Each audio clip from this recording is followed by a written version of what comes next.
No signal, no fun. If only you could switch in an instant. But wait, you can with the Smart eSIM, backed up by nationwide coverage. Get your Smart eSIM now.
don't know the power of the dark.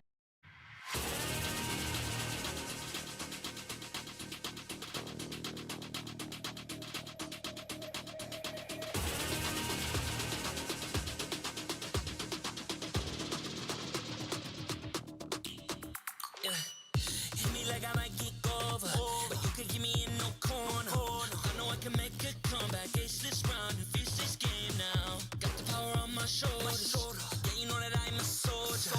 You can keep me off my guard, but you can't keep me from my honor. Nah, nah, nah, I feel like the floor is lava. The energy's getting higher. You're saving my arms, 'cause I know just what I got. I got you like na na na, and you know I hold the power. This feeling I love, oh yeah. Making my grind good to great, so don't stand in my way. Standing tall and I won't fall over. We are better than great, good. We are better than great. We stand tall, won't run away. We are burning, nothing gon' change. Great, we are better than great, great.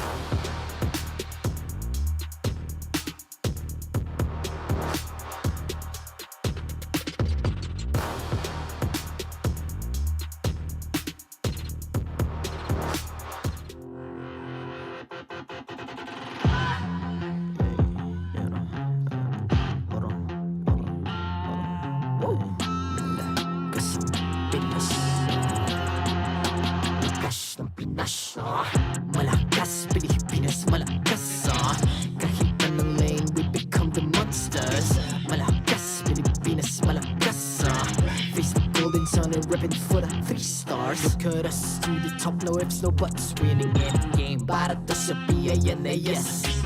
Di mo matitinag aming boses sa new level. Nasa kalye man o mobile, you know I become a legend. Weapon fire, we unite, we winners. Built with pressure, like diamonds are made of. Switch na lane na parang gera, HP racing, may reset up. Built agad ang buhat ni Hilda, full load SS parang Laila. Susundan ko ang iyong bakas, kasama patas, tagumpay natin to. Dahil tayo'y malakas, para sa Pinas. Nasa amin ang alas, hindi tuwa atras. Kinikilala sa taas kasi kami ang malakas, para sa Pinas. Nasa amin ang alas, hindi tuwa atras. Kinikilala sa taas, ganito kami sa Pinas. Wow! Hold on. Yeah, wala ka sa Pinas. We are laging every beat, no surrender, no retreat. Pag nagsama-sama, just imagine what we can achieve. Lacking every beat, no surrender, no retreat. Giving 100 all my all, cause we just cannot be defeated. We are unstoppable, immune and invulnerable. Ready ang equipment, lahat frozen, malang crowd control. Pakita ko na jab like pow, beast of the southeast. Taas sa watawat, proud and loud, cause every enemy we devour. Susundan ko ang iyong bakas, kasama patas, tagumpay natin to. Dahil tayo'y malakas, para sa Pinas. Nasa amin ang alas, hindi tuwa atras. Kinikilala sa taas kasi kami ang malakas, para sa Pinas. Nasa amin ang alas, hindi tuwa atras. Kinikilala sa taas, ganito kami sa Pinas. Wow!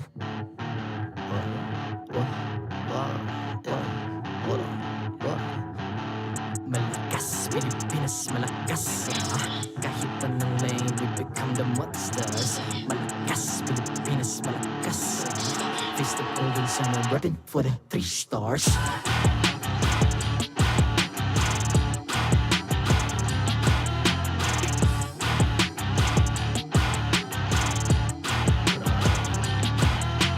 Ang lakas ng Pinas, we unite, be the stars. Ang lakas ng Pinas, we unite, be the stars. Ang lakas ng Pinas, we unite, be the stars. Ang lakas ng Pinas, we the stars. Ang lakas ng Pinas, we unite, we the stars. Ang lakas ng Pinas, we unite, we the stars. Ang lakas ng Pinas, we unite, we the stars. Ang lakas ng Pinas, we the stars. The 14th season of MPL Philippines is brought to you by the following sponsors. Smart, the official telco partner of MPL Philippines Season 14. The official tournament phone of MPL Philippines, Infinix GT20 Pro. Official suppliers, EMC Asia and Index Salon. Experience the MPLPH Season 14 action live at Green Sun, Makati City. Grab your tickets now via official MPLPH website. Don't miss any MPL action by following our official Facebook and subscribing to our YouTube channel. Follow MPLPH on TikTok for more content. And to ensure the equality and fairness of our games, MPL Philippines is also monitored and supervised by the Games and Amusements Board.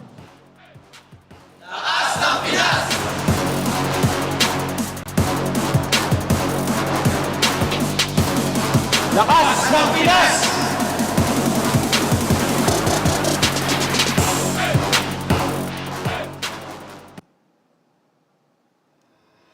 Magandang hapon, MPL Arena! Welcome to another round of MLBB action.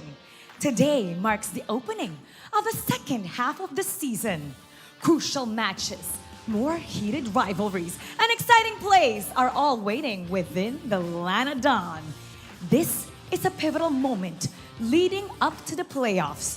Kaya sabay-sabay natin subaybayan ang mga kaganapan dito lang sa MPL Philippines Season 14. Ako po si Mara Aquino, and it's time to unleash the hero within. Casters, pasok! Welcome to MPL Philippines Season 14. The second half of the regular season has begun. At your service, my name is Leo. Here with the most eligible bachelor in all of the talent pool, Jose Ingan. How you doing, man? I'm doing great. Thank you for the hype up. Yes, I'm a bachelor. LF girl. That aside, we're here to bring you the action for tonight's matches. It's two best of threes coming at you. The matches have reset, but with the other way around, meaning home teams are now away teams are now home, and we get to see those same matches you watched the past 4 weeks all over again. Real quick, we'd like to thank Smart. You can get in with Smart's Power All 99. You have the power to do what you want with 8 gigabytes for all sites and apps. You can power your play or watch, share, stream, everything. And you also got a free Giga Arena ticket so you can unleash the inner gamer in you. This also comes with Only TikTok and Only Text to all networks. All that power for just 99 pesos. Thanks for keeping us always top and ready to get into the land of Don Smart. Now, talking about the first half of the regular season, we just finished up with week 4, and I'll tell you now, Ingan, my prediction rates are ruined. I scored 4 out of 7. Oh. Did you expect those matches to go that way last week? You know, just to say, I think your predictions will turn out right today. You know why? It's Friday the 13th. What? Something might happen today, Leo. Good or bad? Good or bad? I mean, I think good for you. For today, yeah. I have dropped my forecast, but let's see how that goes. We're starting off today, but real quick, looking back at what Week 4 brought to us all the way up until today. Fnatic Onic still standing up on top, still on that 7-match win streak, with Falcons AP Brenner Aurora refusing to move. And Team Liquid PH in action later tonight, opening up with Smart Omega as well, facing off against Blacklist International and RSG, who are just about at the cusp of the red zone, with TNC Pro Team still winless. Yeah, but the beauty of Blacklist was last week they were able to win their very first series up against TNC with a 2-0 sweep. Woo! That they did. Yeah. That they did. I'm pretty sure once we have TNC back on action, I'm guessing that's tomorrow night, we'll get into more details about their situation. But right now, we're just ramping up for Blacklist International versus Smart Omega. The Agents versus the Barangay, back-to-back with a star match. This one's a close one. The Dynasty under siege. Team Liquid Philippines, the defending champions, versus Fnatic Onic PH with their 7-0 against 7-0 win streak. Yeah, I'm expecting another 3-game series. Could go either way. The last time that they met was a 3-game series, so I'm excited and thrilled what's going to happen between TLPH and Fnatic Onic. We're calling that match too, so we'll just have to be patient. Yeah. But as it is, folks, I know you guys watching at home have some feeling, whether that be positive or negative, some sentiments about these two teams first up. Again, because of the unique point system of Season 14, we can't say that Blacklist is just out just yet. They can still win matches starting today to try and tip the scales, because even Smart Omega, they closed off last week with a loss against Team Liquid Philippines. So that said, even they aren't so stable. They're not so safe just yet. Yeah, Blacklist still has the momentum, but for Omega, we still can't forget about the amazing performance of Ryota last week. I mean, the Phobias, only Vengeance, only Sustain, and of course, who could forget Chak Mamba with a Gatot Kacha. The Gatot Mamba. Gatot Mamba, yeah. I like that. Gatot Kachak. One or the other, we'll see some rendition of the Rattlesnake Draft. They might bring it out today against Blacklist, who just found their footing. But real quick, we'll throw it over to the Infinix Game Tambayan with Renmar and Rockhard to talk about this matchup. Thank you so much to Leo and Ingan, a very eligible bachelor. He's like one of the best dudes I know. Yeah. He really works out. If you should see his body, Yeah. man, girls, you would not be. Yeah. He always smells good, and he drives really safe. Safe driver, that one. Amazing. Wouldn't you like that in a guy? I'm just saying. Welcome here to the Infinix Game Tambayan, where, you know what, we have a lot of fun, especially right now in this match. But I feel like Blacklist and Omega is something that I really agree with Leo. You can't really count Blacklist out just yet, so we can have a little bit more fun with statistics and stuff that we can say. But yeah, for the meantime, of course, the Infinix Game Tambayan, of course, brought to you by Infinix. Infinix GT20 Pro is the official tournament phone of the MPL Philippines right there. And again, I've experienced playing on the GT20 Pro. Yeah? I loved it. Yeah. It was smooth, but it was smooth. It's a get for you. It's a get for you. What's a get? A get. Like, you're going to get it. Oh, yeah, yeah. Is that what the kids say these days? All right. I don't know. As Hans would say, bet. Yeah, shout out to my fellow 20-year-olds. There you go. And we are entering the second half, of course, of our regular season. Just want to let you know. And if you guys didn't notice our amazing stingers, bro, the first ever FMVP skin, Fist of Glory Paquito. So, AB Bren, Falcons AB Bren, not getting one, but two skins right now.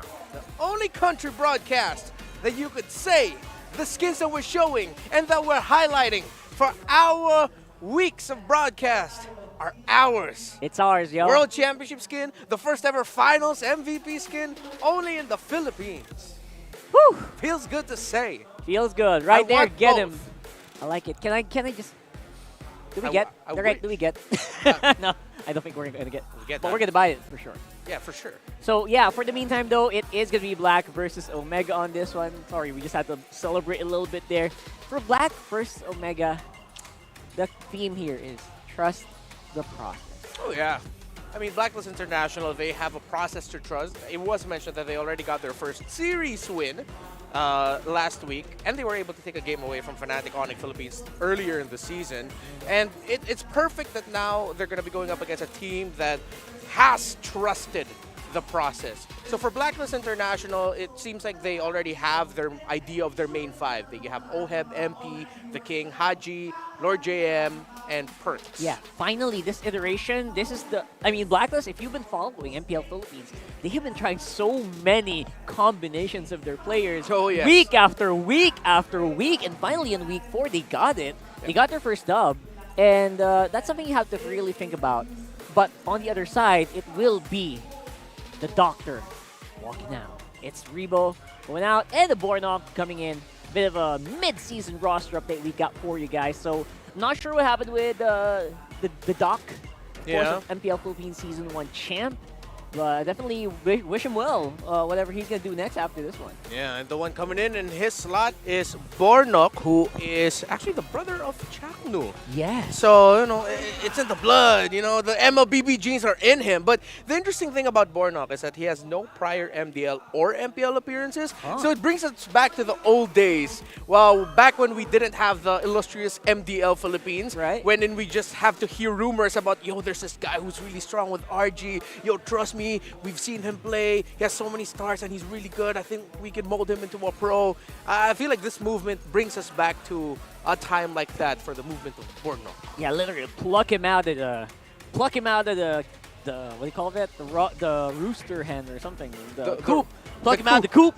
Rooster hen. What's a rooster hen? The rooster hen. Yeah, that's what happened here. I get you. I get you. Hey, that was smooth. That was pretty smooth, I guess. Yeah. I see Haji, I see Chaknu, and I don't know what you guys see, but I see the all-around agent versus the captain of the barangay. Yeah, so Chaknu's a legend. One of the Hall of Legend inductees. By the way, a fun fact, it was Leo who helped bring it to attention that Chaknu is actually the only Hall of Legend inductee who has not won an MPL championship. What? But it just goes to show the effect that Chaknu brings to the table as the roamer, the tank guy, while he's up against Haji on the other end as one of the roaming trios in the map, as someone who is so dependable. Jungle, mid, roam. That's why he's the all-around agent. So it's a good contrast. You have one guy who you can entrust to do so many things, and then you have another guy who you can trust to set up in Kufra. Yeah, set up in Kufra. That's That's all. That's all that there is to say about that. I feel like Chaknu and Kufra has been so synonymous, right? In all of the leagues, in all of the off-season tournaments. And Haji, you know what? At this time, at this dire moment, when the agents really need that guy to look forward to look up to guide them into victory, that's when he does step in. And now this is their previous games. I'm not sure if you guys remember. It was a 2-0 for Omega against Blacklist on the first time around. It was kind of tough. I remember the game one being a little bit scrappy Although it was difficult for the Hayabusa to make things work for Blacklist International, considering that they were going up against a Bane and then the first time appearing Glue, the Aurora, the Claude as well. And then come game 2, it was just really difficult for Blacklist International. The game went by faster. I believe it was at around 11 minutes or closer to 11 and a half minutes for game number 2, while game 1 reached all the way upwards to 17 minutes. Yeah. Chaknu and Ukir got MVP performances there. So it's going to be interesting to see how Blacklist International will adjust heading into this, considering that they're facing Omega with a new roster. Because then it was Delarian, Exort, and Outplayed playing for Blacklist International. That's right. I feel like this combination or this iteration of Blacklist International has not really found its way back. Maybe scrim results are like pushing that line back. Yeah. So we actually will have to find out later on if that's going to be a case here. Again, it's all about the wins, right? No matter what we talk about, no matter what stats we bring up, it's all about whether or not this lineup can actually get wins. And I can really hear Midnight already going off about that right now on the other panel. But right now, for you guys, who do you think is coming out on top? Who is your bias? MPL fans, let us know here right there on the bottom. Vote now via the online poll. Is it Blacklist or is it Omega?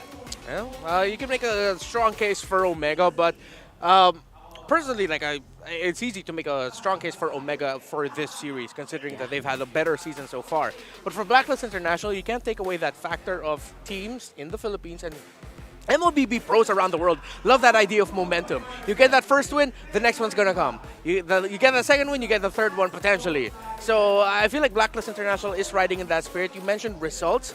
Well, they're coming in with the lineup that brought them their first major positive result. There you go. So if you're basing it on results and you're basing it on who actually can come out on top, you know what? Blacklist International has a really good chance here. Yeah, but then again, you're going against Omega that I don't even know if they're done crafting, they're done experimenting, they're trying out new heroes. Yeah. Last week it was Gatot. The week before, Chaknu definitely came out swinging with so many hero picks. Yeah. I'm not sure what they're going to pick now today, to be honest. I feel like they can still try to use that Gatot, but that, like Leo said, you know what? The Venom is still really out there. Yeah, definitely going to be up in the air. I mean, these two teams also have records of playing the Matildas and the Banes. So it's going to be interesting to see if that's going to be playing into effect. Yeah, stuff we will have to find out later on as we head into the draft. But before the draft, of course, we have to find out who's playing today. Before Enoch make an appearance, we'll have to wait and see. We're going to do team intros right about now.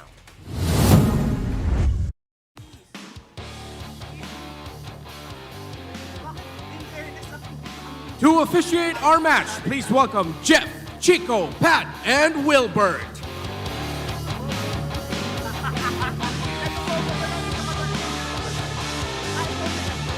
They have found the code that they've been looking for last week. Today will be another test for the ages as they ride momentum.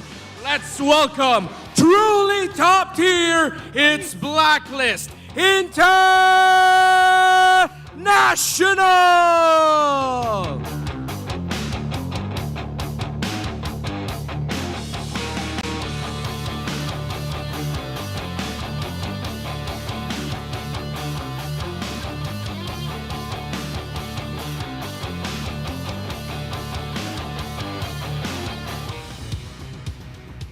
From a miracle run in the first half of the season to now proving that they can maintain their dominance. Barangay, wave your flags for Smart Omega!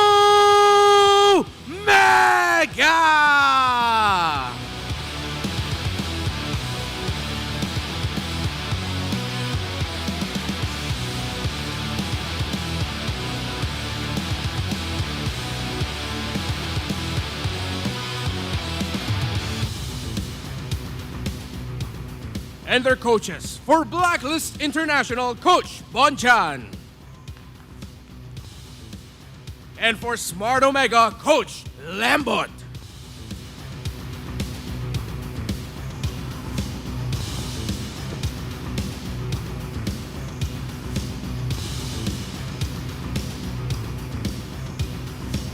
It's time for the face-off. Haji, Chaknu, step forward. Step closer together. Closer.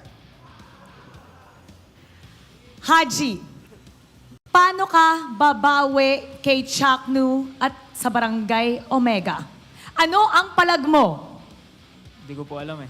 Bahala na mamaya. Chaknu, paano mo masisiguro na hindi makakabawi ang code breakers? Ano ang palag mo? Siguro, wag ituloy yung laban. Palag kung palag. Fist bump. It's time to enter the Land of Dawn for the first day of the second half of the season. Panel, pasok. Yes. Very demure captains here. Of course, for both of our squads. We got Blacklist International coming up first. And again, this is the iteration that they are going for here against probably one of their tougher opponents this week. You know, we didn't get to see Perks versus Chaknu the last time these two faced off because Haji was still in the Rome role there. But now I'm excited to see Perks versus Chaknu. Remember, I think it was 2 seasons ago, Perks was just showing off with Kufras and Chose. He's aggressive like the Mamba. Yeah, the set man right here. The Mamba has had such a field day. These top heroes he has barely scratches the surface. I feel like we have to look forward to the hero pool stats maybe next time. Because right now we did show the hero pool stats because that's actually the most amazing thing about Chaknu, aside from his hit rate. Yeah, and if you look at the stats, of course, with Omega having the much better season, they are going to eke out Blacklist International in majority of the categories we have for average KDA, turret damage per game. Unique heroes used, they're both at around 35 and 34, so it goes to show just how well these two play the meta and understand how creative you can get when you're still discovering your code and your own strategy. While for Omega, heartbreaking for them is that they lost their undefeated streak. They were 4-0 in their games that went past 18 minutes. Team Liquid Philippines broke that with their game number 1 last week, so now they're 4-1 in games past 18. Yeah, that's the hottest streak that Omega has had in quite a while here. Yeah. We'll see if they can maybe rekindle another one. Coming to Infinix keys to victory. First off, challenge the hero combos of Omega's support duo, and again, that is easier said than done, to be honest. Okir and Chaknu. Okir really just measures well with Chaknu, so it's going to be interesting to see what type of mid laners Haji and Blacklist International are going to pull out to help counter what Okir and Omega like to do around the map and just with the spacing. Be ready to address Haji's utility mage hero pool, so the inverse for Blacklist International, respect the utility that they can dish out. Watch out for a potential low E pick by Captain Haji. And of course, be omnipotent in pickoffs. Big word. Team fights and objective takes. That just means vision. Make sure you're getting info. Because Omega also like to split the map when they have Moskov in the hands of Joe. I think better is omnipresent, like be everywhere at the map at the same time. Yeah, I like that, right? omnipresent. I feel like you gotta watch every bush. You have to make sure that you're also getting gold at the same time. Because you can't just always keep watching bushes, right? You can't always stay in your lane. Please, guys, if you're playing ranked, don't stay in your lane all the time. If you're a gold laner, all right, be on gold lane for maybe 5, 8 minutes, 10 minutes. Don't always go to the gold lane, all right? Just a reminder. Yeah, be like Omni-Man. Go to one planet, break everything there, and then go to the next one right away. Don't stay there for too long. You were able to eke that out. But right now, it's a great show. Again, yes, very good show. Easier said than done. That's basically what I'm thinking here for Blacklist International. Like, you know, you can do all that, but there's always going to be a punish. There's always counterplay. That's the thing about these teams from the Philippines. They're just so good at punishing. If you try to commit too much of the one thing, you're going to get punished in another. Yeah. And with Blacklist International now picking blue side, I'm glad that you mentioned punishment because now with the meta opening up a little bit, there were 2 X-Factor heroes that were are showing up as earlier picks. Actually, you know what? I'll add a third. So you have Hylos, of course, Phoveus, and then Jawhead has been rising as a priority as one of the first 2 picks on the red side. So add that alongside Moskov, Roger, Harith, Edith, Ling, I mean, Zask even. There's so many permutations that you could look at when it comes to the first picks of the draft, and the first picks of the draft are so strong in this current metagame. That's right. Again, it's always going to be a question of where will you let heroes like the Sushin go, the Zask go. I even forgot about Jushin, man. Exactly, right? So on the answer, there's always Harith. And, you know, we're getting kind of over and over again. Exactly. It's like Ouroboros. It's just a snake eating its own tail over and over again. And there's one thing that we can know, or for sure will happen in the draft. Chip will get banned on the red side. 65 games in the first phase. We're never seeing that hero in the pro scene in the Philippines. Yeah, 100% ban rate for Chip. Just a big reminder to you guys. But look at that. We're heading into the draft here for game number 1. And are you surprised at all? Edith, first pick, of course. Yeah. So with Phoveus and Hylos getting taken away by Blacklist International, excuse us, it was Omega who actually picked blue side. So Omega are going to go ahead and pick up the Edith. So now what are they going to lean into here? With the Roger also gone, they still have the Zask available for Ukir. However, they don't need to rush it. They don't need to rush their jungler just yet. You still have... Oh, wait, no, they might actually want to rush Haya. That's not bad. I mean, especially if they're really like that. And I think it will not go through yet. Teresa and Moscow, very potent combination. I heard Midnight earlier going on about like how powerful Edith is with hero. There you go. Yeah. They got Hayabusa. And I was not surprised with the Harif. I feel like maybe Blacklist could have gotten that, but they did go for the Moscow instead. Yeah, so with them getting the Moscow, they take it away from Jome. I think that's one of their main focuses, and at the same time, they're going to open up the map. They pick up the Terizla, very solid pick. It's one of the Lord JM standard pickups. But the fact that you also gave the Harith and the Hayabusa alongside the Edith already to Omega, that's why I wanted to see them pick up the Hayabusa right away. Because now, what's left there for MP the King? You got the Julian. I mean, they still also have the Bane if they want to. They flexed the Marthas at one point, but I'm still quite iffy on that. I agree. So, Julian, Bane, I don't see room for a Lancelot here. So, it is a Bane. As fun as the Lancelot is, again, people just having some more hesitation to pick that up. So, for the Oheb, though, he's still pretty good. Laning-wise, stats-wise, there's still potential. And it's his old... Oh, AK. Oh, yeah, this is by Coach... MTB. Yeah, all right, Coach there Master it is. the base. Coach Master... I thought it was Oheb.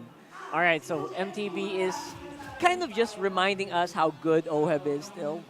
Very well-rounded, and he's still a real good player. Yeah, this is the coach. This is the current head coach of Aurora, like giving props to his old player. So paired up with the Bane, they might want to consider the Tigreal or the Matilda because they ran it before already. The Matilda Bane combination. Okay, they take away the Lolita. I would have liked it if they considered picking up the Lolita for themselves too. Yeah, that's right. I feel like the Lolita would have actually made a lot of sense here. A great set from Shakno would really rattle his lineups to have the Edith, maybe catch the Hayabusa there if you're really good. Yeah, instead of banning it out. But I think because of the mobility that the Hayabusa and the Harith bring to the table, they thought, yeah, we'll just go for a different roamer. So maybe Tig, Kufra, or if they want lockdown. I can't decide between going for the AoE with the Tig and Kufra, going for the Invade, which is the Grok, or going for like a Kaja or a Cho. Oh, the pickoffs! Yeah. I like it. Especially against heroes like the Haya, where it's really difficult to catch the Hayabusa with the current setters that we have, like a Tigreal, you know. Might be Aurora for Haji. To live is to trick the Reaper. Just so you can maybe set properly for the Bane? Yeah. Right? Yeah. Is that what you're thinking? And then at the same time, like, at some point you're going to force the Harith to use the Purify. When the Hayabusa goes in, you really got to do it fast or you're just going to get sucked in. Double setter maybe with the Terizla and, you know, follow it up. Oh, yeah, for sure. Because I like it. Yeah, Omega can't go carry or anything like that. Oh, but it is a Matilda. It is a Matilda that I mentioned earlier. So okay. your first instinct for this lineup actually is the one they're thinking of right here, Matilda. Yeah. Just making sure that people can walk out of the fights, making sure they can't get eliminated one by heroes like the Harith, like the Hayabusa. Like it. Now, though, for the XP lane picks for Omega, kind of thin right now, but still, again, so many possibilities. If only, you know, Phoveus was open, that would have been a great one, but... Yeah, they're the ones, it's banned out earlier by Blacklist International. I'm trying to see if, like, what the tendency is for... This might actually end up becoming a Roam Edith instead of, excuse me, EXP Edith. My own instead of Roam. Or Arla. I mean, okay. swappable. Even when all is It can be a Rome Arlot, it can be a Rome Edith. Either way can work. Yeah, There's a Vex though. I'm trying to imagine the matchup. Well, Arlot Turisla? Is that going to be quite tough for the Arlot? Yeah, that's what I'm thinking about. Terizla's probably going to be a dead. That's probably going to be a no game zone, right? Like, Yeah. They'll just cut each other all day if it's Arlot and Terizla. That'll be fun. Yeah, for sure. Yeah. I think it might end up becoming an Arlot Turisla. Arlot Rome might be difficult here, considering that you're up against a Bane. Yeah. And you don't see the mid. And then a Matilda also. You could blow up pretty easy if you're like the Arlot roaming. Yeah. So I feel like the lesser of all evils is just park in the EXP, give Chaknu the Edith. Aurora here maybe? Or another setter, like an Eve? I like the Aurora. Aurora's pretty good, right? There's Aurora. Nice call, man. Nice call. All right, so a lot of like not as set heavy as I thought they would be for Blacklist International. Yeah. For Omega, yes. I like it because they relied a lot on Ryota in the previous games as well to get those sets in. And again, Chaknu basically secondary at this point. So who do you think came out on top here? Ooh, look at that. Ooh, okay. What is this? So the early to mid game potential for might be a little bit better for Omega, but the numbers still look quite the same. One thing I'm going to be looking at here is the Edith factor for Omega, because the Edith, we're going to be going into the Rome. Doesn't seem like they have the right damage profile enough to take it down before it starts becoming annoying, the Primal Wrath. Yeah, we'll have to wait and see if that's going to be happening here as we go over to the game. Throw it over to Leo and Ingan to give us this match. We are just but watchers. Same as everyone all around the world. Welcome to Game 1 in this best of 3 between Blacklist International and Smart Omega. Leo and Jose Ingan here at your service, bringing you this matchup, which I already am going to call it, man. There's a Bane. It's a good match. It's a good game. Actually, the last time that they met, it was a deny pick for Andoryu. They got the Bane. I believe it was Omega. Yeah, it was. It was an 18-minute game. Game number 2 was 11 minutes. So it's a staple for Omega versus Black. Always a Bane. Like it was just yesterday. And putting the Matilda in here, let me just say it now, helps with one of Bane's main weaknesses. Homies is just a straight-up immobile jungler. So with the Matilda in the hands of Perks, who, by the way, if you look back at Perks' career, he's so good at setters. Right? But you put a hero like Matilda who's a utility, makes you think twice, but it's just there to help solve Bane's situation, Aurora's situation, even Oheb, see? Even, what? Talking about mobility. That's great. So that's what the mid trio looks like. Smart Omega, they're more of the safe trio. Looking at gold, though. Let's talk about the Filipino sniper, Oheb, and of course, Jome. Is it just me, or did these heroes switch? Like, wouldn't you expect the other to play the other hero? Exactly. Even the Harith action, this is the first time for a very long time I've seen Harith been selected. Although the contestant rate is high, it's always banned out. It's not used, but this time it is. And, you know, we have a lot of memorable plays, but wait a minute, because Andoryu goes in up against Lord JM, but here again is the Perks factor. Lord JM doesn't care. We know Terizla, same with the Bane, lacks mobility, but with the Guiding Wind, they can just go anywhere. That's right. And as long as he has the full combo, you know, penalty zone, flicker, and I did not say that wrong, folks. You do click penalty zone first, and then you cancel with the flicker. You're making business there. That's a cooking. Oh! Okay, Frigid Glacier for Omega as they tried to get the turtle. They secured it. A flicker out for Lord JM. So there was no trade for Blacklist that time. Yep, it's a flicker for a flicker and a retry for another.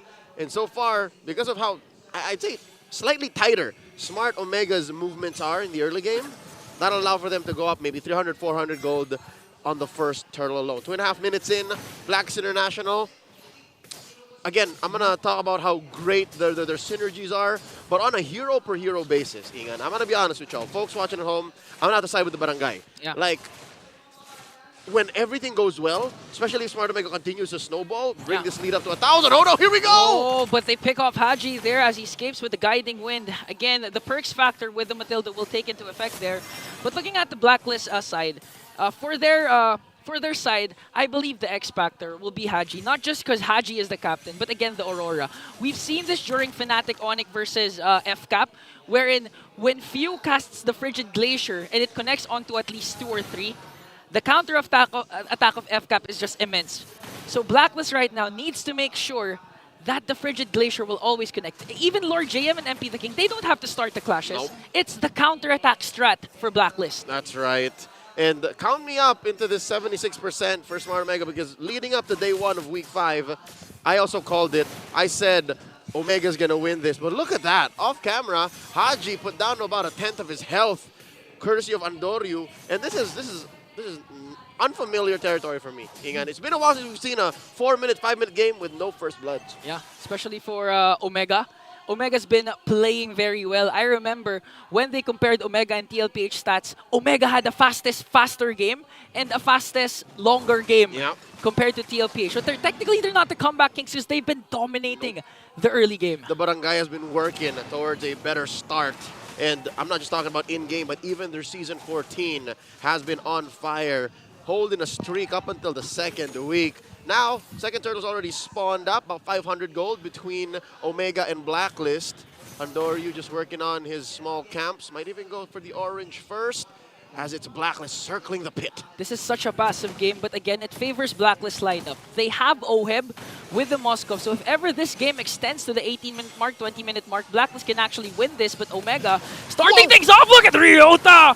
Finally, some action as Joe picks up a first blood, and then Doryu picks up the second turtle. See what I tell you? If you count out everybody and what they do in a team fight in an objective take, Smart Omega has it all. And Blacklist, you already mentioned it, they have the late game. They just have to hold out. They have to make sure that OM makes it to, what, 14, 15 minutes without dying too much, and that the map is on their side. But look at this. After the turtle take, second turtle take, mind you, Jom goes for the trade. Okay, that's a good top trade. for bottom. That's a good trade. Top for bottom again. But if this game extends again, it will go to Blacklist. And I just like to say, I think we have a passive in the caster's desk, because every time we say that the game is passive, immediately right after something happens. Yeah. And in that case, it was Ryota's final slash connecting on to 2. Props to Jom for being there at the right moment to dish out the Synchro Vision as well as the Zaman Force. But okay, a conceal play coming in from Omega. What are they looking for? It's more of a safety rotation, because it's either Omega is thinking that there might be someone there, or Blacklist is a step ahead, dodging a bullet. See this? Like, Blacklist also pull in their own version of the Ube in 2024. They're just sticking to each other. Look at this. They're not even touching top lane. Yeah, and this is the second consecutive game that Blacklist is sticking with the same lineup. Again, this was the lineup that picked up their first win. Look at Oheb still. Okay, Andoryu goes in with a Wiki Shadow kill. Oh, he's gonna get the shurikens. He's not. And Oheb manages to escape, but they take a turret. But Chaknu finds one plus the final slash. The passive is there for Haji. Flickers in right to Jom as Jom takes him down. Lord JM is next. And that's a double kill for Big J. 2K for Big J. 6.5 minutes in. 2,000 gold ahead. It's difficult for Blacklist International to stop the new barangay from snowballing out of control. Luckily, Blacklist has good wave clear. Again, as early as now, Ingan, I'm going to say it, all the agents are going to hate me for this, but knowing how Abane plays, knowing how Blacklist plays, especially Season 14, there's a possibility, man, that they're going to have to take this to the base. Like, they just accept the fact that maybe even Lord is a no-go. Yeah. With this Lord coming up in 2 minutes, maybe not with how Ryota is playing. Yeah. Not with how Chaknu's playing. I think Blacklist even knows this. Like, their strength is mainly onto the late game. They tried to do it with MP the King on Bane, but okay, it didn't work. So now plan A didn't work. They're going to resort to plan B, which is to hold on to the game, try to defend. I do agree, they have a lot of wave clear. They can disengage at any time with perks with the Matilda, but looking at the gold received, Jom right now leading every single hero. And all the kills of Omega is picked up by Big J. And you wouldn't have it any other way. Yeah. Like, the only other better way would be to put it on Andoryu, maybe even Ukir, but this is best case scenario. Exactly. Best case scenario for Barangay Omega. And you mentioned the Bane. You mentioned the Bane on MP the King. This hero has won an MPL championship in Cambodia. Yeah. He played the hero like 3 times in a row to end the series. And he knows exactly what this hero is capable of. It's just maybe against Smart Omega, maybe with the draft that they put in and how early Smart Omega was able to find that clutch point, it's going to be very difficult. So he has to play very defensively. And here we go! Oh, Ryota connects with a final slash flicker combination. Defensive frigate glacier from Haji there as MP the King and Lord JM will fall down. So right now, again, Omega strikes. I mean, Ryota's been performing out of his mind for the last 2 weeks. Last week, it was the Phobius. This time, the flavor of the week is the Arlot. I'm pretty sure the Ryota army is proud of the new general. And what did I just say? Perfect that all 3 kills are on Jom prior to that engagement. Then you give a little to Ukir, give a little to Andoryu. Extra gold on the sub-cores. Never hurt nobody. We're 10 seconds away from a Lord, which, again, if that engagement was any indication, Blacklist should not force anything. They were fighting underneath Tier 1, in the middle of Tier 2 as well, and still, Omega dove in. Yeah, Ryota manages to find someone, and another concealed Chaknu onward, but the Purify coming in from Oheb will save him. Ryota, will he get another final slash here? Okay, this is the mark where Blacklist can actually contest. Even just go for the kills, make sure Omega, even if they get the Lord, not get to utilize the Lord and push as OM picks up a DHS. Again, we've seen Haji with the defensive Frigid Glacier. During that time, it connected onto 3. The problem was their frontliners were soaked up by the final slash. So if they evade the final slash and manage to catch that Frigid Glacier, Blacklist can turn things around. That's one way to go about it, but look at this. Blacklist very cautiously moving around. Might go for one! Another one. Lord JM has to use the flicker out. And Andoryu secures that Lord as Perks tries to walk away. Oheb will not cast that Spear of Destruction as he tries to work on the top lane. And now Omega. No trade once again for Blacklist. They can actually go for an inhibitor if they manage to go for those engages again, especially with Ryota. Whoa, wait. What's Andoryu doing? Did he just let that wave go? I mean, it should be able to take care of itself. What a delay. All right, he's taking care of business there. All right. Now, okay. Talking about the sinks, yes, you're right. They could definitely lose an inhibitor, Blacklist International, but also, best case scenario, again, given their great wave clear, Holy Shield's popped. Yeah. That's another possibility, and if you want to make it to the late game, which I think what's Blacklist's plan right now is, just don't force anything, man. Look at Haji. That's dangerous. Okay, Haji has to walk away. No, he canceled his recall. I think he wants to go for the back line with the Frigid Glacier here as the Lord marches onto the bottom lane. We're looking for a sandwich? Okay, Ryota here for the conceal. Wants to go for the final slash and connecting onto Perks. Perks using the guiding wind out as he tries to go in. Lord JM, look at Lord JM onto the back line, but they're going to get the first pick off. It's going to go on to Chaknu. Omega kill coming in from Jome as they burst down the Lord. Holy Shields pop, but no inhibitor turrets taken down. Oh, they're still working on it. Ukir and Jome don't want to let it go. Look at the damage coming in from Look at Oheb go! Oh! Luckily, there was a shield coming in from Ukir. Now Jome's not yet done as he tries to go for Lord JM. Look at Andoryu with a shadow connecting onto Lord JM when you thought it was all over. Nothing personal, kid. Andoryu finishes the job. In that moment of whoa, another shadow kill! Even done. That was on to Oheb. A timely, crucial kill. Wow, I like that. Oh my lord, Andoryu just does not stop. He smelled blood and drank the whole artery's worth, and they're still going! And there's minions onto the middle lane. They're gonna burst down the inhibitor turret as Lord JM defends the bottom. They can actually go for the tower lock. Jome uses the Zaman Force, just locks his eyes on the prize, trying to get the crystal down. No minions! Gets one there.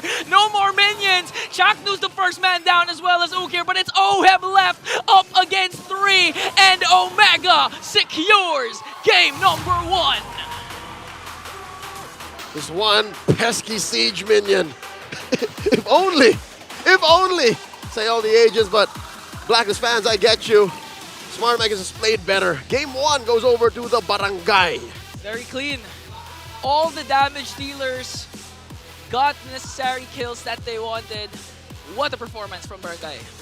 We'll throw it over to the Infinix Game Tambayan where Rockhart and Renmar will try to break down this bout. That is how you take a game by storm. Andoryu got us. They got us shouting here. Literally, I'm not even kidding. Yeah, like we lost our collective-ish when that Hayabusa did what that Hayabusa did. I didn't even see the shadow. I went back to the replay. I was like, huh, really? There was a shadow there? But apparently there was. I was able to go back. What a hit! Oh my goodness, that was really fun to watch for sure, especially if you're part of the new barangay. That was wild. As that was a relatively quick game there, being brought to us by Smart Omega.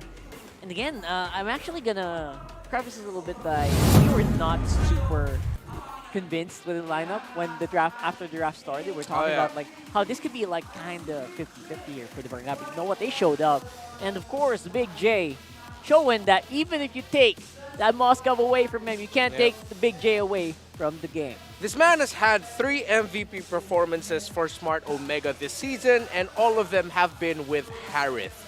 And there was something about the Omega lineup that we were talking about this. Yes, I was doubting that Arlott pickup for Omega. It seems like their lineup, if you take it away as individual pieces, or maybe 2 pieces that can work well together, they're Edith and the Vexana, and then the Harith separately, Hayabusa and Arlott separately, it's good because it will and forces the team to shine as individuals, and we know we can count on Omega to shine individually up against the more solid lineup of Blacklist International. But then I'm reminded that's not this meta anymore. Being solid as a group, that's great, but it doesn't always need to be a very solid, hey, all of these pieces go together draft. You can draft like Omega, wherein it looks like it's a little bit more individualistic and still do really well because this meta encourages players to make their own individual plays, but consider that the team is much more closer together. Yeah, for sure. And right now, obviously, all said and done, individually they did shine. But at the same time, I'm surprised they also meshed so well together as a 5-man unit. The follow-up after, a final slash with Akir working so flawlessly with Ryota, Chakto barely had to do anything there, except maybe if he said a few times. But he also, he did as good as you can, trying to protect out that front line, or the back line rather. And I feel like Omega shut down what Blacklist wanted to do with their lineup by the fact that Andoryu just got the first turtle. And you saw Blacklist International try everything to make sure that the first turtle would go onto their side. Haji's Frigid Glacier was perfect, where Andoryu shadowed in. That's where the Frigid Glacier was. But dude, Andoryu was just nasty. Easy retribution, shadow out. Blacklist International, it's like they lost whatever idea of an early game momentum they could have had from that first turtle. Because come the second turtle, it was just a good read by their frontliners to already be in a good position to say, Blacklist International, you want to get close? We're not letting you get close. They could only damage and poke from afar, but MP the King couldn't even smell the turtle from where he was. Yeah, in fairness to Blacklist International, they at least realize their power spike, right? They know that they're really strong after that level 4, and they go for the turtle. But it's like Omega going, we don't care. Yeah. We don't really care, bro. Yeah, exactly. It was like the rest of Omega was just doing whatever they need to do for the game, doing their job. Andoryu was just like, I'm going to try to steal this. Hey, look, I stole it. We made it look so easy. Yeah. Right? I mean, the stats, I'm not going to lie to you guys. Oheb barely could play in this one. Same with Lord JM. Despite having a lineup that is supposed to be really, really strong in the 5v5s, they were not at a point where, Oheb could go crazy with the Moskov.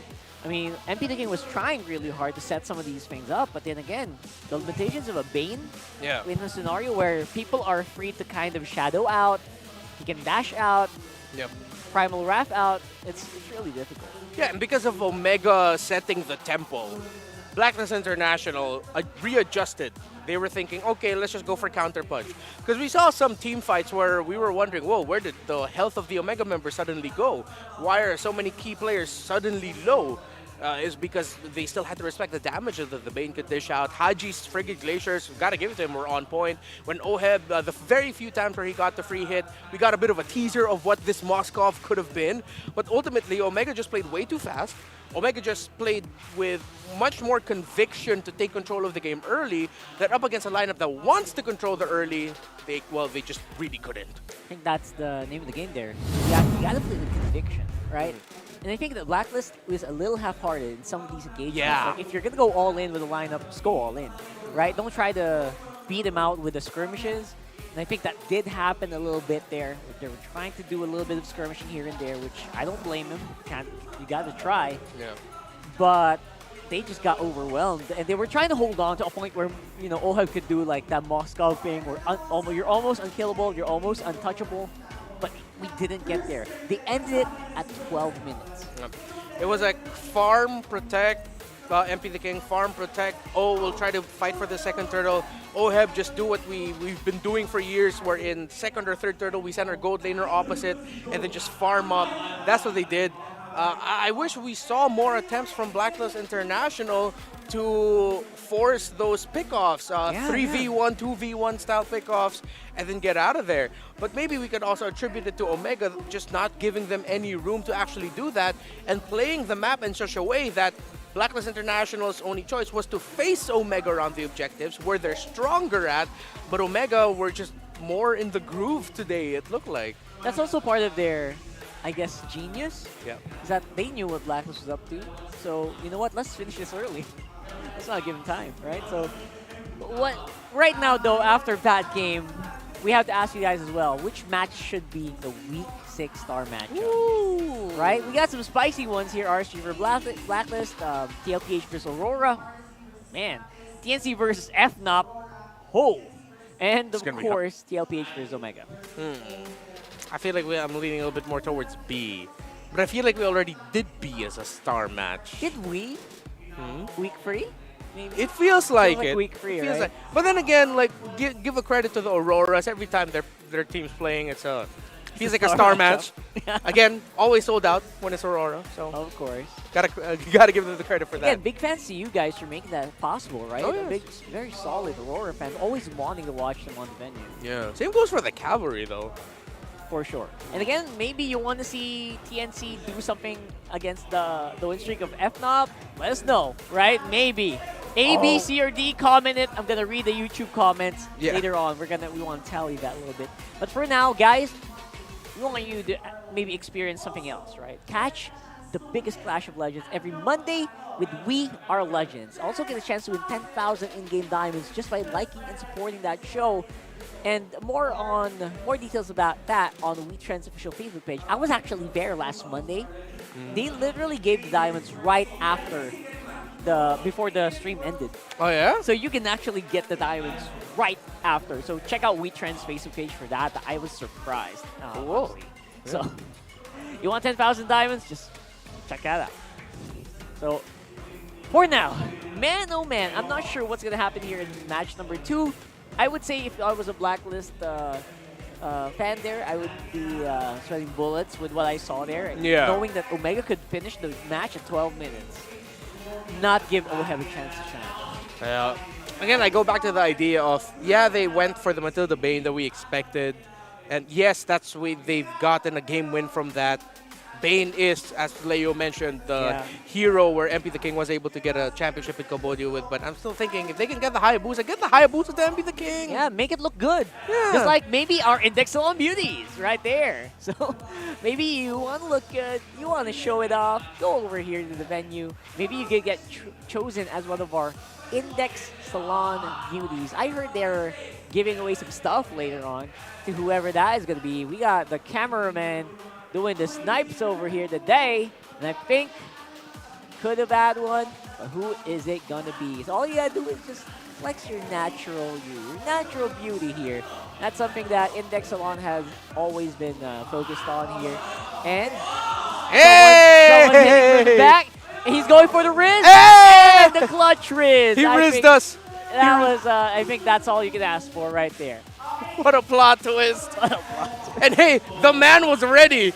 The man was ready to take it. He was just like, I'm going to risk it. All right, it's my time to shine. Good for him. Almost like it's like a lip thing where, man, come on, you could have done it. But yeah, you got it. I think you won some goodies. I saw people handing them out some stuff there. So good for you. Oh, yeah, they get free stuff now. They get free stuff now. Like, I think it was a shirt, a tote bag, and a fan? I think maybe diamonds, maybe. I'm not sure. I didn't get the full list, but you will probably get the full list if you guys watch live on the venue. Always gotta love that. So we got a bit of an update here. OMG on the blue side. as as most teams would.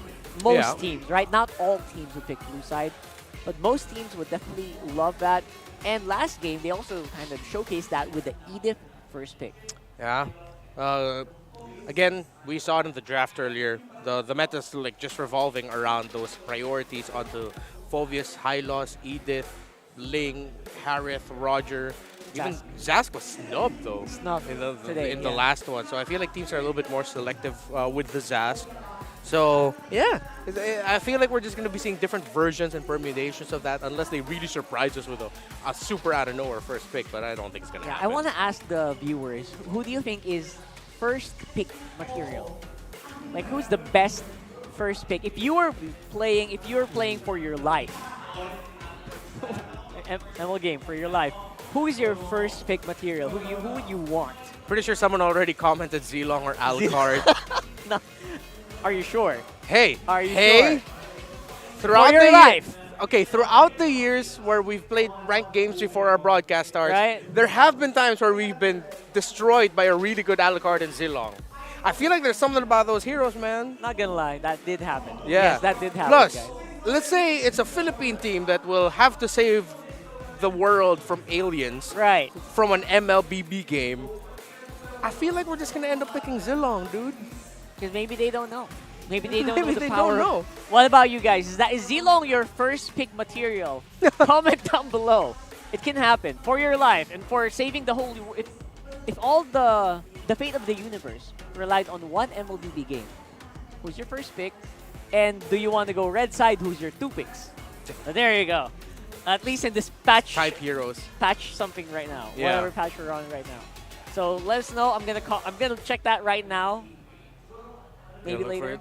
My phone is dead. I'm gonna check that out. I didn't charge it before going here. Yeah, that's why I started using an Infinix as your daily, bro. That's right. So I need the Infinix. Thank you, Infinix, for that. Right now, though, back to reality. Yeah. Snap back to reality. Obviously, I feel like Edith is just so powerful overall. And again, it's really good for Omega just because of Chaknu's knowledge of it and the ease of just throwing it over to the XP lane, make it life a lot easier. Yeah. Right? With Blacklist International going red side again, I feel like they could let go of one of the picks that they banned earlier. I feel like if ever they can still ban the chip and high loss if they really don't want to give that. Yeah. But just open up the Phovius. I feel like the Phovius. Oh, excuse me, no. Ban the chip and the Phovius. Right. Give the high loss. There we go. Because I feel like high loss of the two is the one a little bit more manageable. While Phovius is the one that we've seen, even though Phovius would lose, it's difficult to take him down.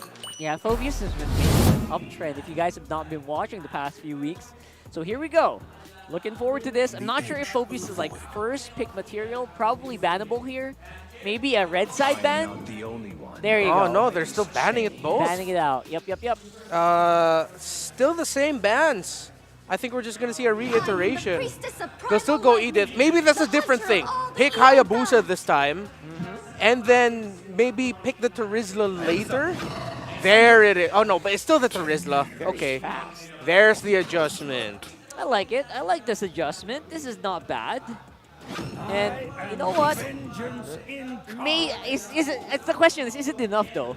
Yeah. Can this be Andoryu levels of crazy here for Blacklist? That's a very good question because right now Omega's lineup will scale faster. Yeah. A little bit. Well, it depends where we're going to be seeing this Edith. If it's going to go in the hands of Chaknu again, or we'll be going into the EXP lane. Andoryu, we're going to have to watch out for a level 3 gank, but most pros usually don't give that position-wise. They rush the Faramis.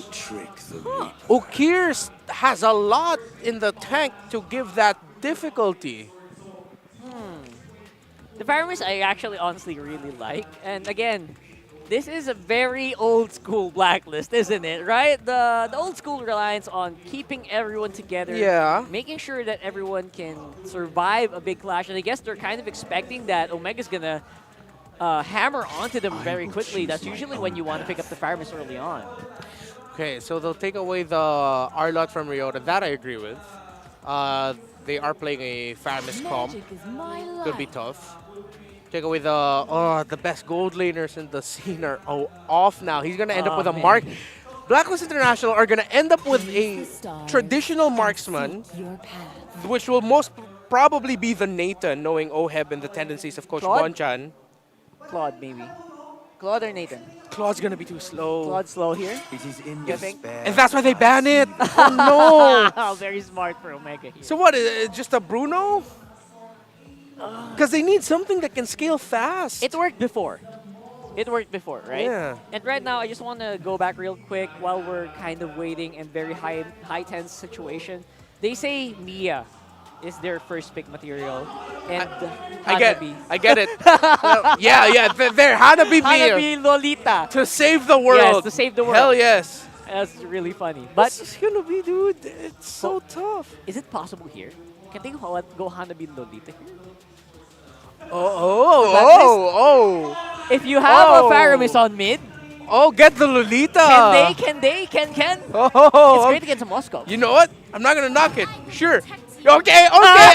Here we go. Okay. That's gonna be let's calm ourselves a bit. I Not feel yet, like that's a not yet. Hanabi later. It could be Hanabi. Ukir needs to get something bursty. Don't get the Aurora. I'm okay with the Lilia. Hell, even get a Farsa. Yeah. Oh, wait, no, up against Haya. Wait. It's okay. Because again, you're looking to remove... You're not going to bother with crowd control. You don't care about crowd control right now. Yeah, if you you're want Omega. damage. Right, you want damage. What if Lilia? What if Farsa? Those are the heroes. Or... Zask? Is Zask banned? No, Zask is still open. Zask is open. It's open for Ukir. Zask and Lilia are the top picks here. Let's see. Gatot! Okay, Gatot Mamba. Come on. What's Oh, gonna be? that might actually do better up What's against the gonna be? Hanabi. Huh? Yeah, you have ways to reach the Hanabi now. Yeah, there you go. You got damage and you got crowd control. Lots. 2-in-1 combo. Lots of magic damage for the lineup of Lock it Omega. And they have the Moskov.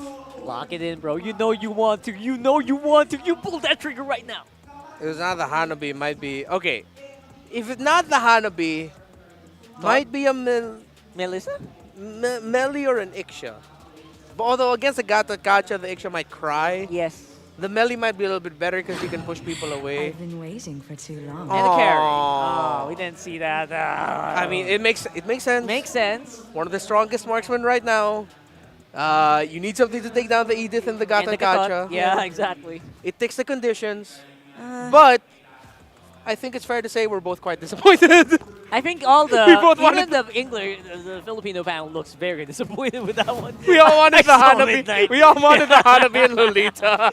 He was like, I saw Midnight. He was like, nah, bro. Yeah, but you gotta give credit to Omega. I feel like they shut that idea down by picking up the Gatot Kacha. Yes, very smart. Very smart. Yeah, because the Gatot Kacha and Edith together, thinking about it, it's like, are they gonna actually have enough damage? Because if Gatot Kacha goes Vengeance, that Hanabi will not be able to do much. That's true.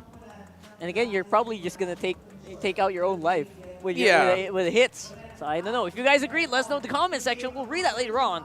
For now, though, it's Leo and Ingan bringing us the action here for game number 2 of Omega versus Blacklist International.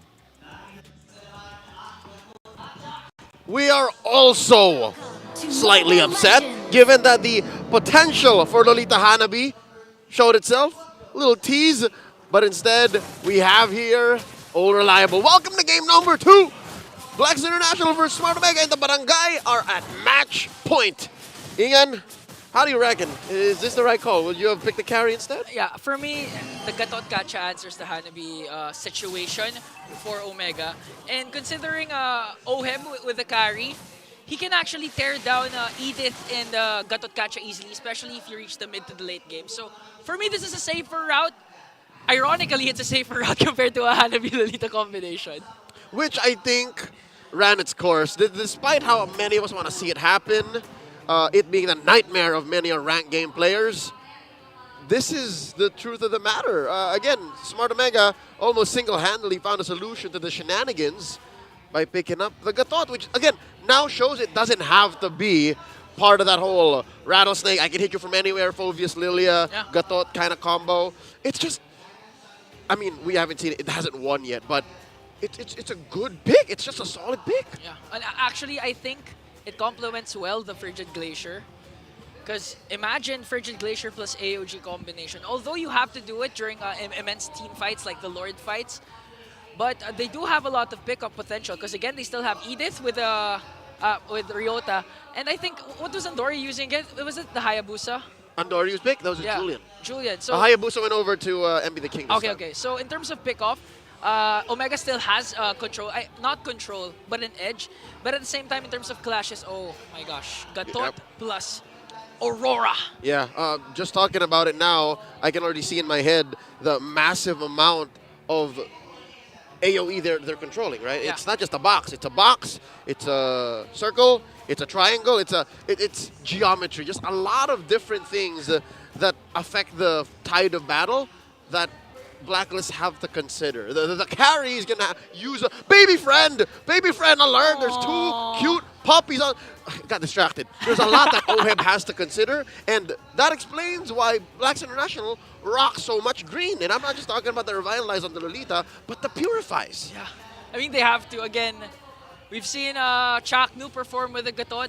Although that's the thing with Gatot. The AOG, you don't notice it until it's already landed. That's right. It's so easy to say, oh, it shows itself. You can just dodge it, walk out of it, but easier said than done. Yeah, it's like the Frigid Glacier. Most of the time, you won't notice it being casted. Is that a cat? Sorry, you were saying? Yeah, I know you're a cat person, so I think you're looking for cats more. I just love all sorts of animals. Anyways, you're saying? So I think Blacklist really needs to watch out for those potential setups, because Omega, a while ago, they were able to get all neutral objectives, like all the turtles and lords. But this time, Omega can actually use it to their advantage. Just bait out those major objectives. That's right. They can lean harder into it. Yeah. Because again, given the situation, it was mentioned by Renman Rockhart, there's a lot of magic damage from the barangay this time around. And I've been saying this for what? 3 or 4 years now, there's just no baby magic defense item. There's no equivalent to the Dreadnought armor. Yeah.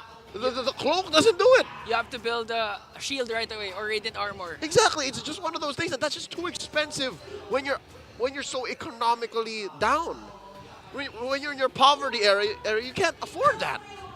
Yeah, but the thing is, again, since Omega doubled down on magic, one Athena shield or radiant armor is gonna be worth it. It's gonna be bang for the buck. Yeah, but that's gonna put you on the back foot. Like that's when you expect that I will just play defense. Is that Dilar? Yeah. Is that Dilar? I miss Dilar. Anyways, it's just about a moment, folks, before we get back into the game. Again, we're just as antsy as y'all watching to jump in. Let's talk about Blacklist. Like, what are they trying to do? Besides the whole engagement that Omega's putting down, how does Blacklist respond? Like, truth be told, their lineup now looks very similar to the lineup in Game 1. Yeah, it's really it's a lot of utility, it's a lot of late game, but what's their winning image? Unless MP the King, like what happened during Game 1 for Andoryu, manages to find the snowball, they can actually activate OHEB right away. Considering that they also have a Faramis that can easily babysit OHEB during immense team fights, even if Chaknu or Ryota tries to go for OHEB and Expenses Purify, the fact that Haji with his Faramis is there, they can actually play safe and extend the fights to their favor. Maybe, just maybe. Given as well how reliant Omega is, right? Yeah. You want to make sure that you hit the AOG properly, the Spear of Destruction, the Frigid Glacier, like all of these things, if Haji times it right, are nullified. And that's the thing. We've seen Haji always have crucial saves with the Nether Realm. Oh. It was even called, what do you call the Nether Realm before? The, I forgot, the Cult Altar. Yeah, the Cult Altar. That's the one. Even back then, that was long ago. But look at this, MP the King goes right after Andoryu. Lord JM, will they manage to find a catch? Ogier onto the back line, but look at this. Perks will get the first blood, and it's a good start for the Agents. Maybe that's how. Maybe they just brute force it. 4-man engage on an unexpected 3.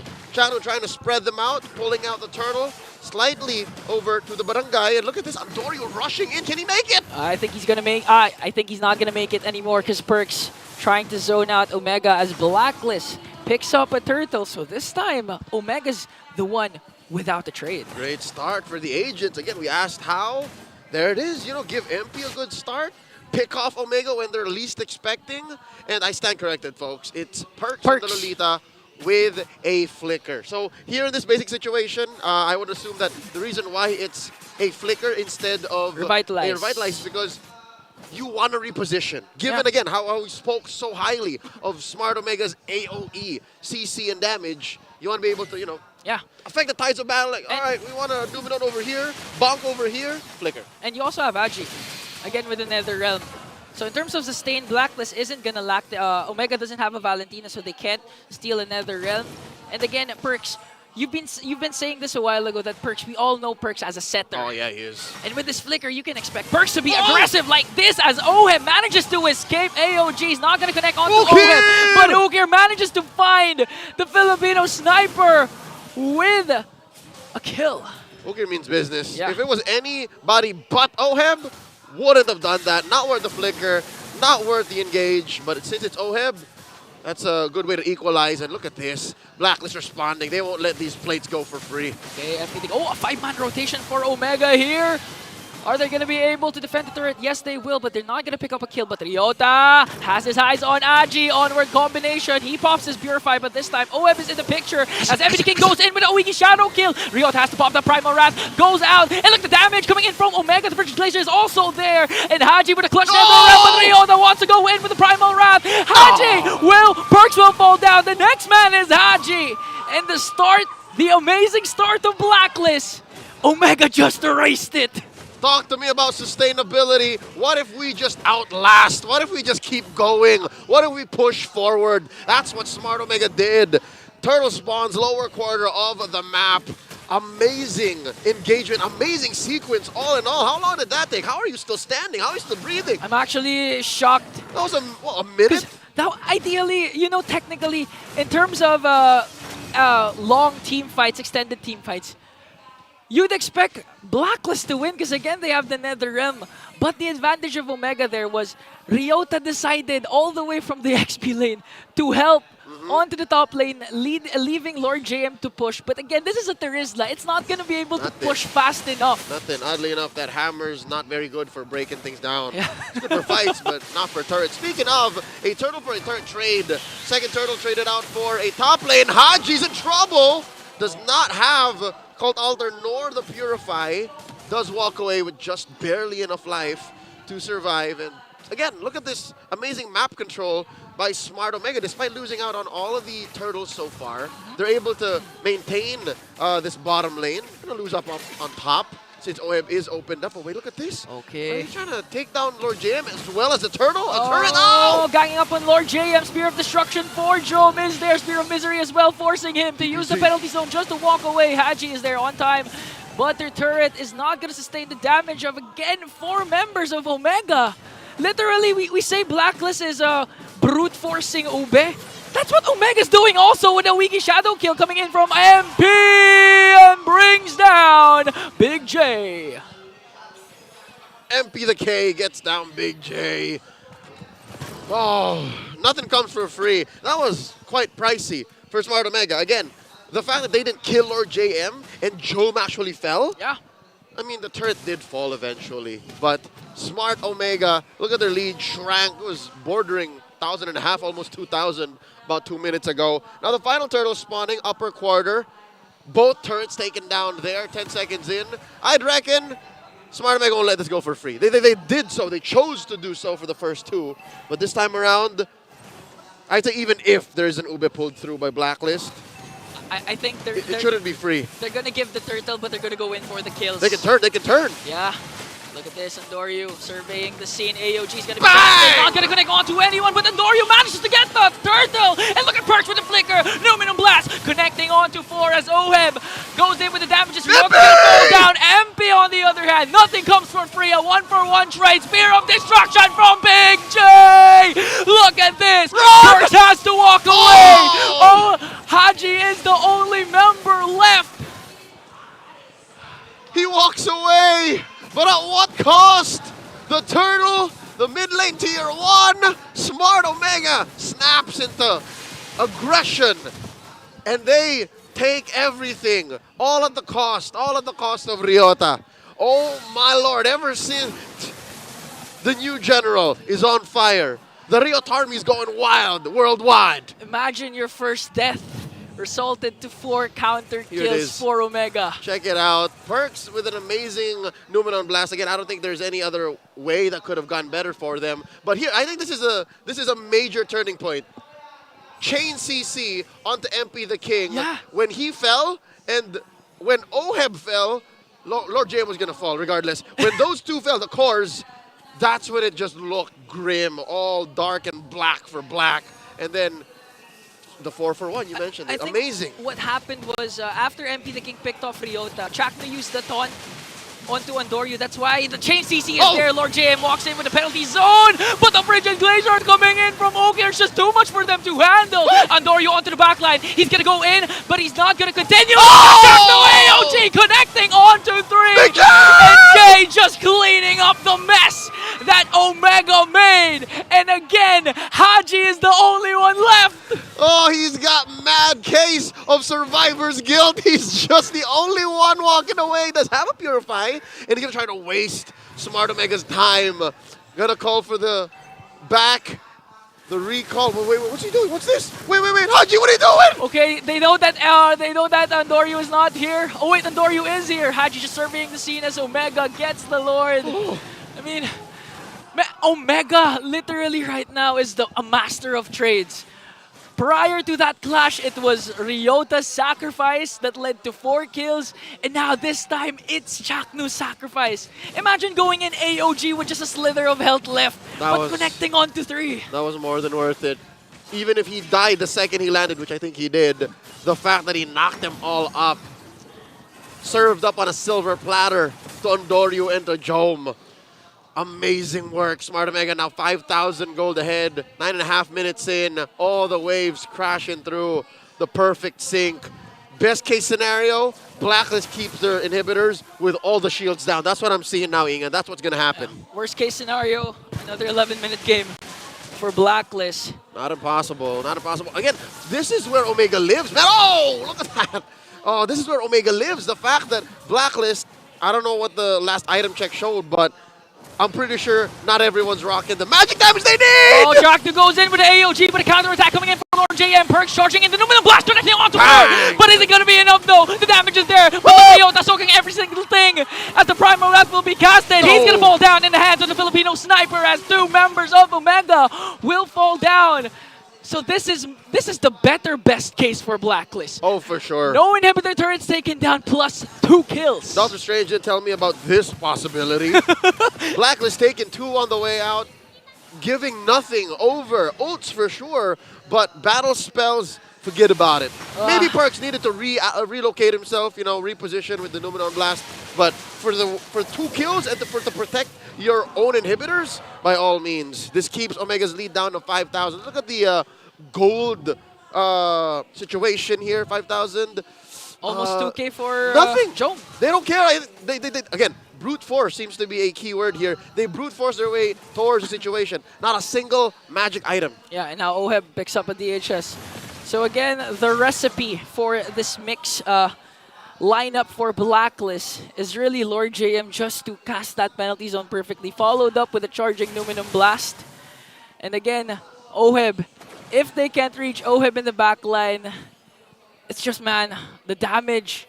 Imagine picking off Ryota with one more shuriken. You thought Ryota was about to escape, but Oheb says no. But here's the thing. It's not even a matter of if, but when. There's so many ways that Smart Omega can actually catch Oheb out. And damage dealt, sure, Haji is one of the safer heroes for Blacklist International. Like, he's able to, you know, weave through walls, purify out, cult alter if necessary. Again, Nether Realm again. So, looking at Oheb 232, this is not the best KDA you can expect, right? So, the fact that he's farming up at a respectable pace means there's hope for Blacklist. Okay, look at this, a closer look at Chaknu. 67% win rate. 66.66. To be exact. Correct. 2 wins out of 3. Very healthy. Averages about 9.67 assists per game with 25,000 damage dealt and about times 4.2 out of that damage taken. So this is a very, very sustainable, very shock-inducing Gatot, so shock and awe. Okay, so looking at the top lane, hefty minions for Omega onto the top, but look at this! Defensive AOG for Chaknu. Is this a go signal for the agents? Whoa! Ryota! Ryota! The new army, but Perks counter-attack with an Numinum Blast as MP! The King steals the Lord, goes in once again, shuts down Joe. The Pride of Ice for Ukir is there, but 4 members are surrounding him around. A mega kill for OM, and is this the comeback the agents are waiting for? 15 seconds till Ryota comes back. Chaknu has no AOG. This could be endable. There's a Lord up top. Chaknu left to fend for himself. Is he gonna make another miracle like the one we seen with the high loss? Chaknu trying to delay, but unstoppable from OM. We are going to a game number 3. Blink, and it's black. Out of nowhere, Blacklist International take game 2, forcing us to go the distance. You know what, Ian? I can't even tell you exactly where it happened. It just, in a snap. You know, Perks happened. Perks happened. He was so reliable. He was so on point. Let's go over to the Infinix Game Tambayan and break it down. Yeah, you should really never miss in those, never blink in those moments, or else you will miss it. And they did. We blinked, and it was just Blacklist overwhelming Omega in that last one. Yeah, in game number 1, we got that really sick Andoryu Hayabusa play under the turret in the bottom lane for Omega. Now in this game number, against Blacklist, now in this game number 2, we get that Perks Numenon Blast, which was on point. And again, that's coming from a fact that that final sequence was started off by Omega getting their chain crowd control down. They got their main condition in the team fight locked in already, but somehow Blacklist were just able to counter it, playing with the Faramis, playing with the Lolita that can serve the Numenon Blast, and of course he's gonna get the MVP. Of course. We would riot. People here would probably riot if he didn't get the MVP for that one, because that was just beautiful to watch. But then again, is this Blacklist becoming somewhat of a comeback king as well? Oh, I mean, well, if you look back at history though, this is signature Blacklist. How many times in the past when Yisun Shin was getting spammed, when the Aldous was getting spammed, that they'd lose the early to mid game, but then just wait for their power spike to turn things around. And bonk. That's what, with a bonk. With just a straight up bonk. And this is coming from the fact that Omega were playing aggressive. Early on, maybe a bit to the fault of Andoryu to push out a little bit too deep. But after the first turtle and the second turtle went to the side of Blacklist, Omega just amped up the aggression, which rightfully so they did with their lineup. But in that sequence in the bottom lane, it was actually even a Numenon Blast for Perks. And again, it goes back to the idea of Blacklist International. They're a great counter-punching team. When you think that you've got them with their backs against the ropes, they'll just get a really good setup or one sequence to turn things around. And I think that was the trick, right? I feel like Blacklist had to do that to Omega. They had to put Omega in a place where they had to become confident and then just take it by surprise there. Because their combo is, very insane. And if you go through and hit that Numenon Blast, you get a beautiful, basically, hit there, combination from Lord JM. You're pretty good to go. And again, we have to go back to the key item build here for the Lolita. It's Flask of the Oasis, Oracle, and the Blood Wings. So, of course, initially you're thinking that's just really good regen for the Lolita. Right. That's why Perks was able to survive and get a lot of shields. But the Numenon Energy Core, this is a weird thing about the game. In-game, when you look at the skills, it doesn't show it. But then when you go into preparation, heroes, click Lolita, and you look at the description for Numenon Energy Core, it scales off of magic power. More magic power you have, the more shield that you will provide. And, well, provided a lot of shields in that key moment. Yeah, it made sure that they were able to take the fights, or at least stay alive in the fights enough to wait for that perfect set from Perks and Lord JM with the penalty zone, and then just go ham with the backline. Yeah, and if you look at the lineup for Omega, really when it comes to, by the end of a team fight, when all ultimates are used, you only have the Moskov that can really deal out the damage. But the Omega lineup is strong with a combination of an Edith, Gato, Julian, Aurora. Most of the times you already would have picked up 3 or 4. or 2 or 3, let's be conservative, 2 or 3, and then the Moscow will clean things up. If you look at the side of for Blacklist International, then of course you have the carry, but with how quickly the Ghost Bursters can come back for Haji's Faramis, you can get a quick Ghost Bursters off to deal damage. Yeah, and Ghost Bursters were actually pretty decent, especially they were like grouping up together a lot. You're right there because Haji dealt the most damage for Blacklist International at 43,000. Pretty insane, right? I mean, normally you'd like leave the Faramis and just poke a little bit, but then he did poke a lot here. And in a lot of these moments, you know what? I think Omega had no choice but to group up together because you need to do that. If you're a Julian, you have to play close. And same with the Moskov as well. Yeah, and for another point at the Blacklist, OHEB had a really tough game here because rightfully so they did. Omega drafted and banned in such a way that taking out the Nathan, taking out the Harith, you take away the 2 faster scaling magic damage dealing gold laners. So Omega went into this knowing that the carry would get picked up for Blacklist International. That was the last best option. With the tankiness of the Edith and Gata together, you need the carry to shred it through. And we saw that the carry really had difficulty here. It was just sheer willpower from Perks, Haji, and, well, credit to OHEB as well for being able to stay alive as much as he could and deal as much damage as he could against a lineup like that. Oh, what a turnaround for Blacklist. I think that's the perfect way to put it. That was sheer willpower. Yeah. Do it! Just keep trying, keep bonking him until you get where you are. And technically, that did hold Omega off long enough for OHEB to actually do something in that point. But I did not expect him to be ready at all, to be honest. I was expecting one more like respawn for Omega, and then maybe that could happen, right? I was surprised that, you know what, that was not defendable. At the same time, yes, AOG was not available, right? Yep. So there was just no way Chakno could have defended that. And the fact that the Aurora died right after that, like that was just very endable. So big kudos to Blacklist there. It's hammer time. It's hammer time. I love that. That's perfect. That's it's perfect. Hammer time. It's the Lolita and the Terizla together. I feel like that's a name for their combo already. The hammer time The combo. hammer time. Yeah, I like it. And to be honest, it worked out so well. I don't doubt it can make a resurface in the next draft. Oh, for sure. Right? And again, doesn't always have to be the carry. Come on, Hanabi. Come on, you could have done that. And maybe not a big fan of Hanabi. I just really like the way that it works. Come on, man. It's a want, not a need. It's a want. They needed the carry there, but we wanted the Hanabi. Right, that's right. So whatever it is, it did work. But then again, it was a comeback. And most part of that game, no denying, Omega was still definitely ahead.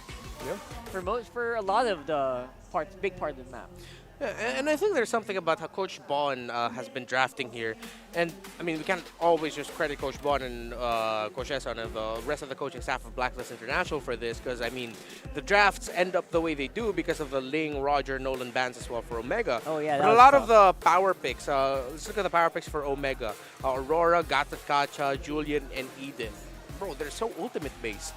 But then Blacklist International have been playing and drafting in such a way that, okay, let's draft lineups that can hopefully survive, that can hopefully sustain, and they're revolving around the ideas of shielding. Game 1, it was Matilda. Game 2, it's Lolita. This meta has so many ulti-based power picks that you can actually bring back sustain, but it's tough to. You still have so many conditions, but I think that's where Coach Bon is leaning at.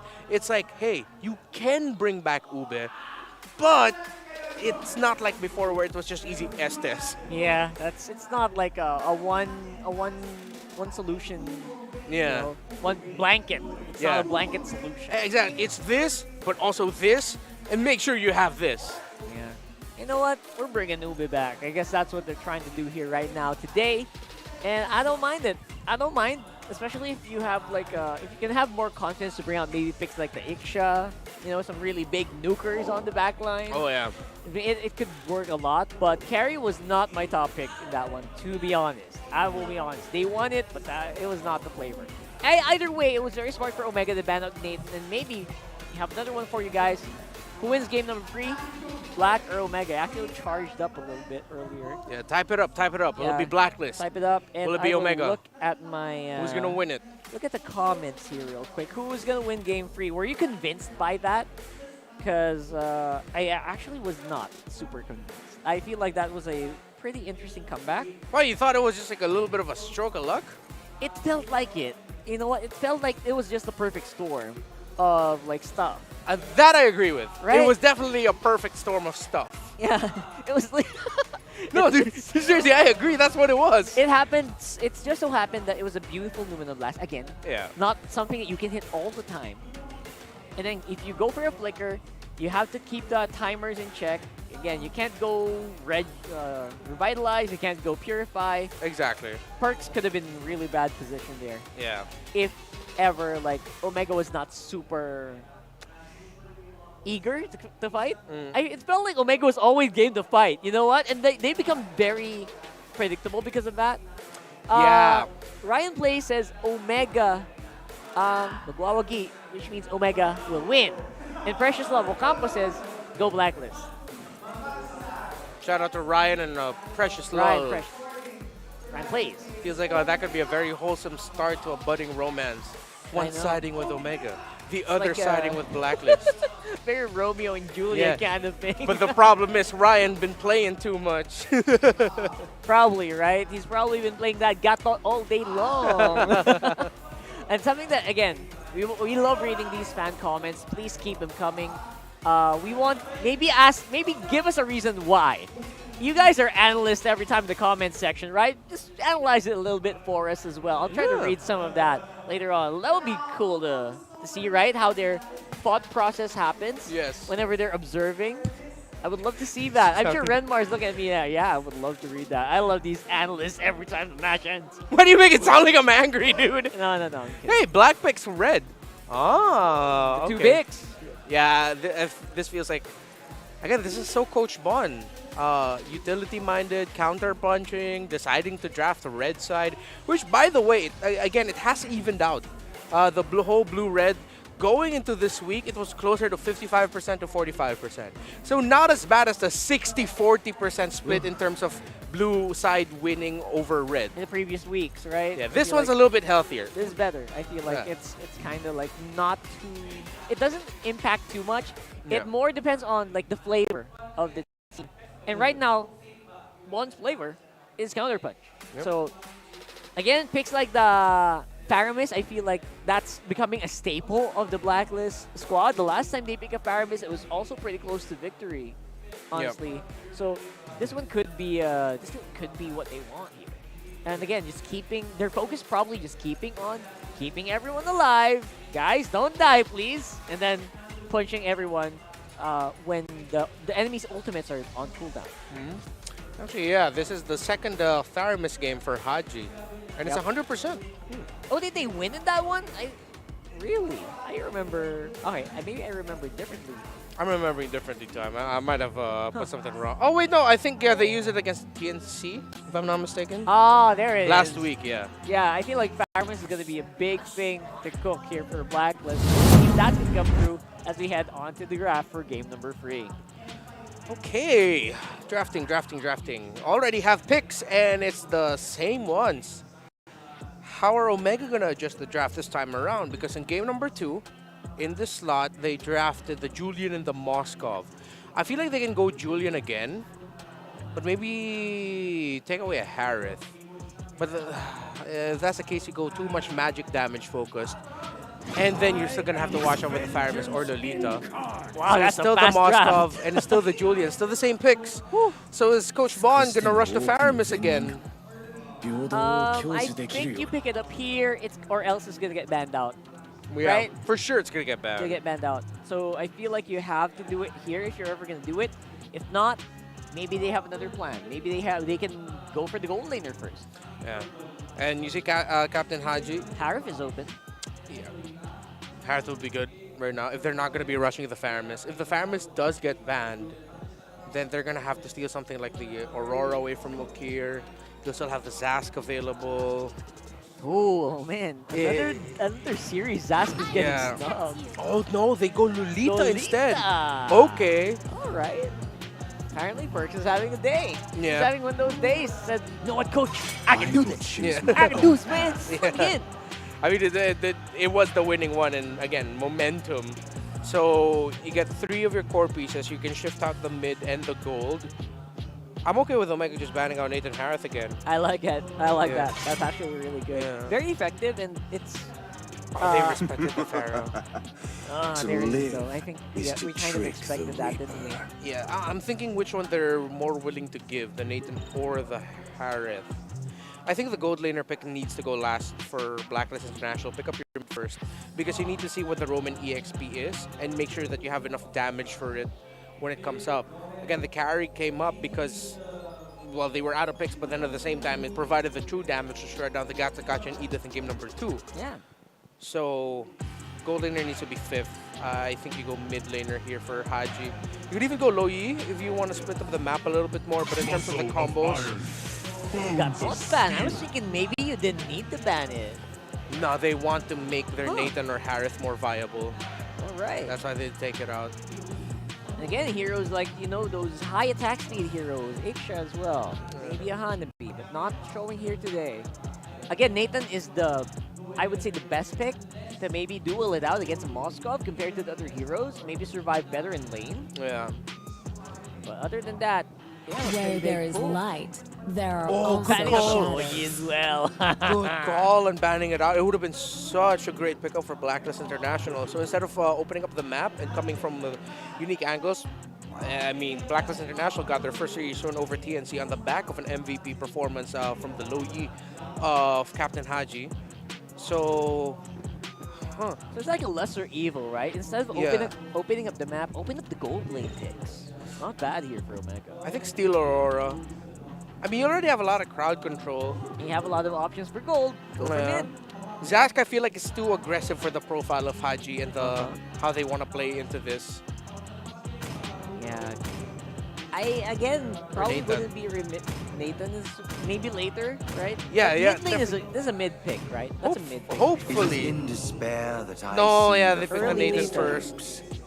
Interesting. What's the rationale behind picking the Nathan up first? They're considering, I think they just really... It's not going to get counterpicked, is it? Because, okay, for the gold and mid, you don't see enough. So it's like they decided, okay, let's just go ahead and get the Nathan.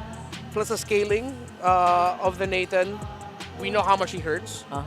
So they just chose to pick that instead of the Harith because maybe they're thinking there's not enough pieces that Omega can pick up that can dive or reach the Nathan because Yu Zhong fell out of the meta. And that's one of the main reasons why like teams were hesitant to pick up the Nathan.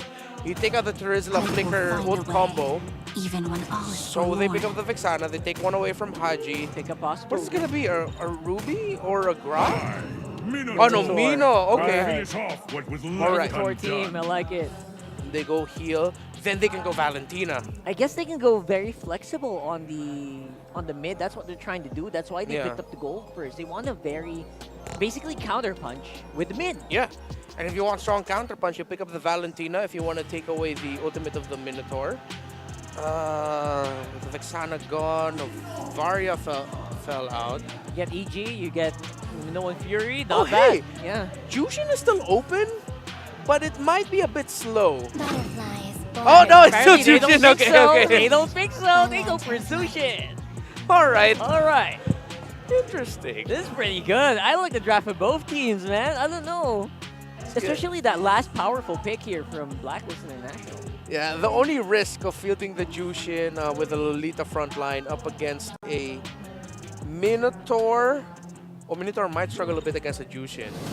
But come level 4, it might actually get to the point where the Jushin might, big maybe, struggle. Because this isn't a high invade lineup from Omega. Unless Andoryu says, no, I will invade. Join me, Okira and Chaknu. It depends on the call, right? It depends Yeah. on their call, their confidence in that time, and maybe depending on the willpower, like you mentioned before. Right? So wait and see. Who do you think came out on top here with the draft? Let me know in the comment section down below. We'll throw it over to Leo and Ningen to give you the action on the battlefield. That's done. It comes down to this one last game for that 1 point on the board. Game 3 between Blacks International and Smart Omega. Leo and Ingan bringing you the action. Is it just me or Is the draft very similar to Game 2? I think if it's not broke, don't fix it. That's the strategy for Blacklist, especially MP the King. Amazing performance, by the way. But again, Perks, Game 2 MVP with the crucial Lolita. Okay, still rocking the flicker. I thought he resulted to revitalize. Which now, in hindsight, hold up. A little bit of action in mid. Ook here about to get knocked down. And same with Shock. All right, real quick. Moment of silence here. A little bit of peace for us to discuss. The Lolita, I have to admit, maybe we were a little too over-fixated with the Hanabi combo, but between the two heroes, right, Lolita and Hanabi, a Lolita just by herself is a very, formidable, respectable roamer. Yeah, especially up against high attack speed marksmen like Moscow, like we've seen earlier. Right? Okay, so this time I think Okir, I think Haji will have a better time zoning out the members. But look at this! As I was saying that, Okir picks up a kill onto Haji. And that's the problem. That's the problem. Again, this wouldn't be the issue if it was still the Faramis.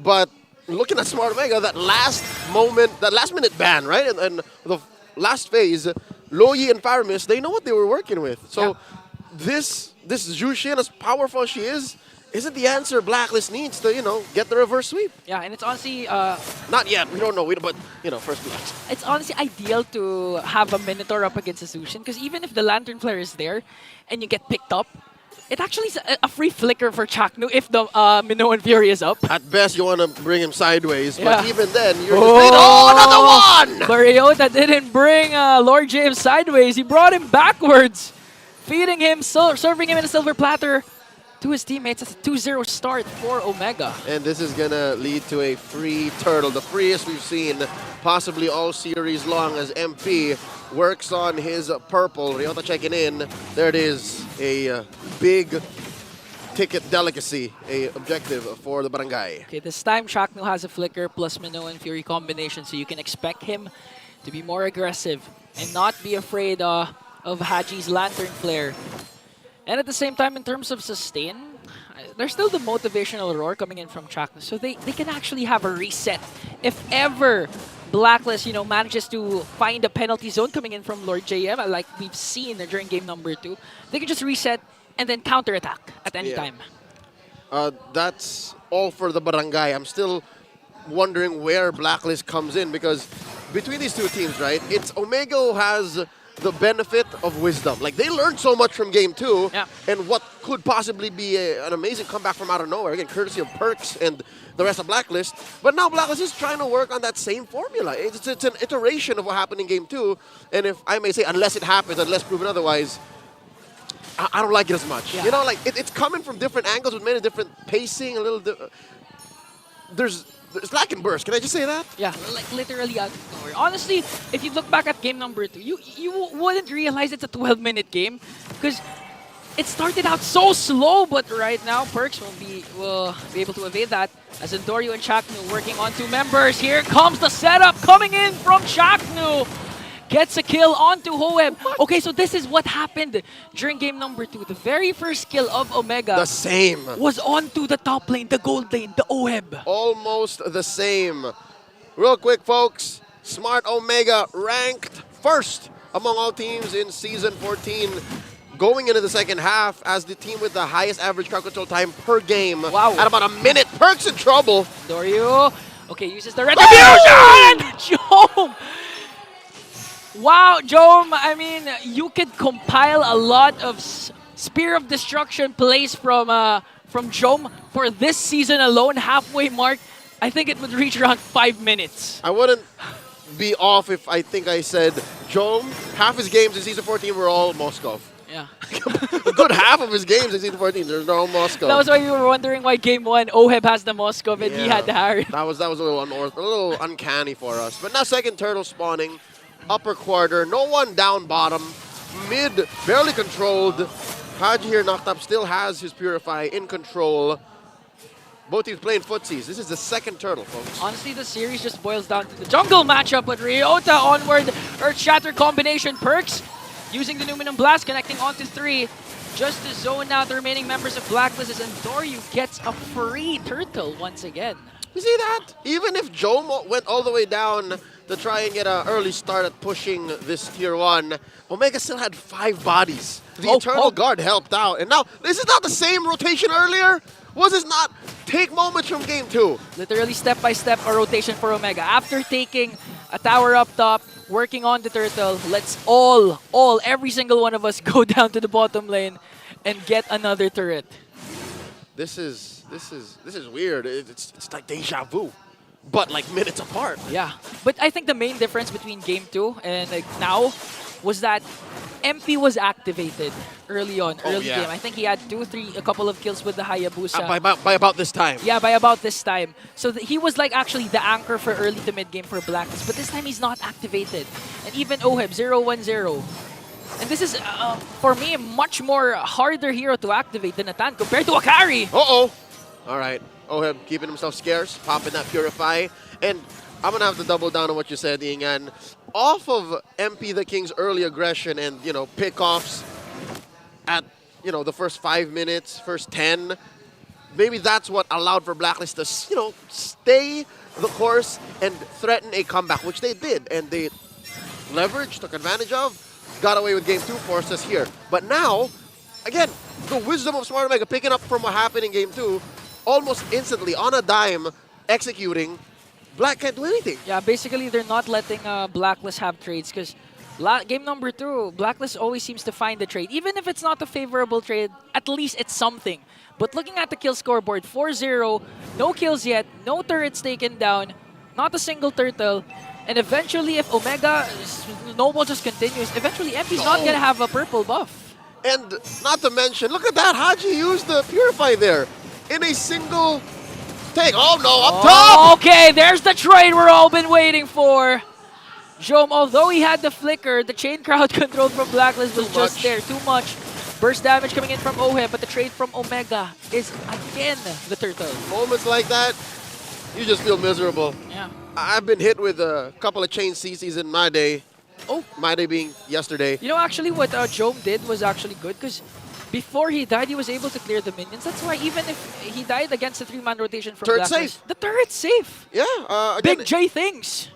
Big J with a big brain. We'll see if that eventually comes back to bite them in the butt. But so far, it seems like a small price to pay. Perks, though, getting caught out in the back. Okay, Andoryu is not going to connect because Perks has the dash out, but here comes Chuck. Okay, he has the Minoan Fury. He's not going to cast it yet. Eternal Guard will bring down Perks. Another pick, another kill. But this time it's Ryota with a kill. SOD, just for good measure. All right, no one home. I think we're trying to aim for Haji there. Andoryu looking for the burst down. Haji pops the Crimson Flare, keeping him safe. Now, again, very similar to game 2, but better this time. Omega aren't pulling any punches. Like, did you see how they committed so much to take down Perks? They understand how big of an impact Perks is to Blacklist game, that if they bury him deep enough, like he won't even have any room to try and come back with a Numenon Blast. Yeah, and even Haji, they're also diving down to Haji as much as possible, wants to pop his Purify at any given moment, but Chakno has the Flicker plus Minoan Fury. All of it. Actually have a setup. All of it. Okay, now Joe working on the top lane turret. Purchase there with a shield. Ooh. Defends it very well. But okay. The problem with Zushin, that's why it's not picked up as much compared to week number 1, is it's easy to counter. Just have a dive-centric lineup. Yep. That's it. You lean hard into the Lantern Flare. And she's slow. Sad to say. She does make up for it in CC and some level of sustainability, but between her, Zask, Vixana, Aurora, she's the slowest of the 4. Yeah, I even remember the time she was released. I think the first build was actually Rapid Boots because of their movement. Oh yeah. She was really slow. That's in ranked games. Yeah, but, in ranked games. The day she debuted in MWI, she was kicking butt, but that was prior to everyone just playing all the assassins, everyone playing the fast game. But now that the meta has settled, it's hard to find a room for Zushin to go. This is a Lord Shuffle we're seeing. Andoryu letting it go a little. Soft reset. Slight advantage for Omega. Different angle at the battle right now. Haji checking in those bushes. Andoryu going to choose to get his purple first. Yeah, all battle spells actually are activated for both teams. Haji just really putting Chaknu and Ryota out of position here as Joe works on the bottom lane. He's gonna secure a bottom lane turret. And let's see who's gonna react first, because Lord JM, again, he's been performing well with the penalty zones, but the fear is if Chaknu counterattacks again, they're the team leading the league with the most crowd control ratio. So right now, what do you do if you're Lord JM? Because right now, Ryota picks off her Shatter. Perks answers back with the Numinum Blast. And the first man down is Lord JM. MP the King goes in with a weaky Shadow Kill, but he's going to fall down. OM Perks, Lord JM not in the picture. It's just MP and Haji left, all for the price of Chaknu. 3-for-1 sale. Get yourselves a Lord. Look at that small corridor in Blacklist's jungle. I'll tell you now, Ingan, as soon as that fight broke out, I didn't even see jump through the SOD. He was just there. I could have sworn Oi was going to come in, fight first with very little clapback from Omega, but here we are. Boom! Oh, he caught MP with it! Got MP. And then took care of Lord JM. Wow! And then everything else. You know what? It was off of the back of that Minoan Fury. This is the missing piece from Game 2. Yeah. Honestly, I like that you mentioned that because Perks had the wonderful setup already with the Numinum Blast. It was a great response, like 0.01 seconds after, you know? Again, Chaknu with the Minoan Fury. Plus the gold lead that Omega established, they were able to out-sustain the entropy of OHEB. Even if OHEB was actually in a good position to dish out the damage, the motivational roar plus all the sustain coming in from Omega, from then on, it's just really the lead that Omega established. 6K ahead. Blast International. Got a big Lord knocking down their door. Bottom lane does take care of it. Tier 2 in mid still standing. Smart Omega taking their time. They learned so much from Game 2. Now it's Blacklist's turn. This is their only moment to do so. Gotta pull out all the stops. What else they got? Lantern Flare from Haji. Which, I gotta say now, I don't think I'm alone or wrong in this, but we are really feeling this Jushin. Yeah, it's not a game changer compared to Haji's performance in game number 2 with the Faramis, a lot of clutch nether realms. Was it game 2 or game 1? That was game 2, sir. Game 2, yeah. That was game 2. Okay, okay. And I like that Omega's adjustment right now. They really adjusted from game number 2 because game number 2, when they had minions onto the bottom lane, they tried to burst down the inhibitor. That was the moment that OHEB picked up 2 kills with the carry. Yep. And this time they just let it pass. Let's not do that again. We learn from our mistakes. Let's play this as disciplined as possible. Yep. So far, Blacklist can't even afford to do that now. Yeah. Sure, there is a little bit more burst in a Nolan compared to a carry, but again, the aforementioned Faramis played such a big role. Yeah. The Lolita was less of a known quantity compared to now, wherein Omega are just respecting the hell out of Perk's Lolita. Like, as soon as he crosses a certain line, they would burst him down. All the ults thrown at him. So with that said, Smart Omega sitting on the 7K gold lead. Even if that is amazing, even if that is huge, look at that Ukir catching a little bit of the Lantern Flare. They're not going to force anything. They'll wait for this Lord, They can manage the waves, and then win off of a final GG push. Yeah, they shouldn't. Game number 2, comeback win for Blacklist again, 12-minute mark. Was it the first? It was the second, around the second Lord. The perk setup started things off with the Lord JM penalty zone. Can happen again for game number 3 if they don't play their cards right. So right now, Omega just really waiting for the Lord, waiting for that split push from Joe. Gonna force Blacklist to react, then outnumber the agents, and eventually secure that Lord. This is tough because I think Omega's going to walk away with a free... Oh, but they're going to burst the Lord though. turret, and they're going! What? A setup coming in from Chaknu with the Winter Crown, but Perks answers right back with a Numinum Blast! Andoryu gets the Lord. MP the King goes in for the kill onto Chaknu. A weak Shadow Kill is there. He's going to call up in the picture. SOD from Jong to take down Perks.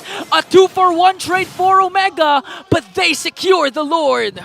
At the cost of Chaknu, Smart Omega take everything that they want. The push down bottom, 2 kills, and the Lord. And again, lessons learned from Game 2. They're not going to force anything. They're going to wait for Chaknu, wait for all these waves to come a crash in, and then they'll go from there. This is looking dire for Blacklist International. The agents have to put their hands up. Energy ball for your team. Okay, Perks and MP the King will join the potential final clash here, but I would like to commend. Wait a minute, okay. OHEB pops his entropy. Now Joe working on the top lane. That's a shocking amount of damage. I don't know where that came from. I also got shot. Where did Oheb take that much damage from? Oh my lord. At this point, it's a 10.2k gold lead for Omega! Joe 1v1 up against MB the King on his own jungle there. Woo! But MB the King manages to escape. Now they have to work on this Lord. Burst it down. Omega and the rest trying to find a beautiful setup here. Chaknu goes in with the Minoan Fury connecting onto one. Lord J onto the backline. MB the King has to go away. There's the jump once again. Numino Blast gonna connect, but shut down coming in from Ryota. Joe works on the crystal! And Omega, in the new Barangay fashion, takes down Blacklist. It was inevitable for Smart Omega to take this game, sitting on a 5K, 7K, 8K, 10K gold lead up until the very last moments. Game 2 was instrumental to coming to this point. Yeah, lose game 2 but come back stronger for game number 3. What a flawless victory. I think multiple players from the Barangay didn't even die that game. It was just Chaknu, Ryota. They're frontliners. Yeah, they're frontliners. Woo!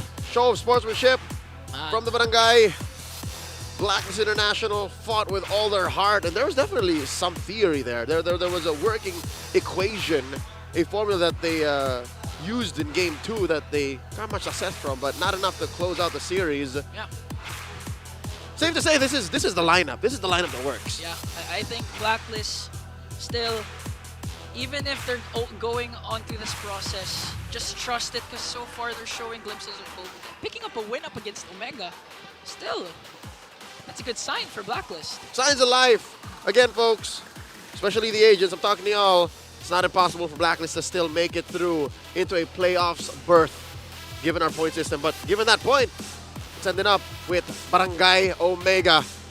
They're joining Mara Aquino on stage right now. Get a few words in with their winners post-match interview. That's it for me and Ingan. Let's go on stage. Congratulations to Barangay Omega. Let's give him a big round of applause. Shakto, parang ang lalim ng iniisip mo. What's up? Ala. Oh, okay, ito. Testingin kita. Congratulations, by the way, sa panalo nyo ngayon. Back to the winning path. Bukas, sa susunod na laban nyo, Rora naman ang makakalaban nyo. Paano kayo makakabawi kay Renny J? Siguro sabi, ituloy yung laban. ituloy yung laban. Sige nga, anong palag mo? Anong palag mo sa kanila? Ano ba? Wala pa ako naisip eh. Mamaya pagka-practice ko sila. Mamaya, sige, pag-practicean mo ha. Gusto namin malaman yon. Hey, kwento mo naman sa amin. Brother mo, si Bornok, right? Totoong brother mo, right? Saan? Nasaan siya? Okay. Nandun siya nagtatago. Wala. Pero gusto namin malaman kasi hindi pa namin siya nakikita sa MPL, hindi pa namin siya nakikita sa MDL. Wala kaming idea. Pwede mang magkwento ka ng konti tungkol sa kanya? Ikaw ba'y nagaya sa kanya dito? Yung sariling sikap niya yan. Kumbaga, naman siya maglaro eh. Patingin nga, hi! Tingnan natin. Ayan. Ayan, ang brother ni Shaq Mamba. Okay, give us an inside scoop kasi para may preview kami sa brother mo. Ano ba ang lakas niya at paano mo siya, sige nga, ipagyayabang niyo siya dito sa MPL Arena. Anong masasabi mo tungkol sa kanya? Ito si Bornok guys, kapatid no. Kapatid ko, huwag niyo gagalitin ah. Welcome to MPL and we can't wait until makita ka namin na maglaro dito. And now, i-announce natin ang ating MVP. Can we hear some names? Sino? Uy, sino ulit? Let's take a look at the screen. Congratulations, Jom! Jom, ikaw naman! O, dito ka daw, sabi ni Chaknu. Ayan. Congratulations! Thank you po. Anong gusto mong sabihin sa ating mga kabarangay? Tsaka ang ganda palagi ng buhok mo. Minsan pa ganun, minsan very may swag. Okay, anong gusto mo sabihin? Maraming salamat sa lahat ng pumupunta sa venue and sa lahat na nanonood ng online. Tuloy nyo lang yan. Gagalingan lang namin palagi. O anong dapat namin abangan? Babawian namin mga tumalo sa amin. And now, it's time to announce our lucky winner of 3,000 diamonds. Come on up. We have one lucky fan for every single series. Nice one, Kuya Pex. At ito na ang ating winner of the day. Hello! Parang ito ata yung dati mong buhok, Ryota, no? What's your name? Denverson Esmato po. Denverson. Denverson. Very fancy. Galing ka bang office? Hindi po, school lang po kakauwi. Kakauwi mo lang mula ng school. Okay, sino dito ang idol mo? Matagal na pong idol is po si Boss Chuck. No? Chuck, no. Kono naman. Dito ka. Ayun. Gusto mo bang i-cover si Chuck, no, at hiyag siya? Anong gusto mo sabihin? Kaharap mo na si Chuck, no? This game po, napakaganda ng performance as usual. Yung mga set, talagang Chuck, no? Chuck, no. Ano naman gusto mo sabihin sa fan mo? Pumunta siya dito para mapanood ka galing school. And thank you sa suporta. Tapos pakopya naman. Pakopya naman. Alright, congratulations. Now you get to be with your favorite team, Smart Omega. You may now take your bow and take your walk of victory. Smart Omega, finishing strong. At sabi nga ni Jom, babawian nila ang lahat ng tumalo sa kanila. Second round of MPL Philippines Season 14. We're gonna break it down for you, so we're gonna go back to our panel. Pasok. All right, this game really blew my mind, but you know what else blew my mind? What? What kind of school has a uniform like that? That's Yeah, pretty right? cool. That's pretty cool. It's a All full right. suit. That guy looks like he's ready to cast. Either way, we got our MVP here. It's Andoryu. Wait, straight up from game number 1. No doubt about it. This guy bought it. Yeah, that's why the Jushin pick scared me for Blacklist International, because you're up against a Julian. It's a slightly adjusted lineup, but the aggression that you get from a Julian in the jungle, paired up with a Minotaur and Vexana, yeah, that's not going to be easy. And, well, it was easy for Andoryu. 100% kill participation, deathless as well, so he was bulletproof this game. Yeah, that's pretty insane. If you think about the lineup the enemy has, that's an Atan. Usually can laser down people pretty easily. And then again, there is kind of a laser as well for the side of Omega, which is, of course, Dome. Beautifully done here. And again, cancels after cancels. I think the crowd control made a big difference here. I think we're talking about that before. Yeah, again, no room for entry for Blacklist International. The knockup coming in from the... Well, wait, I'm glad that we focused on this, because look at MP the King. Bang! The moment MP the King entered, he got knocked up. Yep. Most likely from the ultimate of the Vexana. If not that, maybe the first skill knockup of the Minotaur. Yeah. But it was just unfortunate because... Trying to confirm that. Yeah. The moment... And that was the perfect entry too. Goes in, all good, but then suddenly, nope.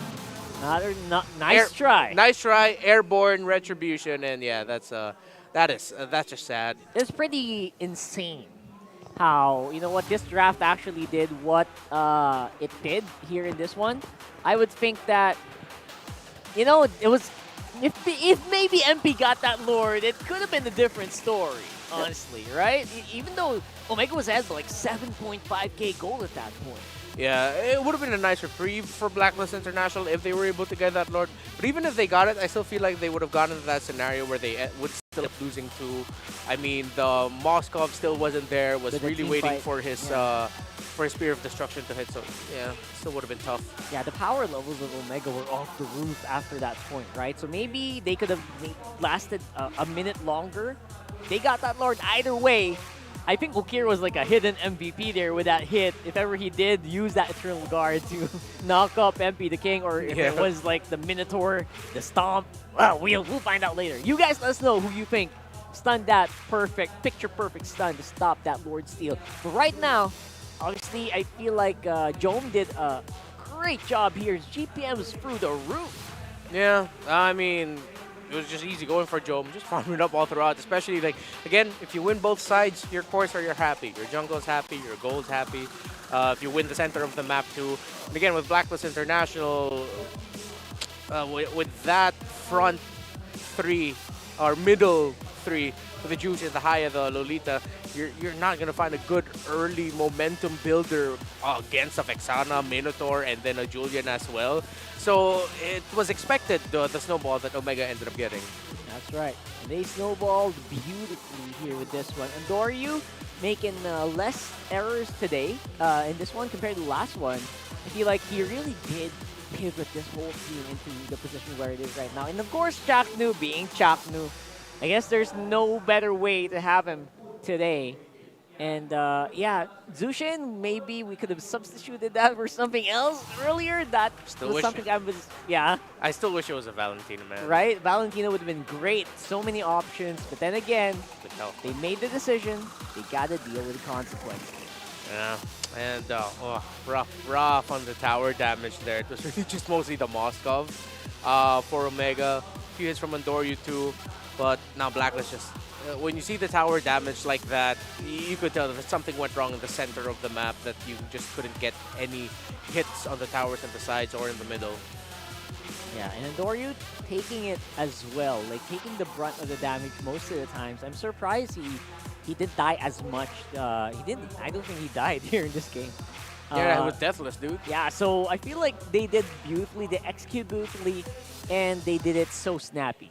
Just like this guy right here. Oh, man, that was smooth, that was smooth. And right now we have Coach Snap here from Omega to give some insights. What's up, man? How are you feeling today? This is the best game one, honestly. Oh, really? Could have been better. Could have been better? Should have been a 2-0, honestly. All right, I'm glad that we'll start it off hot right out of the gate, though. So what happened there in that game number 2 that you're willing to divulge to us? They overextended. And the wave flow management was an advantage for our side, but they took the flash. The enemies forced clash against us, so we had a hard time there. You just had to take it, even though you had the advantage for the minion waves. Yeah, I think they did have like a big advantage in the minion waves right there. So, and again, I guess it's part of being a part of point for improvement, right? Maybe it could have been a 2-0. I guess that's the goal all the time. But speaking of the goal, I heard that you pick up these. I just want to confirm. I just want you to confirm. You pick up these Garot Kacha, for instance. You watch a lot of streams. Is that true? I watch a lot of streams. Right. So Cambodia, even Brazil. Brazil. And MENA, yeah. And this Gatot is specifically from where? From where did you watch? From Baloy. From Baloy. There you go. Just for people who's wondering, right? Baloyski was the guy who inspired this. Yeah. It's very effective right now. It's becoming a main pick for your team, huh? Yeah. But on the other side of that, like what else can we ask a little about Bornok? Like what's the reasoning of picking up Bornok for this lineup and removing Rebo? Rebo wanted to take a rest. He felt like he isn't giving enough to the team, providing enough to the team. So he decided to take a rest. And for Bornok, since he's Chaknu's brother, we see potential in him. Oh. He could be an aspiring pro player as his brother is. So not just because he's a brother, but because the gameplay that you saw was good. Yeah, all right. He has the talent to play. The talent. The hard work. Right, and he looks very smooth. Good skincare, says Renmar. Yeah, Bornok has good skincare, man. I got surprised about that. So one thing I was also surprised about is the drafting pattern for this game. All of it went blue side for your team, and it was just constant bans on the Ling, Roger, and the Nolan. So did you, with the drafts for this game, did everything that came out was pretty expected for the coaching staff of Omega? Yeah, like everything. Everything was predicted. Oh, so all of the ideas that you had of how Coach Bod and Blacklist International might draft for this series, it all pretty much happened. Yeah. So one thing that I really what I really liked was that Game 2 draft.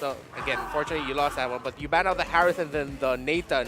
I thought Nathan was going to get picked up by Blacklist, but then Yeah. you said, nah, we're not going to give that to you.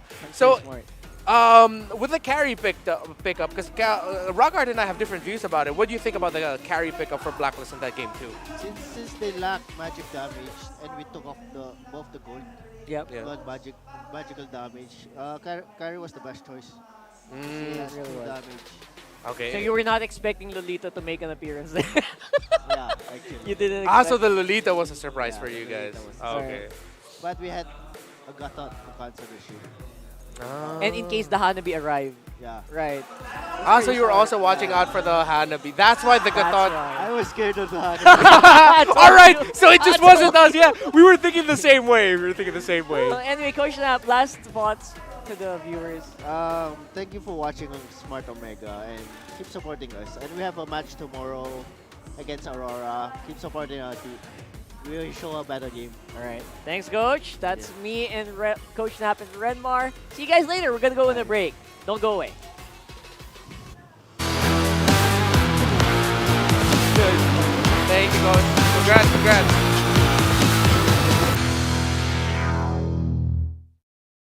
Dark side.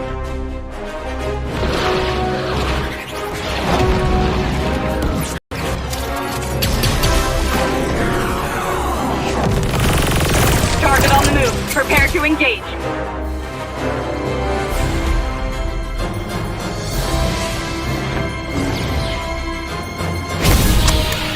May the force be with you.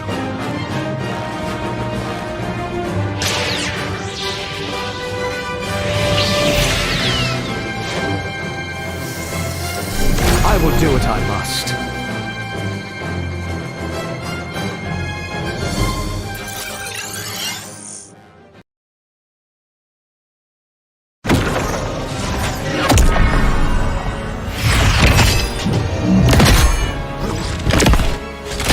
At last, I am complete.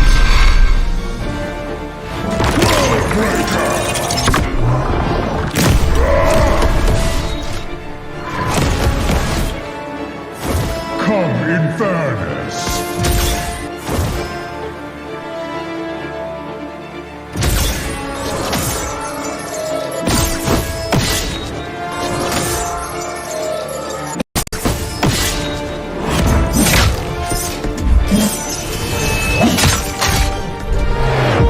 Annihilation awaits. Boundless is my hunger.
Fun facts. Mid-season special. So for this episode, I'm just gonna be using random copyright-free stock footage of cute animals and B-roll of myself editing this video in cinematic angles over voiceover.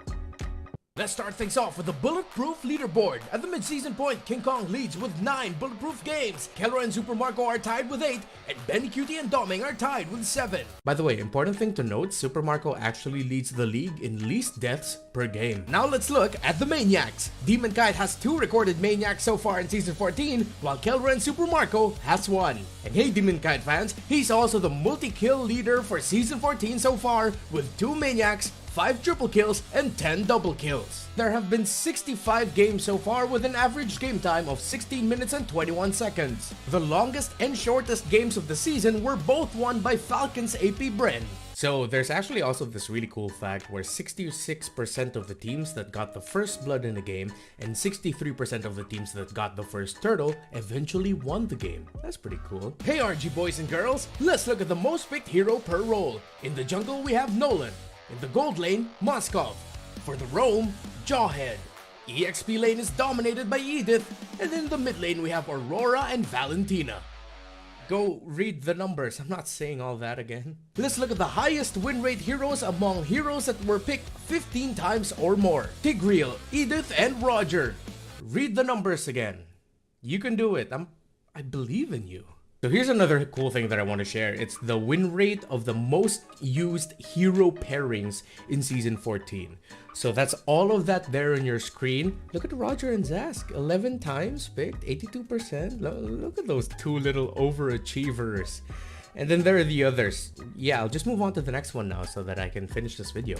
The number 1 most first picked hero in the league is Roger with 13 picks. For the 4 most picked heroes and the first 2 picks on the red side, that's these 2 right there. Yeah, that's it on that slot. It's Edith, Harith, Zask, and Roger. So let's look back at stats that focus on the players. We have King Kong getting the most turtle kills so far with 40, and Kyle TZ has the most Lord kills so far with 20. And so far in Season 14, Kyle TZ and Benny Cutie are tied with the most game MVPs with 5. Hey, thanks for watching. See you on the next one. Coming up in MPL Philippines Season 14 Week 4, the star match of the week. Witness a potential banger as FCAP and FNOP face off in a fully fierce fist fight for first place. Will the Super Fam keep their momentum alive, or will our world champion Titans break the streak? I mean, that's, if they beat their prior matches between TNC and Narasty respectively. Will Kelra, the gold standard, be able to withstand a literally bulletproof Marco with a Lolita Hanabi combo? What are we calling that, by the way? Lolabi? Lanabi? Hanalita? Look at the moves, look at the shields. Damn that CCME. Feast your eyes on the star match of week number 4. FNOP versus FCAP. Live in Green Sun, Makati City. It's not that sunny. I know it's been raining like hell. Which F-er are you? Who the F will win? We'll see you then. Stay safe, stay dry.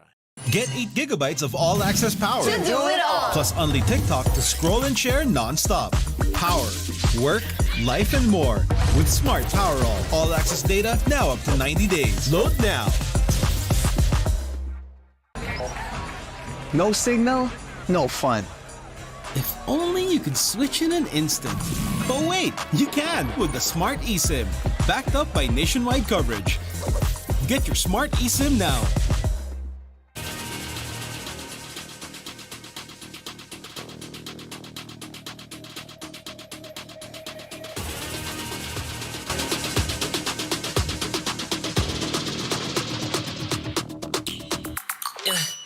Hit me like I might kick over, but you can give me in no corner. I know I can make a comeback, ace this round and finish this game now. Got the power on my shoulders. Yeah, you know that I'm a soldier. You can keep me off my guard, but you can't keep me from my honor. Nah, nah, nah, I feel like the floor is lava. The energy's getting higher. You're saving my arms, 'cause I know just what I got. I got you like na na na, and you know I hold the power. This feeling I love, oh yeah. Making my grind good to great, so don't stand in my way. Standing tall and I won't fall over. We are better than great, good. We are better than great. We stand tall, won't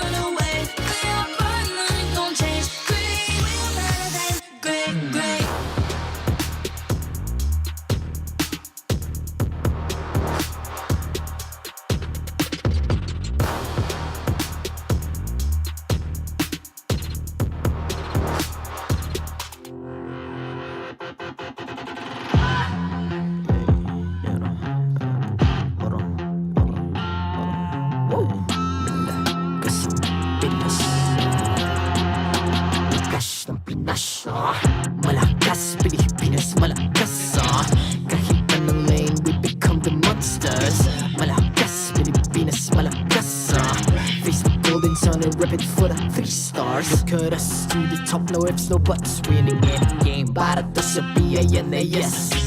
Di mo matitin ang aming boses sa new level. Nasa kalye man o mobile window, I become a legend. Open fire, we unite, we winners. Built with pressure, like diamonds are made of. Switch na lane na parang gera, HP racing, way reset up. Built like ang buhat ni Hilda, full load SS parang Laila. Susundan ko ang iyong bakas, kasama patas, tagumpay natin ito dahil tayo'y malakas. Para sa Pinas, nasa amin ang alas, hindi tuwa atras, kinikilala sa taas kasi kami ang malakas. Para sa Pinas, nasa amin ang alas, hindi tuwa atras, kinikilala sa taas, ganito kami sa Pinas. Wow! Hold on, yeah. Wala ka sa Pinas. We are Laging every beat, no surrender, no retreat. Pag nagsama-sama, just imagine what we can achieve. Laging every beat, no surrender, no retreat. Giving 100 all my all, cause we just cannot be defeated. We are unstoppable, immune and invulnerable. Ready ang equipment, lahat frozen, malak crowd control. Pakita ko na jab like pow, east of the southeast. Taas sa matawag, proud and loud, cause every enemy we devour. Susundan ko ang iyong bakas, kasama patas, tagumpay natin ito dahil tayo'y malakas. Para sa Pinas, nasa amin ang alas, hindi tuwa atras, kinikilala sa taas kasi kami ang malakas. Para sa Pinas, nasa amin ang alas, hindi tuwa atras, kinikilala sa taas, ganito kami sa Pinas. Wow!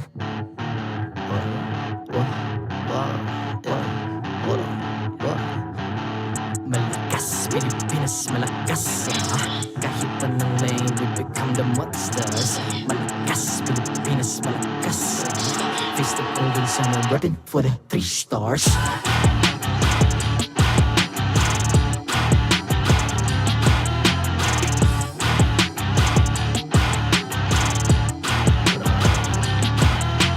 Ang lakas ng Pinas, we unite, be the stars. Ang lakas ng Pinas, we unite, be the stars. Ang lakas ng Pinas, we unite, be the stars. Ang lakas ng Pinas, we the stars. Ang lakas ng Pinas, we unite, we the stars. Ang lakas ng Pinas, we unite, we the stars. Ang lakas ng Pinas, we unite, we the stars. Ang lakas ng Pinas, we the stars. The 14th season of MPL Philippines is brought to you by the following sponsors. Smart, the official telco partner of MPL Philippines Season 14. The official tournament phone of MPL Philippines, Infinix GT20 Pro. Official suppliers, EMC Asia and Index Salon. Experience the TLPH Season 14 action live at Green Sun, Makati City. Grab your tickets now via official MPLPH website.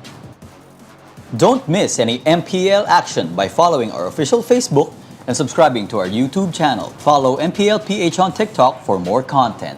And to ensure the equality and fairness of our games, MPL Philippines is also monitored and supervised by the Games and Amusements Board.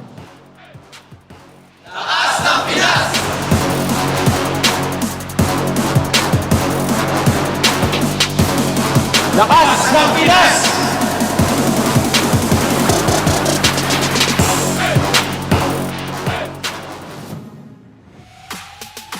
Tingin na sa akin pa. Amen. Ay, wala. Pumlikar na. Hero.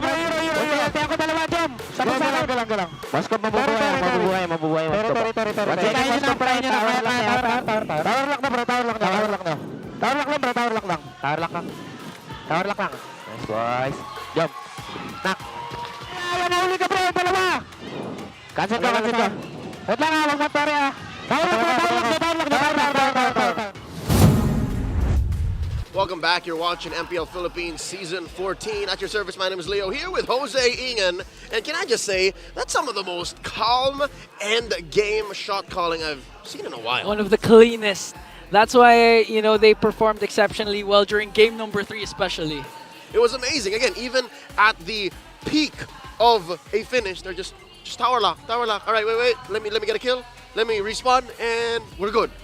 But, you know, maybe that's what's like when there's 5 Super Marcos in one team. all nonchalant. All nonchalant. All just achieving more than they could. Speaking of which, we're about to see a superstar match coming up. It's Team Liquid Philippines versus Fnatic Onic Philippines.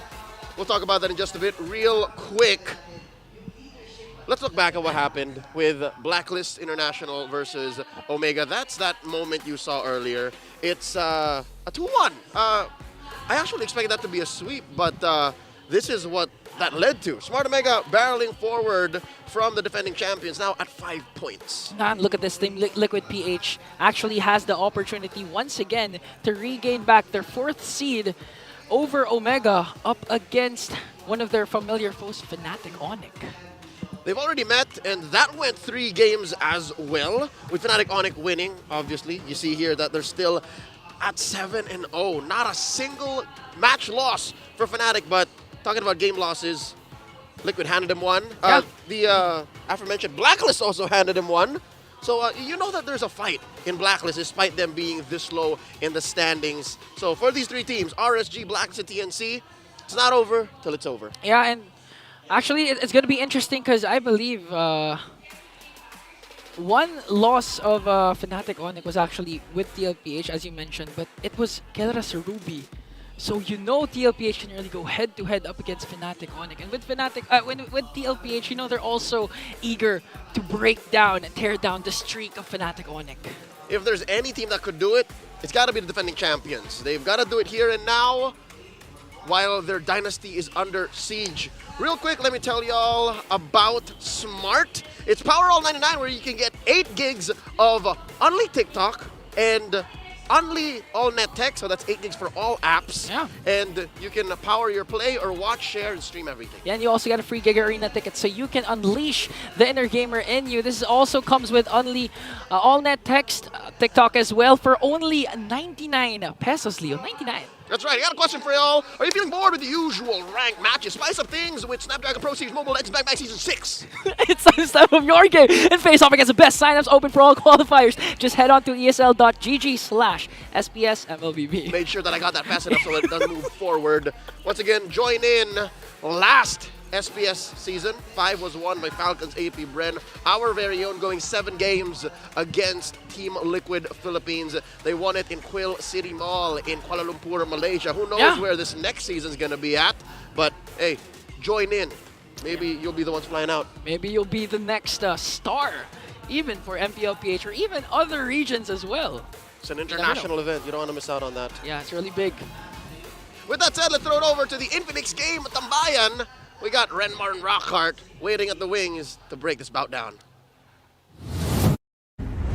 The Infinix game Tambayan ready to receive, as always, just lounging about here. And we're talking about the possible stuff that can happen on the next matchup. I'm Rockhart and this is Renmar. And we are kind of very, I would say, very excited. Not kind of, very excited. Can't you tell? The excitement is palpable. We got coffee. We're very excited. We are very, very excited. And in all seriousness, though, this is one of those matches that you kind of look forward to if you're an FNOP fan. And at the same time, if you're a fan, not a fan of FNOP, you're looking to see who's the team that can possibly beat them. You're probably watching. I know you're there. Let's watch and talk about FNOP and TLPH. They are, of course, TLPH, the reigning champions of the Philippines, right now against the Sonic, who are currently on a 7-match win streak, guys. 7 matches. My goodness. Can you believe it?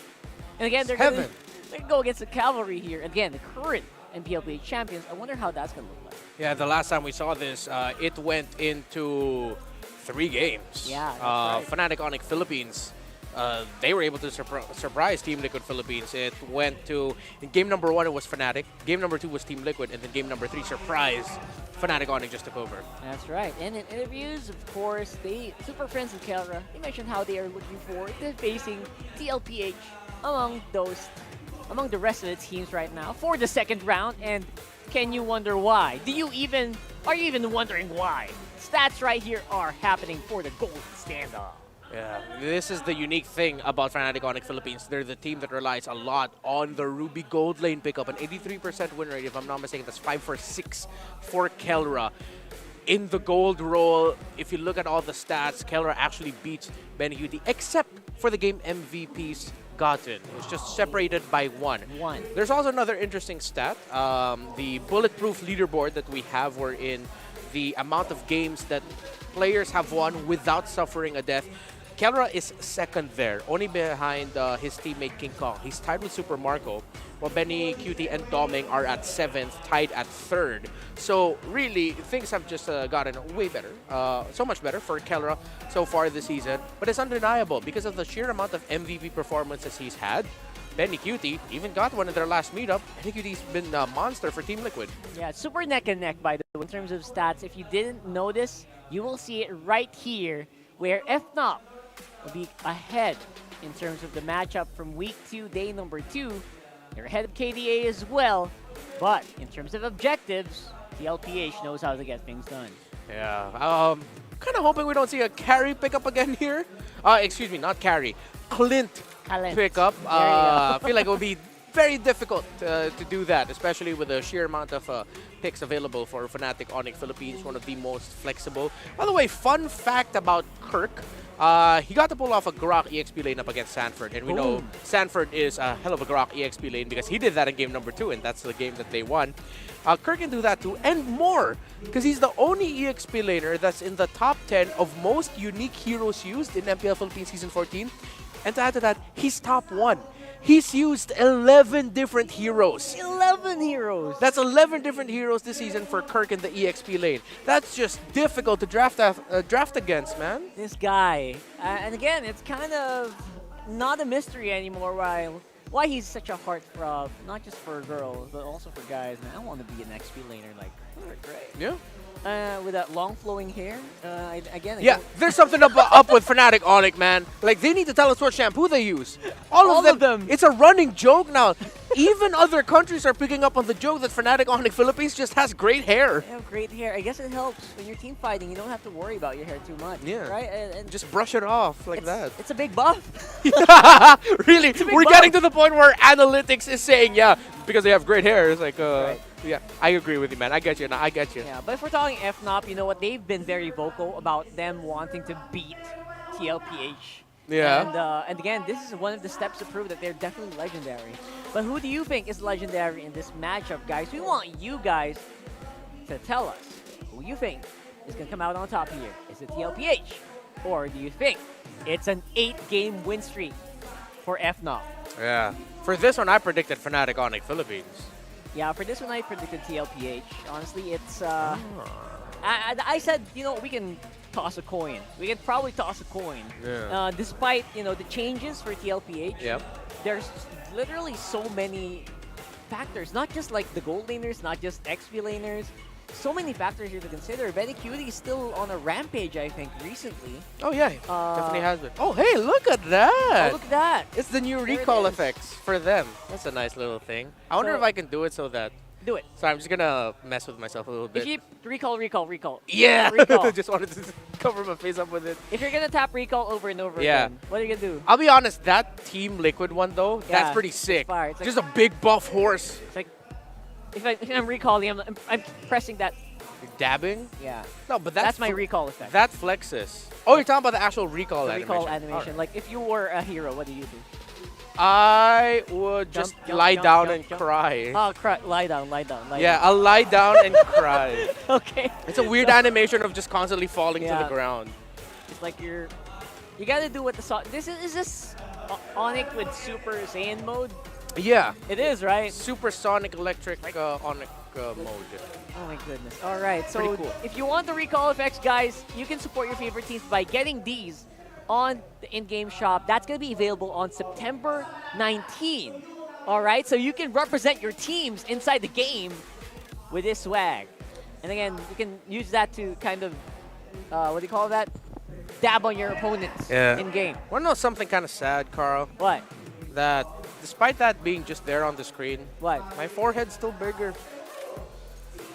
sadly, I mean, you know what? You could probably wear a headband of that. As a good friend, this is the time that Rockhart should have said, no, not at all, but he agreed. He agreed. He didn't deny it. He told me you wear a headband. Wear a headband. That would be so cool. I'm just giving you tips, people. Anyway, we're heading into the... You can go talk to yourself. I'm just going to wait till I have to do the team intros. I already have the mic ready. I wonder how much this is. I want to get those. Yeah, I do want to get those too. 100%. But the question is, which one are you going to get? I'm getting the liquid one for sure. Going with the liquid one. Yeah. I hope they get the... Do you know the recall effect where it's like a blue ring? I forgot the name. The one that they always use, the pro players always use. I wonder if there's like a thing there, an aura. Speaking of players, you know. Hopefully, eventually. I think we're about to do the team intros in a bit because you see them walking behind us. Oh yeah, I think that's the beauty of it, right? You just see everyone walking behind us here in the English stream. I love that. Some people would say, you know what? Why are they behind there? And I would say, don't you want to see these guys, these players just walking right behind us? Anyway, while we're trying to think who we're gonna buy, what about you guys? Let's see who's going to walk into the stage for this matchup between TLPH and, of course, Fnatic Onic Philippines. Let's watch them right now. Philippines versus Fnatic Onic Philippines. Parang kung saan mo makita ngayon ng Fnatic Onic Philippines, this probably is the team to beat right now sa Season 14. Okay, 5 seconds para kay JP. Kakayanin ba? Nandun yung wall. Pero sinalubong na! Fnatic Onic nagbe-base lang at sila magwawagi sa serye na ito! Tinapos muli ng Super Family ang serye ito at hindi pa pagtatapos. Tuloy-tuloy talaga ang kanilang winning streak. Para sa akin, malakas sila kasi sobrang diwala nila sa isa't isa, tapos sobrang ganda ng chemistry nila. Yung win streak po namin, nakatulong po siya sa pag-boost ng confidence namin. Pero hindi naman po sa point na parang i-underestimate na po namin yung mga makakatakot pa namin. Siyempre, sagad-sagad na yung chemistry ng FK pati nung yung Liquid eh. Pero as for us, siguro na-achieve din namin yun sa short period of time magkakasama kami. Gusto namin makalaban ulit yung Team Liquid eh. Kasi feel ko parang hindi full potential yung laro namin ng laban namin sa kanila eh. Sa tingin ko makakabawi kami lalo't na nakakuha kami ngayon ng momentum. Sobrang kita ko lang pasensya namin as a team and feel ko yun lang yung dapat namin settle kaya namin talunin lahat ng team. Yung titles of MLBB, I think magiging deserve ulit namin sila kapag work hard ulit kami. And usual naman namin na ginagawa para mas mag-work hard pa kami para malinis yung mga pagkakamali namin and ma-improve pa yung in-game and start using drafting na mga mali namin.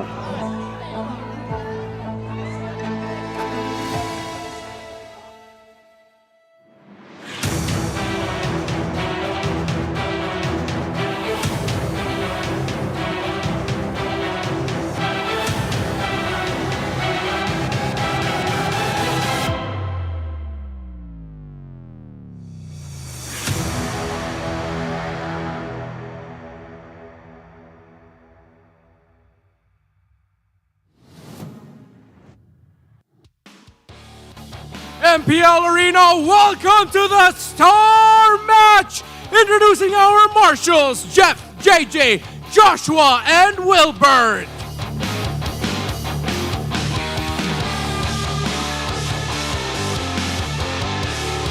With their dynasty under threat, the reigning champions are back for the second half to prove that they are worthy of the titles bestowed to them. Bawi lang ng bawi! Ito ang Team Liquid Philippines!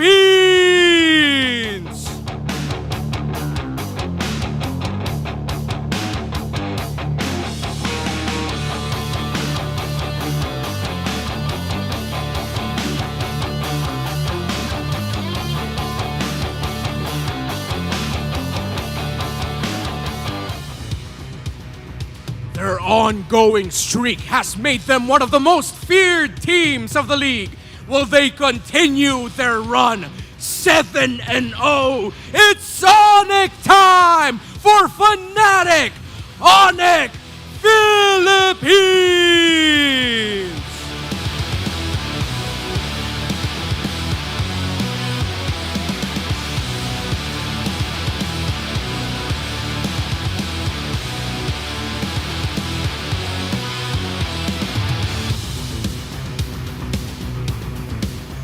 and their coaches. For Team Liquid Philippines, Coach CJ. And for Fnatic Onic Philippines, Coach, why not?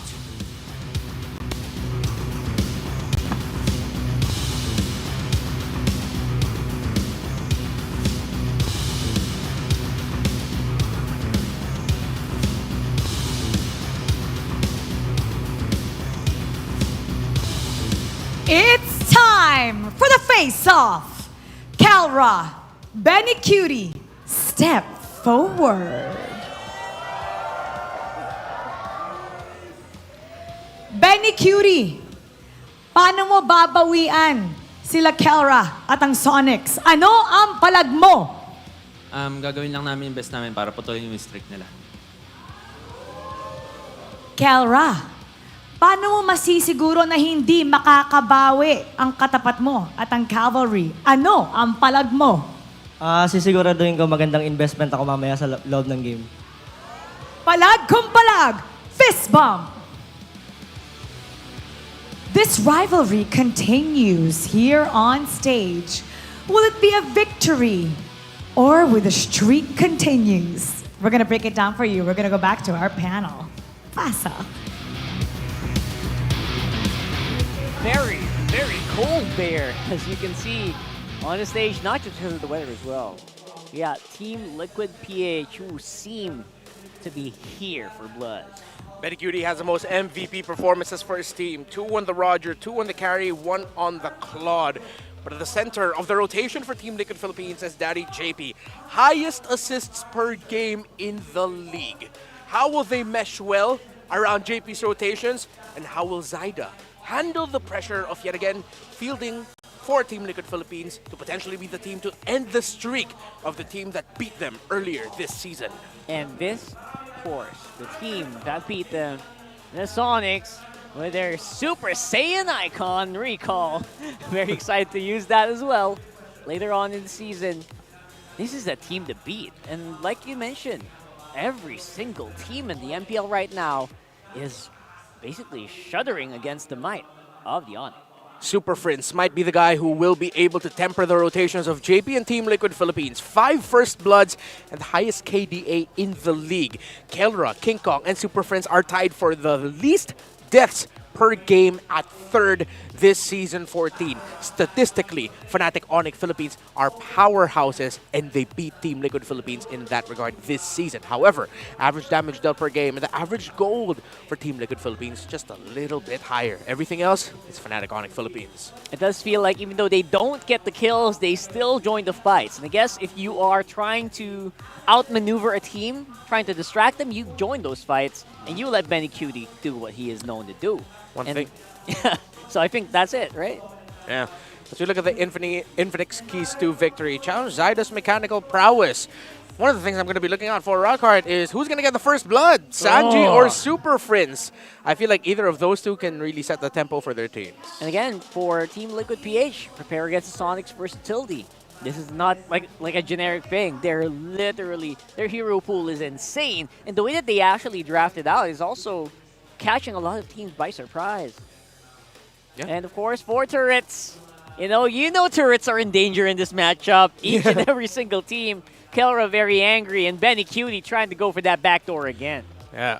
And I'm glad that you mentioned that because with Keller having the highest amount of damage done to turrets, and I believe he's broken, he's top 3 or maybe even top 1 in most turrets destroyed this season. King Kong has a pretty high turret damage rate as well.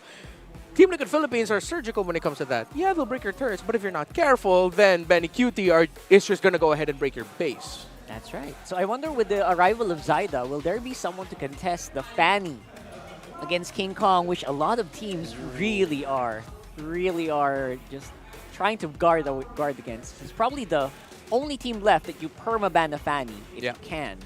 Aside from, obviously, the chip. So I guess the draft is going to be a little tricky here later for TLPH. Yeah, for sure. And if TLPH are going to be giving the Fanny to Fnatic Onic Philippines, then that means they're going to be drafting a lineup that's high invade. That or could be very aggressive. That means maybe JP has the Tigreal or the Jawhead in his hands. That's it. So this is a dynasty under threat right now. They are the guys. They are the winningest. They're looking like they can take the crown today So we'll have to find out if that's going to be the case here. For the meantime, though, it is going to be blue for TLPH. Very fitting. Obviously, they are the Cavalry. Yeah, with them taking the blue side, fitting more with their general color motif. Ensemble, you Yeah, know? they're all just linked up already with that. This is a good way to start things off. Again, it's not just the fact that this could be the team that can break and snap the 7-0 winning streak of Fnatic Onic. But at the same time, you're the defending champions. You're going into the second half of the season with not the best first half. As a defending champion, even they themselves are thinking, yeah, we're going to have to end the first half strong. At least be top 2, maybe even top 3. But it's been difficult for TLPH in finding that consistency. They have to start it off with the draft. If they can, they need to get a Roger. But now for Benny Cutie, put in the jungle. And that's the thing, they're also doing this without Carl Teasy, right? Yeah. So, again, people are looking for Carl Teasy, but they are proving that they can win, even with Zyda in the lineup. So let's see what's going to happen on the draft here. Will there be an availability of a Fanny here for Fnatic Onic? So right now they're focusing on the picks of Kelra. They take away the Ruby from him, Comfort. They take away the Harith as well. So I wouldn't be surprised if they're going to be contesting the gold laners. If ever the Roger or the Moskov might be the... Roger most likely the priority for TLPH. The last ban is what I'm looking out for here. If whether or not they're going to ban the Edith or pick it up for themselves on the first pick. I think up against Fnatic Onic Philippines, that's one of the picks that you cannot give them, that Edith. Yeah, the Edith's definitely showing to be a powerful first pick. Maybe become the first pick, right, for most teams. We'll have to wait and see, because right now there is a lot to be banned here for FNOP. Maybe the Zask. Or you kind of also want to think about the possibility of a Zushin, because a lot of teams are missing out on Zushin and leaving it open recently. Not sure if that's going to be a pro or a con here for the Sonics. Exactly. Jushin and Zask have been quite snubbed here, but I think between Super Friends and Sanji, that's definitely going to be one of the contested heroes here. For sure. So if ever it could be Roger and then on the other side Terizla Zask or Edith Zask, TLPH can also pick up the Edith for themselves first pick, and then later on pick up the Nolan. So yeah, Roger, Edith, Zask are the ones I'm looking at here that might be first picked here. Yeah, Roger, I think Benikudi would be happy to play with that. I'm pretty sure Zyda would also be comfortable there. But it will be, looks like that's going to be the case. Yeah, I think Swing back though. I think this needs to be an Edith and you know what, Fanny's open. You can go ahead and pick up the Fanny. But TLPH opening that means they're ready for it. That's right. Terizla maybe, definitely a safe first pick, especially on the red side. Yep. Edith, we're looking for the Edith right now. It's not banned out, so might just make an appearance. Yeah. Fnatic Onic Philippines, to see if they're willing to give the Zask. However, TLPH does play a mean low Yi, so they might even consider stealing that away. So that's an Edith, FNOP specialty as well. Yeah. So Edith, Terizla. There's the Fanny! Okay. And there's the the Edith. Edith. Oh my god, we're going 100%. Yeah. What you got, Repar? What you got, Renmar? Come on. I want to say TLPH consider pickoff, but they might go high invade. If it's not the Valentina? Grok, could be Tigreal, Jawhead. Oh! Because I really want to put this Nolan, Roger in the jungle, then pick a different gold laner. But with the Fanny around, Roger might actually be safer. Then they pick the Nolan here. Oh, excuse me, Ling's open. Zyda's Ling's open. Can we Ling? Can we see a Ling here? They can go Ling Jawhead or Ling Tigreal. Ling Tigreal sounds great. And again, you're still looking for maybe a possible way to stop the Fanny. It's a Zask. And the Tigreal. Oh, wow! Okay. Ling is the one that gets snubbed here. Okay. So Coach Why Not? Obviously, he's still pretty on the ropes here. Yeah. Still not confident with that win streak, and I think we can expect a lot more from the Sonics after that. Through an interview, Coach Why Not? We actually talked to him previously here. It was a treat to talk to. just love to see the. You guys got to do that. I'm jealous. Yeah, I love to see the genius of these coaches, and again, very impressed that we can talk to them finally. But now, for Fnatic, what's it gonna be? I think they need to pick up the Moskov. Valentina? Valentina makes sense, but there's so many Super Friends picks that they can find a way, even when all is Oh, it's a Vex. Ooh, all right, interesting first mid pick. Yeah. Huh. Okay, so they're looking at it as a deterrent to the entries of the Roger, the entries of the Tigreal. So in terms of their bans, XP, Rome, Hylos, they're taking the Tig. No, let's look at the code instead by Could Coach have played Tic Tac. better, I guess, in the past few weeks. So we thought we might be a good time to ride Zyda. So I showed him what he can do by Tic Tac. Tic Tac's been very hands-on this season, by the way, despite, you know, being laid back in terms of like being on stage. No, yeah. He's been very hands-on. I hope we see him on the lobby. He's a very laid back dude. I really appreciate this carry ban. Because you turn off the idea of the Roger going into the gold lane. And now at the same time, you turn off the idea of Roger jungle. Because you take away the carry from Benny Cutie. That's his best gold laner right now this season. I believe he's 4-0 if I'm not mistaken. So now you're sort of like forcing the Roger to play into the Vexana and the Edith. That's tough. Yeah, that's exactly, tough. Exactly. All right, so I wonder, I guess it's safer to play the Roger on the gold, especially with this pick. But then again, you're also going to have to think about your team fighting. What's the team fighting damage going to look like? Even if Material makes a set, even if JP can get a good set, like how's the follow-up looking? I mean, they have a good stun from the Zask once he's in Dominator's Descent. Good sources of damage as well. I want to see another frontliner here for Team Liquid Philippines. Not just a damage EXP laner. Trying to look at the picks of good ban on the Grok. They were considering a Grok for Sanford. I think Sanford might end up going Arlot or even Cho XP. That's kind of pushing the guy to the point where he has to really dig deep, isn't it? Yeah. Very interesting. And again, we're seeing the high loss bans, which means they're ready for this. We're seeing possibility of a Terizlap coming into this one as well. But the Cho coming out for FNOP, that's huge. They take it. And it ends up in the hands of Brusco. It's Arlot. Yeah, so Arlot instead. So we did float Arlot or Cho. So they go Arlot, AoE, EXP, 1 magical damage. The rest is physical. I think they need to go Magic Gold lane. But the thing is, that's a Fanny. That's tough. A flashy accompaniment. See? It's a Ling! Oh, it makes it. It He became the last clutches it.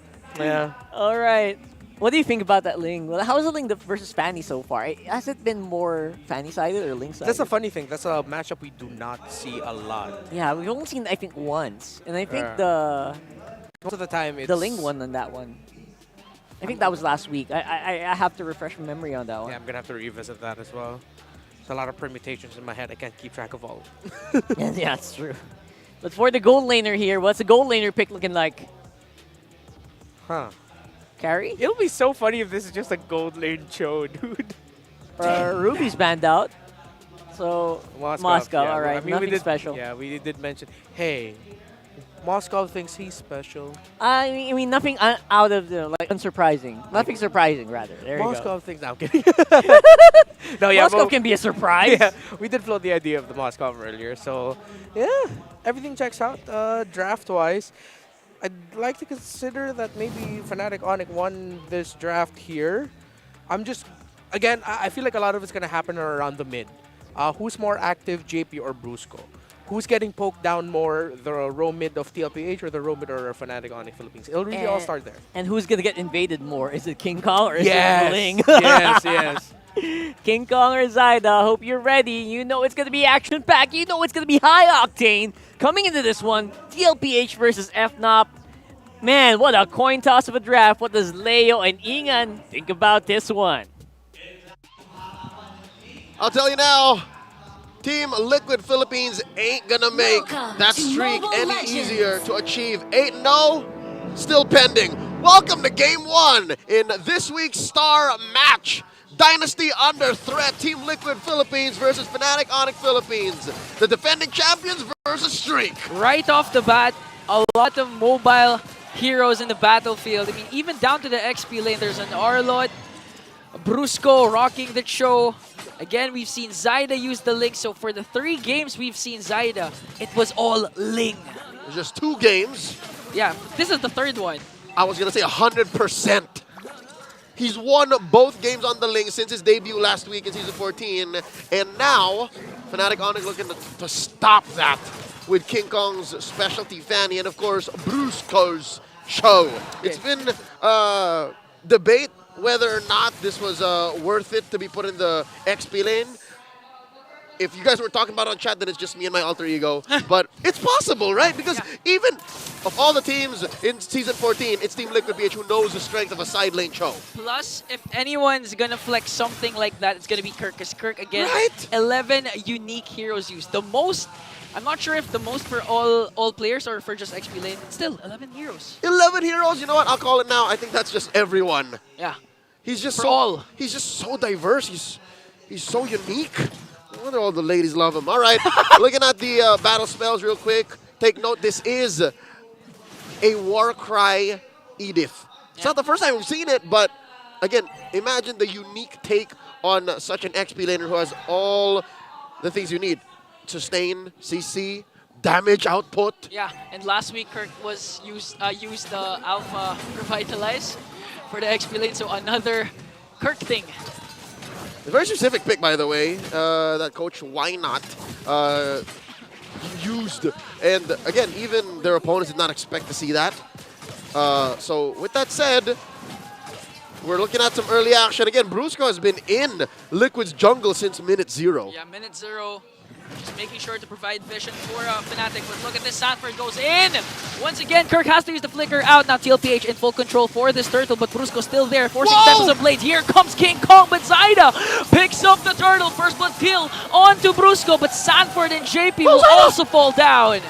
All right, even if Zyda survives, it's still a 2-for-1. I'll call it a wash because Liquid walks away with a turtle. Say what you will about Zyda's movements in that early sequence, but hey, a major objective is a major objective. Yeah, and for TLPH, it was just Sanford and JP. Who died but King Kong! Oh my goodness! That's the king of the jungle! King of the jungle over Zyda. I mean, I thought he was just going to go for the purple buff steal, but he went instead for Zyda. Now Brusco is going to kick, but Benny Cutie with a Purify. Cyric turned TLPH's jungle into New York, if you know what I'm talking about. 600 gold up for Fnatic Onic Philippines. 3 minutes in. We got about a minute left before the turtle spawn. Turtle number 2 spawning lower quarter of the map. Already a Bladed Heptases. Wow, real quick. At this point, kick on and burst anybody. Anybody. I mean, maybe save for JP. Even Benny Cutie actually popped his Purify, so it's going to be an easy go in for King Kong as he stands with 2-0-1. And now JP has to really support Benny Cutie now because so far, okay, Benny Cutie also picks up a Sky Piercer here. So far? What? You were saying so far? I actually forgot what I was going to say. I'll tell you now. All right, still on topic. The Tigreal babysitting isn't the best kind of Tigreal you want to see. Yeah, as much as possible, you really want to rotate where the action is, or even start the action yourself. Yeah, a defensive Tigreal or a support Tigreal. Oh, there's King Kong once again, forcing Sanji to use the Dominator's Descent to evade the Cutthroat. And wow!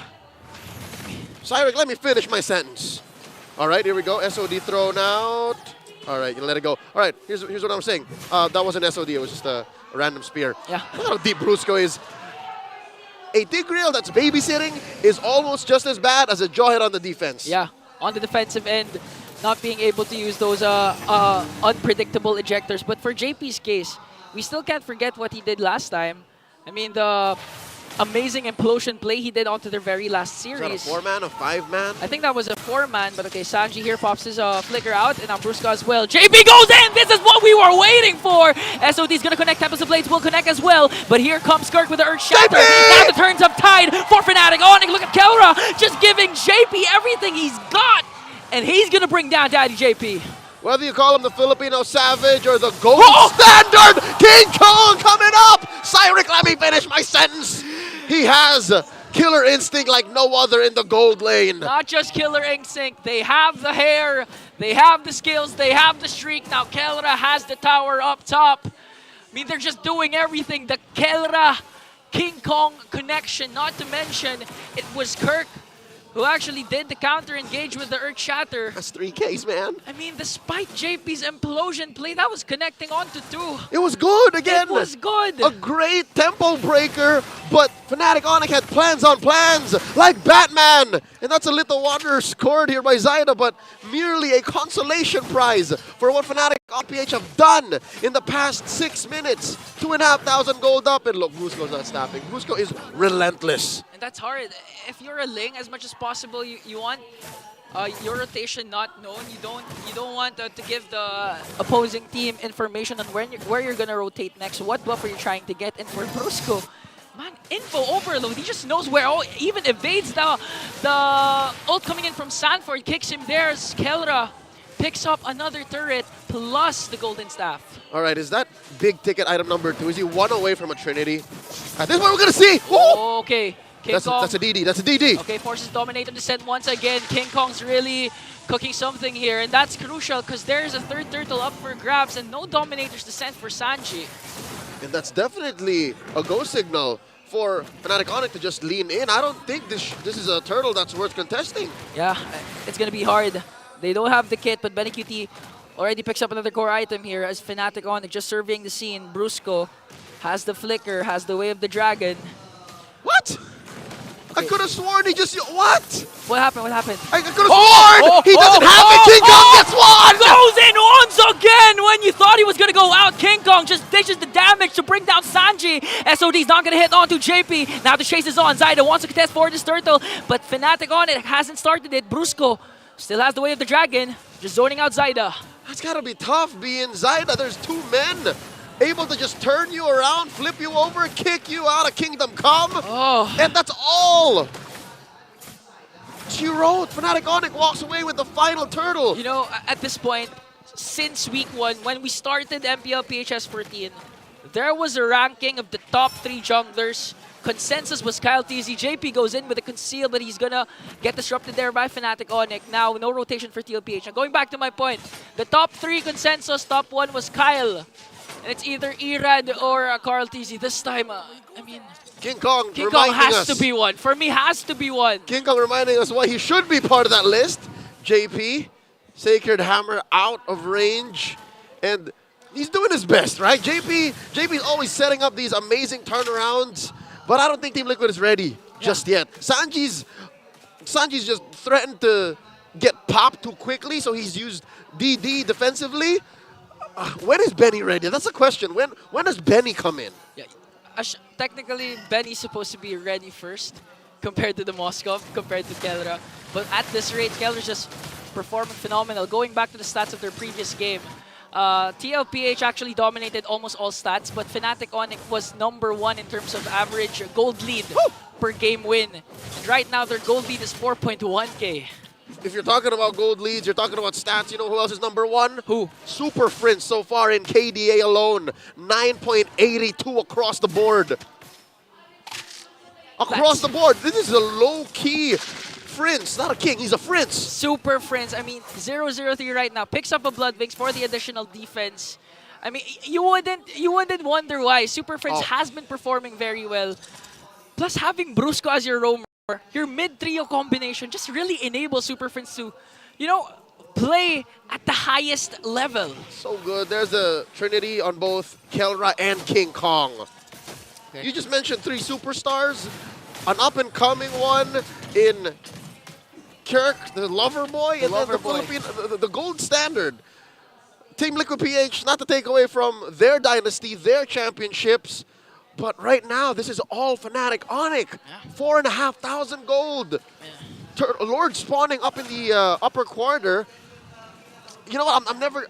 When you're looking at Zyda, when you're looking at Liquid, just to put our feet back on the ground, you can never say they shouldn't contest. Yeah. This is characteristic of Liquid, both as a Carl TZ-led team and a Zyda-led team, and that's why it's close to 50-50, man. 46 to 54. I actually like that you mentioned that because when Renmar actually pointed out the analysis of Fnatic versus FNOP, Fnatic versus FCAP, the thing that beats Fnatic Onic is unpredictability, and TLPH is known for that as they burst down the Lord.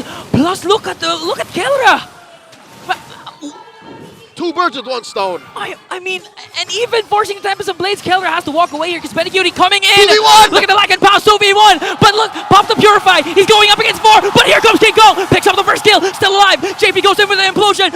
Keller is still alive, but he's going to be brought down. That's a 2-for-1. That's a trade I'll take any day. Twice on Friday the 13th. Kelra for a Lord, a turret, and Benny and Zyda. Wow. That's 2 cores! 2 cores. You went up 2 and King Kong heads up play to go right after securing the Lord. And this is where the emblem of Kelra comes in. His second emblem is actually the Tenacities. That's why he was able to at least add a couple of seconds before he was brought down.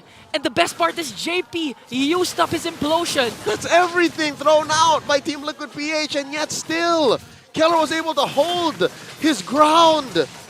Not just the emblem, man, but the little movements, the repositioning, and the target acquisition. I mean, is it worth it though for TLPH? Because a lot has been expended, even Benny's Purify. Worth it for them isn't even the question. They're being served scraps on the map. It's at this point in the game where Fnatic Onic will freeze. They won't even touch the waves. They're going to try to deny as much gold and XP away from Liquid and keep the 6,000 gold lead at where it is.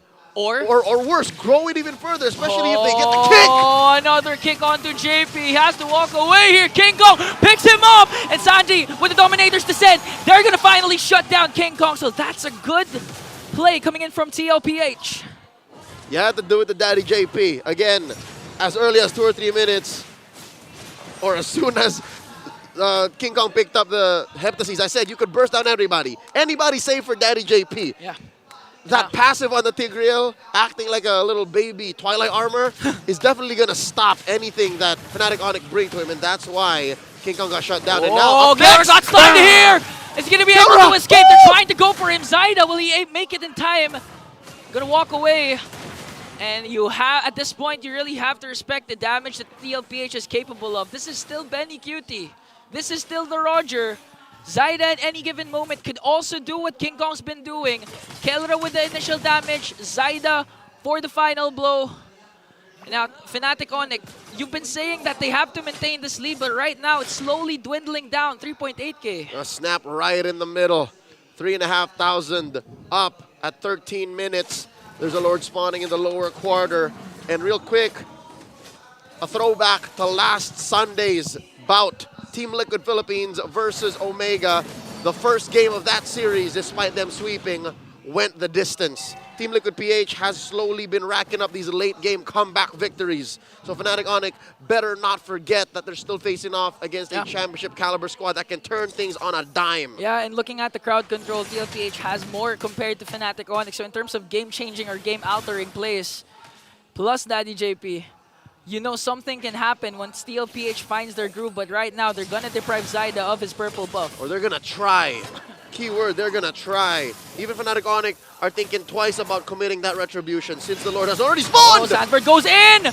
King Kong gonna manage to escape here. Now JP just looking at providing vision here for TLPH. Retribution was used by Zyda. King Kong still has his, that's why they burst down the second Lord. Good news is Mama Coco didn't lose his purple. Bad news is Fnatic Onic still gets the Lord. So this is a game-ending Lord. It's possible that Fnatic Onic PH just get the perfect team fight or the perfect split so that all the inhibitors fall and Liquid gets overloaded. Because I gotta tell you now, wave clear ain't the best for Liquid. It's not the best, especially if Sanji commits his Dominator's Descent right away. And looking at the lineup of Fnatic Onic, you really have to watch out for either Brusco's Way of the Dragon or the Earth Shatter coming in from Kirk. Because so far, they have their 2 flickers. Now Brusco goes in, kicks! Who is he gonna kick? It's gonna go on to Daddy JP. He's gonna be able to cast that Implosion. And onto the backline, Kirk goes in with the Primal Wrath. Tempest and Blades, but Benny Cutie goes in for the kill, like and bounce. Winter Crown will be popped, but King Kong comes from the backline. A double kill coming in from Benny, but King Kong finishes the job, brings him down. 2-for-1 trade. And Sanford's not even done here. 40! Brusco will fall down as they work on the Lord, and this is the defense of the Cavalry. What a turnaround! Not a single member of Fnatic Onic stands left to take advantage of the commotion of the chaos inside their base. Now they're looking for more though. Allowing a Liquid to clear the Lord and clear out their own side of the jungle. And wait, what's King Kong doing? Is he thinking about this? Is he considering stealing away the purple? Or he has 3 targets here. Oh, rather Sanji, Zaida, Sanford. Don't do it, don't do it. Cyric, no! King Kong. King Kong, don't do it. He's playing with the cables. And he's gonna go for the recall. Unless JP catches him. Okay, he has to walk away here. Steel cables out. Zaida secures his purple buff. TLPH was able to defend and still has 1 inhibitor turret up top. All right, they turned the worst to bad, and if anything, they got a winning trade off of that while kicking Fnatic Onic PH out of their base. 16 minutes in, 2,500 gold up. The Sonics are holding on to this lead. There's a Lord spawning in about a minute. Upper quarter, and Ingan, don't tell me. Tell you what. Not a single turn has been pushed in. Oh my god. All 3 lanes still has 3 turrets. Fnatic Onic have all of their turrets. And you have a Ling. When push comes to shove, when Ling is down or behind, most of the time you know he's going to split push. Well, this just shows how well Fnatic Onic control the map. Yeah, especially King Kong. You're looking at a Ling specialist himself. That's Ling Kong from where he's come from. That's what they call him in Signal Village Taguig. But right now, again, you're still looking at What? King Kong, we were just talking about you. He popped Zaida. Just like that. Even in front of 2 other members of TLPH. How do you do that? A drive-by. Man, King Kong deserves his respect, deserves his praise, his flowers. Where does he rank now? We don't know, but one thing for sure is the streak seems to be okay. 3.6k gold lead, 6, 10, 17 minutes in, and King Kong just did that. All right. Good news for the cavalry, though. Zaida will spawn in time for the defense, but it's not looking good. The map is all red, and Fnatic Onic Philippines have all of their resources, and that's the last inhibitor falling. And it's just a matter of time. This is the inevitable. We're staring down. We're looking for that 1 in 14 million possibility that Team Liquid survive this. It's gonna take a lot of proper positioning for Benny, Sanji, and Zaida, and a miracle set from JP to pull this defense off against Fnatic Onic. Kirk props his Primal Wrath, goes 1v1 up against Zaida. Lord marching in the middle lane. JP just really waiting for the perfect moment to strike with the implosion play. Who's gonna set up first? Because the internal guard will be casted. JP goes onto the backline with the implosion. Plus gets a kick on the Brusco. King Kong might fall down here onto the hands of Benny Cutie. But Fnatic Onic takes game 1. They overloaded the base. And by hook or by crook, Fnatic Onic was going to walk away with the win. A superstar performance by Cyric King Kong Perez.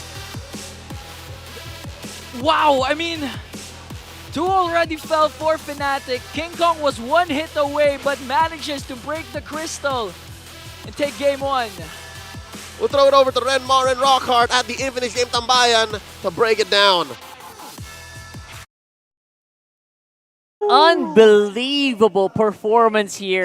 The crowd was, if they were not going crazy, they were silent. Yeah, just like, the Onic crowd was very silent because, man, oh man, this guy is making stuff happen.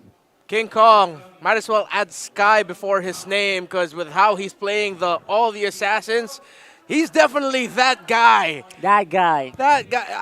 It's not. Whoever wears the crown. Yeah, the one wears the crown. The one, dude. Think about it like this. It's not just that he was getting the kills. He was reading the rotation of Zaida well. With a lot of help from Brusco, yes. But as he mews and flexes his jawline, he was just reading the early game rotation of Zaida, wherein even though Brusco didn't provide the information that Zaida was at his purple, King Kong knew, okay, because of the last sequence that happened down bottom, Zaida would have gone back, his purple buff is up. I'll just go to his purple buff right now, solo kill him, and get out of here. And he did that in the early game, and he read Zaida's rotation all throughout. It's not just about the kills, right? It's about getting the kills when it matters the most.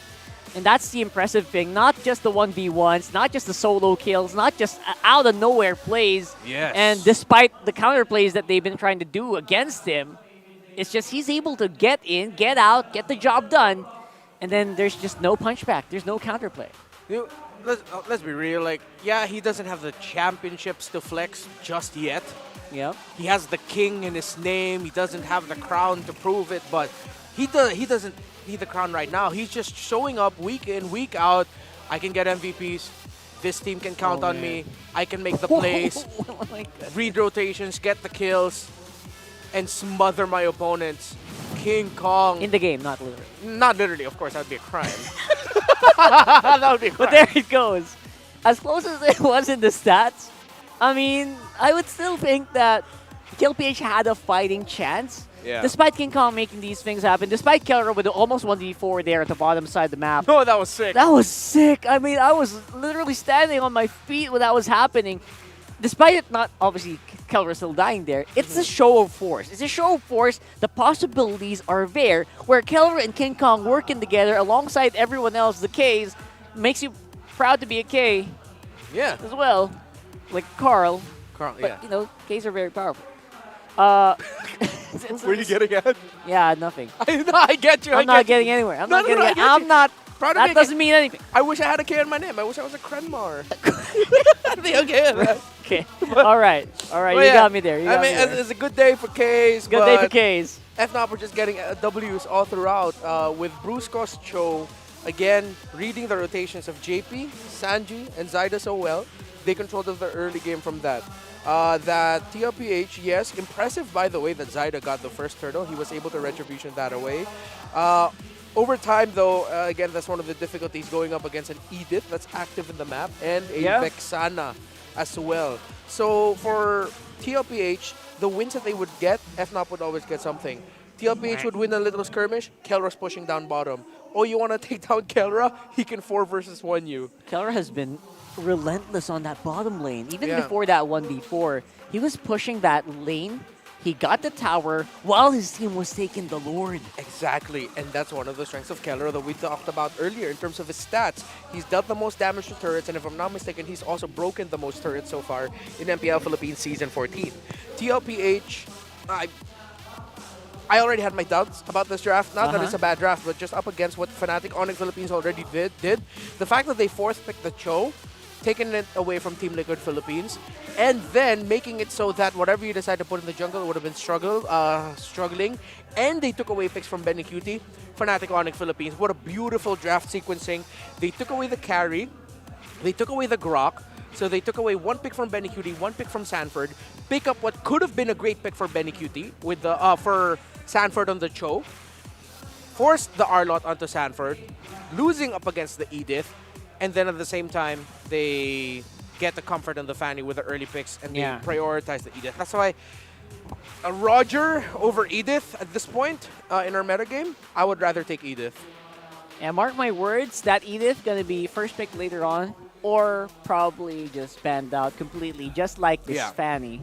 Probably going to get banned out. At this point, if you're facing FNOP, it feels like a no-brainer. Just remove it. Yeah. Unless you're going to full-on counter it with like Cho, Kufra, stuff like that. Yeah, definitely agree with you. I mean, with Kirk having such a wide hero pool, you don't want to target Kirk so much. Yeah, but the fact that you just take away a strong pick, you end up with it with yourself. And Team Liquid Philippines knows how to play around the Edith so well. Whether in the hands of JP or Sanford, I'd rather prioritize that. At the same time, I understand why they first picked the Roger. It's flexible for them. Really good. It can go gold, jungle, and you're taking it away from Fnatic Onic Philippines. But what are you giving FNOP? You're giving the Fanny. That doesn't feel like a fair trade. Yeah. Right? I get what you mean. Despite it, obviously, I think they picked first pick because it worked before. It worked before in previous drafts, so why not, right? You're playing to your team's strength, but you also can't forget the other team's strength. That powerful Fanny pick from King. Yeah. And he's already been showing that off since his TNC days that he's a strong King. Fanny player. King Kong player. Sorry, the headline distracted me. Real Sigma. Hey. You know what? If we're going to give him a nickname, not King of the Jungle, even though it's apt, just call him Real Sigma. He's just the Real Sigma at this point. Real Sigma King Kong. He's literally the embodiment of Real Sigma in this whole league right now. Yeah. He's flexing it and he's showing it in game as well. Yeah. What else do you want for? But right now, what do you guys want? I know what you guys want. You know what they want? They want diamonds. Diamonds. You want diamonds, right? You want diamonds?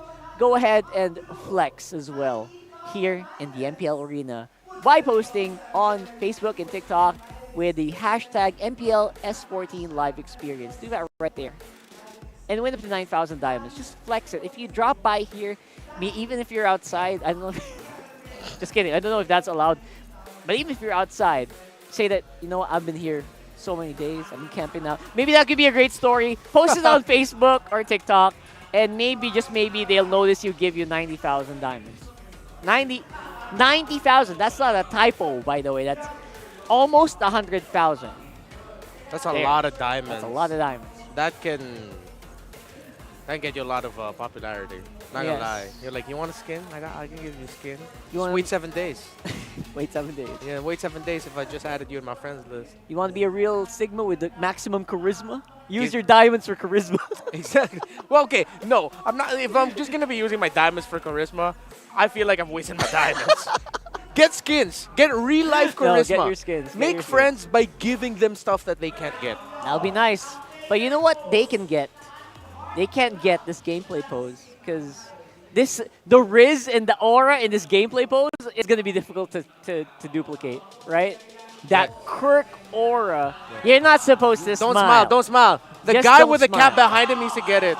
Oh, there. He's getting it. Almost. No, come on, man. Just keep do the it. thumb up. Keep the thumb. There we go. There Okay, you we're good go. with that. We're good with that. All right. That girl kind of looks like Chantel. Yeah, dude, I was thinking the same thing. All right. So, Don't say smile. that. Don't say that guy looks Don't like say me. it. I'm gonna hit you. Don't smile, guys. There. Didn't he win earlier? You're not allowed to win it. He won. Wait. He's a real Did he? Sigma. He won earlier. He took off his glasses. Remember? Oh my! For Wait, the, no, for it the might be index. this guy. Wait, which one? The left guy. The guy in the gray No, shirt. okay, no, yeah, he won earlier. In But index. who won this one? The same dude who won earlier, or the guy beside him? I mean, the mid guy was serious. I think. We'll I think see. so. Yeah, the camera is still panning to them. I guess it's a 50-50 throw, if you think about it. We'll see, Anyway, that's the Smart gameplay pose brought to you by Smart. So if you're on site, just flex with us. You get to meet some awesome people. You get to meet the fellow fans. You get to meet the players. And what more could you ask for? Right here on Green Sun. So go ahead, go over to ph-mpl.com, and then there's a tickets section there. Yeah. Watch. Even if you're all the way from Indonesia. I don't know if you're from Indonesia or if you're from Singapore. Maybe just fly out. Fly here for a Come day. here. Fly here for a day. Maybe if you have the budget, right? Yeah. It's really fun. Or even if you don't have the budget. No, I'm kidding. Be financially responsible. Please. There you go. So we're about to I'm head not. into the draft. And that's why, you know, we don't have Infinix phones because we're not financially responsible. But maybe Infinix will be very nice to us at the end of the season. And FNOP goes for blue side where, of course, you can go ahead, pick up those gifts on the first. Yeah. Maybe the Zushin. Or, again, Fanny's not out of the question, but you don't want to first pick it as much as possible, right? Has a high possibility to get countered off by a lot of heroes. Yeah, the Jushin's really like falling off here for me. Fnatic Onic PH picking blue side's a Sigma move in my book. Right. Because right. looking back at the draft by Team Liquid earlier, they banned the Ruby Harith high loss. Yeah. I feel like they could have just given the high loss. Ban the Ruby Harith. You're going to have to respect that up against Fnatic Onic Philippines. That's a comfort already at this point. And then readjust their priorities in terms of their first pick. Instead of the Roger, pick something else. Maybe take away the Fanny. Or even ban the Fanny. Ruby Harith Fanny, and then you pick up the then you can pick up the Roger or the Link for yourself. Yeah. But then Fnatic Onic Philippines said, nope. We're going to force Team Liquid Philippines to ban differently. Ban the Fanny is a great option. I wonder what they think. If you're if you're a true blue fan, guys, you guys watching, if you're a big fan of FNOP, if you're a big fan of TLPH, what's their first pick? For FNOP, right? FNOP, I know there are a lot of people, there are a lot of Sonics out there now. What's the first pick that you want to see FNOP go for? I like this. First pick predictions. And let us know why. Yeah. I'm gonna read that later. I'm not kidding. I'm gonna read your comments later. That's a threat. That's a threat. If you read it, I need to see a reason why it's first pick. Okay, if you're asking our community, I feel like you need to bring down your prediction. What's your predicted first pick? I feel like it's Edith first pick still. I don't think the Fanny's gonna go through. Okay. For Fnatic, I feel like that can kind of be used up on Rome pretty well. And I feel like if you're really out of heroes, which I know will not happen to FNOP, I've seen Kirk play it as well. Yeah. But the R-Lot is kind of slotted there as well for Kirk. Kirk has been known to play that. He has so many picks, dude. Right. So many picks for Kirk. That's why I feel like the Edith is perfect. Okay. I still feel like it's going to be a King Kong pick. King Kong first pick, you think? If the Fanny's open Fanny. Wait, no. To be fair, I think I should only give one. It's hard. We don't see the draft. But I mean, you did it. Okay. Yours is Edith. Yeah. I'll go with... We're making it hard here. Roger. Roger first pick still. For FNOP. For FNOP, on the blue side. Interesting, because their win rate on the blue side, by the way, their side selection, rather. Their side selection win rate is right now 89%. That's if they get first pick. Oh. So with a Roger, I think it's not bad. That's a pretty good pickup. Okay, so I Edith like it. for you, Roger for me. Edith, What's yours? What's yours? Let us know, and let us know why. And if you're a fan of TLPH, I want you to know what's the 2 picks as well. That's how demanding we are. I'm just kidding. It's a request. Or do it like RG and first pick Nana. Ah, come on, don't do that. I mean, if you really want to, but sure. So we're going into the draft here for game number 2. We're looking for some picks here for you. And again, very curious to our YouTube audience. I don't know if you guys are watching on TikTok or Facebook. They still keep saying Mia and Zilong. Let's go. Of course. Can I see? What's your command? Yeah, literally. Zilong, Mia. Let's go. Mia without a Y. All right, okay. Fanny gets banned. Fanny banned. We kind of saw that coming. When you ban Harith, that's because you want to first pick Roger. If they ban out the Roger here, then they're going Ling. Oh, that's interesting. The Ling is actually super powerful as well. Why didn't I think of that? Yeah, for King Kong first pick. Yeah. No, but I get you. Up against TLPH, it's hard to first pick Ling. They're used to it. Yeah. They're so used to it already. Is to protect Oh, lives. Daniel says Odette first pick. Sure, okay. What he said? Daniel said from YouTube says Odette first pick. Okay. I like the like idea it. y'all are going for. Because that's the kind of thing I would do in That's what ranked you would games. do, right? I mean, I would do that as well. I love it. Phobia's first pick is great. Cho is great, but not first pick maybe.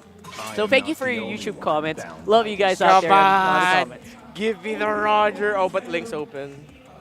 Ling it. There you go. 88.9. 88%. We can round that up to 89. 89%. Not that good for TL. Yeah. Pretty free. 7 times that Fnatic Onic Philippines play on blue side, they first pick Roger. Yeah! Reptar actually got it. Oh! All right. That felt good. All right. All so right. Now that's another thing, one of the few things I can be happy about. All right. So I love the comment. Kyrie versus King Kong in M6. Ooh, I like that. That's a very nice comment there. So here we go. For the second one, for the swing back, I feel like you can't really ignore the Ling here, right? Okay. Ling still feels like a really solid pick. It can get counter-picked here on the second rotation if you're not careful. I agree. Link Edith? Edith is there. There you go. Edith. I agree with the Ling. If this isn't the Ling, I think it'll be very surprising for Fnatic. Zask? Yeah, there you go. Okay. Huh. Not picking up the Ling. I like it. So maybe they're saving it for later. Yeah, could be. I think they'll pick up a Super Friends hero right now. They might actually go low Yi. Phobias? Sorry. Valentino could be is a pretty. How's his pick rate on the Valentino? Is it pretty good? I feel like it can. Can. He's only played it once. He usually plays Jushin. His Lilia is undefeated. My goodness, I'm right that he has a mid lane Matilda pickup actually. Oh man, that'll be something. Yeah. So mid lane Matilda will enable really interesting stuff. Oh, it is the Loyi! A classic! A classic of FNOP from week 1 and 2. And a classic from FNOP from last season. Loyi Tigreal. There you go. Before it was Brusco, it was Escalera and Super Friends causing havoc with that combo. So every bush is a death bush at this point. Pick carry. Just get the carry liquid. You think? Yes. Is this not a Moskov game? For me, no. No? All right. Just I get like purple. Because they already have... Dude, they already have Edith, Zaz together. Your front line's good.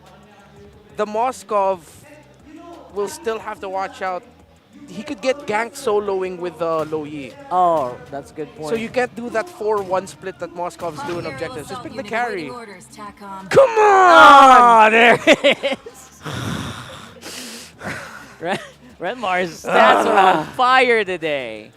All right, going for the carry. I don't know why Evil laughed just now. I'm just doing my that's job. you know what that's the job, isn't it? Yeah. I like it. I like it. So, in this lineup, what do you want to remove here for FNOP though? I feel like you want to remove a solid, I would say XP laner maybe.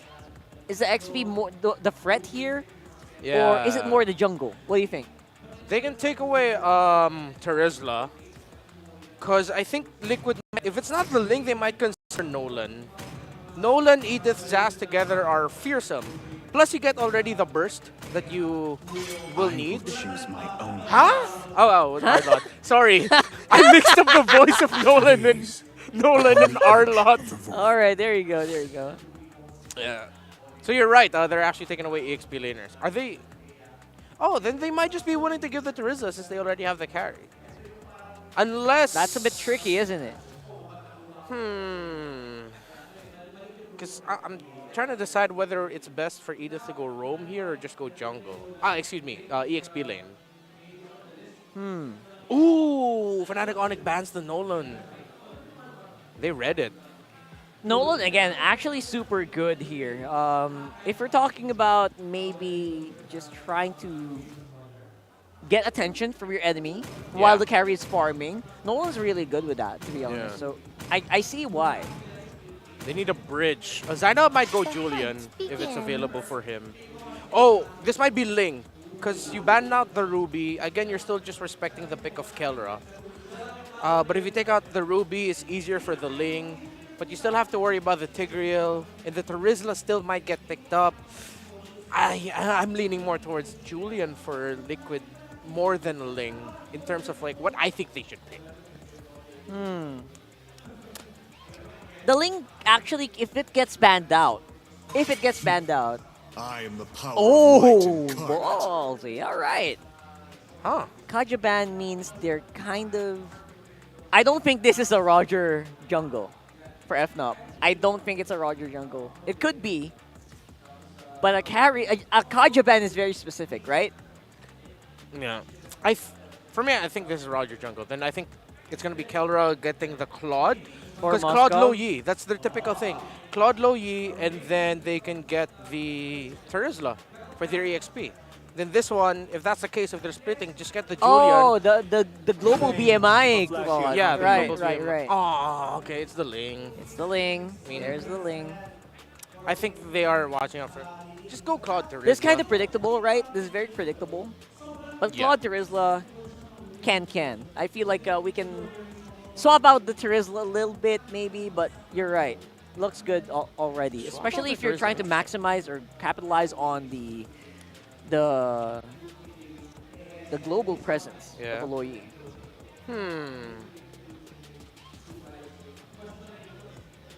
Claude.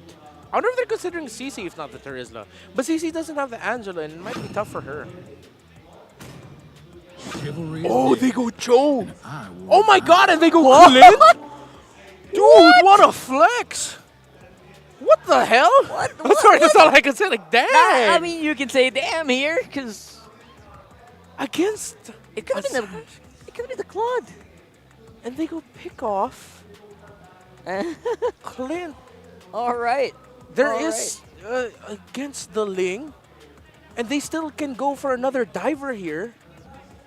This Jawhead. All right. Man, I'm not sure, bro. Okay, there's a small window where Clint can actually immobilize the Jawhead before he gets thrown back. Yeah, exactly. He will eat up the unstoppable force, and there's a microsecond where he can just do the dash back plus immobilize. But I don't know, maybe it's just because I'm a Clint hater. I mean, most people are Clint haters. I don't know if there's any Clint mains in the comments, but I know a lot of people don't like the Clint as much, but it does dish out enormous amounts of damage. That's something you can depend on the Clint for early to mid. Maybe that's a bridge they're looking for, right? Maybe that's a bridge. I don't know. Very I guess questionable for us, but we'll have to find out. Renmar's still trying to piece it together. We'll talk later more about that, Renmar. Throw it over to Leo and Ning and kind of break it down for us more. Contrary to popular opinion, I myself love playing with Clint. I don't know about you, Ian, because this lineup right here was masterfully drafted by Fnatic Onic Philippines, and I think this little curveball is just enough to get them to the top. They are at match point. Yeah, even flexing the show onto the XP lane, going up against Sanford's Edith. We'll see, but I mean, I share the same sentiments with Renmar, even if he didn't even talk. All right, I don't like Clint. You don't like the Clint. Okay, so we're standing on polar opposites. All right, well, if I get it right, I told you so. If I'm wrong, let's talk about I mean, wait a minute. It's Kelra though. Exactly. It's Kelra. Even all right. Even if you say it's Kelra, he has very few reps on Kelra in his on the Clint his whole career. Yeah. It's just the theory of the hero. All right. We're lucky to be standing a few feet away from Fnatic Onic's side of the stage, and again, not to share industry secrets, but this was well prepared for. This was they talked about what they were gonna do.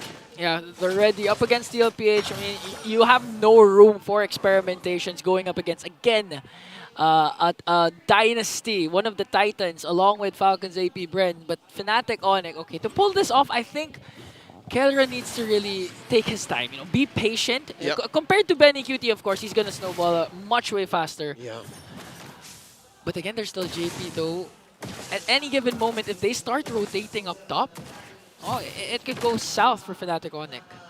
I think you're right. The fact that JP is here could change the dynamic of things, and at a flick of a wrist, you know, he could suddenly take out Kelra, take out Super Friends if he finds him, hell, even King Kong. But the thing is, the fact that it's the Cho and the Clint that close off the draft means Fnatic Onic knows that they had that weakness. And now look at this kick by Kirk! Another pick off here for Fnatic Onic, and now you've been saying this all throughout, that if you have a jawhead as much as possible, you don't want to be at the receiving end because it's not gonna work. Oh, Jose, check this out. King Kong didn't use his retry, so they can go ahead and threaten a steal here. Oh, they're gonna deprive Zyda of his necessary orange buff, but JP, okay, zoning out. This is a good start for Fnatic Onic, 1.2, but JP comes in with the implosion on JP. Wow, Brusco showing JP that he can also rock the Tigreal. All right, so far so good again. About 3 minutes in, Fnatic Onic 2 kills up, a turtle, and about 1,500 gold. Okay, so this time, even if you have the kit, even if you have Flicker, Ejector, Unstoppable Force, your Unstoppable Force is basically stoppable now because how are you gonna defend the attack of Fnatic Onic? You see what I'm seeing? That's 500 to 600 gold up on Kelra alone over Benny. But and no the fight didn't even happen there. No rotation happened up top, so it's just really the laning prowess of Kelra up against Benny QT. It's moments like these that really earned him the nickname back then, the Filipino Savage. He's just going to be in your face, constantly burying you in value, and getting away with things he had no business doing so. Yeah. So far, 1.7k gold lead once again for Fnatic Onic. Huge. Okay, so the thing here for TLPH is once Sanford gets in the picture, once Sanford gets in the clash, it could turn to their favor because the Earth Shatter combination from the Edith has been a game changer, even down to the very first series we witnessed a while ago, even in the hands of Kirk. And all the more, not a single Purify in Fnatic Onic PH's loadout. So say what you will about their mechanics, but when it comes down to the kit, if TLPH want a target and they have the battle, here we go! They went for the diversion up top! Going right after Benny QT. Zyda's gonna go in, wants to go for a kill onto Kelra, pops his Tempest and Blaze. He's going up against 4. He clears the minions. Now Fnatic Onic, I was looking at the mini-map, I was looking at bottom because I thought they were gonna go burst down the turtle right away, then rotate, but they went up top! And there's that. See, we were talking about mano-a-mano player interaction, heroes, but there's the X factor of Super Friends' diversion. Even we were, like, luckily you were looking at the mini-map, but I would have brushed that off. That caught me off guard too. Man, this lineup for Fnatic, again, starting things off with the Turtle. Here comes Sanford with the Earth Shatter, connecting on to Kirk. But look at that, Brusco onto the backline, going right after JP. Now the chase is on for TLPH. Fnatic Onic on the receiving end here. Sanford pops his Primal Wrath, Benny QT low. But look at that, King Kong's gonna fall down. Sanford is the next man down. 1-for-1 trade. No Retribution holder. Now diversion play. They want to go right after Benny QT once again. Sanji in the midst of everything. A kick from Kurt and an implosion from Brusco. Zaida will fall down. And the lover boy gets away with it. Not a single death nor a flicker spent. Just off of the back of his huge courage. He went in and they're not done. A throw from JP onto Brusco. Benny finally picks up a kill. And wow, they even worked on the mid-turret. That was to force the turret. Brusco came in, tried to distract 3-4 members of TLPH so that they could get the turret. And it's a sacrifice he's willing to make. And eventually it should lead to maybe another push. Can they? Will they? You know, at this point, I kind of getting confused. I thought it was Kelra with the Roger Gold, but it was King Kong. Both of these KK combinations just working on push here. Dude, you're confused? Imagine what Liquid is going through. Exactly. Plus the Louis Super Friends factor. I think Brusco got spotted there by Benny QT. Now JP! Look at the damage! Ooh! That was Prince and Kelra. You know what's scary about this? Is he could have died if Prince flickered forward, if he really wanted to. Yeah. An aggressive flicker from Prince, or even if Brusco just spotted JP there. Just give him a little, you know, a little... Yeah. First skill, just boop. But again, Fnatic Onic, the discipline respecting still. They don't know if rotation was coming from TLPH. Again, this is still Zaida with the link that could enter any given time, so they have to respect that. As they should. Again, same story. Diversion being set up. JP does not. JP stands his ground. Again, this is the same situation as game number 1. They each got a turtle apiece, and then the last one up in the air. King Kong starting it up. Brusco holding the pixel brush. And is this... Yeah, Sanford was just right out of the brush. Yeah. He was just like, all right. It's Edith anyway. He wants his passive. He wants his stacks to be activated. And now look at that, Brusco. Oh! King Kong's gonna get the turtle here. Now the clash ensues. Kirk's gonna get a pick off. It's gonna go on to JP, and the clash is not even done because JP's also gonna fall down. Sanford going right after the backline. Kirk's gonna fall down. Keller has to walk away, but here comes King Kong. He's gonna fall down in the hands of TLPH.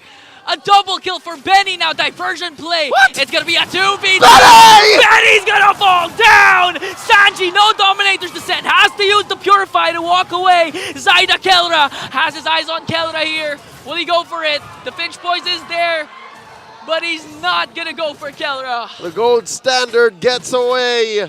Fnatic Onic Philippines, nothing comes for free. I thought the Storm would have gone unbothered, but apparently the Sonics find a way in. I don't think Benny was expecting that either. I wasn't expecting anything from both of these players. They clearly won the fight, but Fnatic Onic wasn't going to go down. I thought it was over even. They wouldn't let go. But that's a Super Prince factor. Again, one of the underrated heroes of MPLPH S14. You even said this during game number 1. The highest KDA. That I did. Rocking with the Louis. 106. That I did. I think he didn't even die during game number 1. Did he? And he's on his way to not dying in this game too. All right, look at this. That's a 5-man diversion. Sending everyone down bottom with a conceal. Okay, they want to go for Sanford. Do they know? All right, it's a false rotation. But still, Brusco, though, has a good brush area here. Has vision over TLPH. Has to walk away. Now, the Lord will respawn up top. Still, TLPH, compared to game number 2, they still have a lot of... Oh, look at that! Kirk goes in!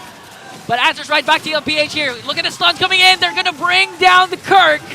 And that's one member down for Fnatic Onic. Oh, the lover boy. Crucial timing because in 10 seconds, there's a Lord. And TLPH, the cavalry, has the numbers. All right. Good news for Team Liquid PH is they're in better shape. Again, they can actually burst it down. They have the man advantage. But bad news is they're lacking key ults. No DD. No speedy light wheels, and no Tempest of Blade. I don't know if they're going to force this. So for Fnatic, Fnatic's the one who's going to force this actually. They can. If they see Zaida at any given moment, Brusco just can cast the Implosion. There's no escape for Zaida here. That's right. All right. Okay, so TLPH has to watch out for Louis, has to watch out for the diversion. All the battle spells are up for both teams. Just a measly 1,500 gold between them. 10 minutes in, this is the first Lord of the game. And neither team are letting it go, not for free. And you see how cautious Team Liquid is just moving around close to the Lord. Yeah. I think the call here is to just manage the waves and then watch out for a sneaky take. Yeah, they have to watch out for the diversion, but Kirk here has a good place. Can go for any kick, but Sanford spots him out. Now a softer reset, a conceal coming in from TLPH, but a diversion play. Are they going to commit though? JP standing his ground. Wow. Okay. All right, look at this. Lord here now low, has to pop the Primal Wrath, tied against the Lord, but here comes the counter attack coming in from Fnatic. JP's gonna fall down. The chase is on once again. Brusco, he has the flicker. Okay, so TLPH was able to get the Lord in exchange for JP. Daddy JP for the Lord. This is definitely worthy of the trade. Liquid now going to use this Lord to their advantage, try to clear out as much of the map as possible, turn it red. Okay. So with the JP not in the picture here, Fnatic Onic can actually burst down this Lord right away, high clear. And TLPH can actually utilize this moment to just really get ground, because honestly, they still have their towers intact, at least the second tiers. So they can force a tier up top, but a diversion play coming in. They're not going to commit though. Okay. Fnatic Onic, once bitten, twice shy. JP has been so good at marking out these diversion landings. And even if no one was there, it would have been dangerous, disastrous for Fnatic Onic. And now, slowly but surely, Liquid are making ground. Great push up top, tier 1 taken down, mid in jeopardy. And so far, Fnatic Onic is the first time in, what, both games that they've been on the back foot. Yeah, they're even the one trying to, contest for King Kong's purple buff. They're securing brushes here. And again, the beauty of the Sanji Zask pick is that the Nightmare Spawn can actually be the check brusher for TLPH. Yeah. And we're just talking about the baby, like just planting it in a single brush will actually help you clear out if and when Super Prince brings out the diversion. So it looks like they are now hunting as one, throwing back to their Echo days. They're actually just clearing out all the brushes. Look at this! Yeah, the Express, they have to, I mean... Just go in, check it. Again, they have to respect the diversion, implosion, potential play from Fnatic Onic, because this is actually the lineup that they pulled off up against FCAP for their game to win. Remember that? So they have to respect that. Daddy JP just doing more, not just zoning, but actually looking for the potential diversion. It's no longer a one-man operation. Clearing out the bushes almost easily. When was the last time we saw Super Prince make a diversion? Oh, close to, what, 5 minutes now ago? Yeah. It seems like forever, but what is Fnatic? How do they beat TLPH's efficiency in clearing brushes? Because it looks like they're not going to allow it anymore. Yeah, 3 consecutive diversion plays. They didn't commit to it. It's just quelled. Because JP was standing his ground. He knows he was daring. Drats. He was daring Fnatic Onic, Joe. Drats foiled. Just try to go for it. I dare you. I dare you. Just do it, Shia LaBeouf. Just do it. Just do That's an old meme, if you know. All right. If you know, you know. 10 seconds until the next Lord spawns lower quarter. Slight advantage to TLPH there, since the second tier turret for Fnatic is just about a sneeze away from being taken down. And I think it would be in Fnatic Onic's best interest to actually manage that wave. Look at this, the burst. Look at this attempt, Ingan. They're attempting though. Lord here down to almost half health. Oh, they're daring. They're daring Zyra to come in. I think they know that Sanji and Benecutie is not here.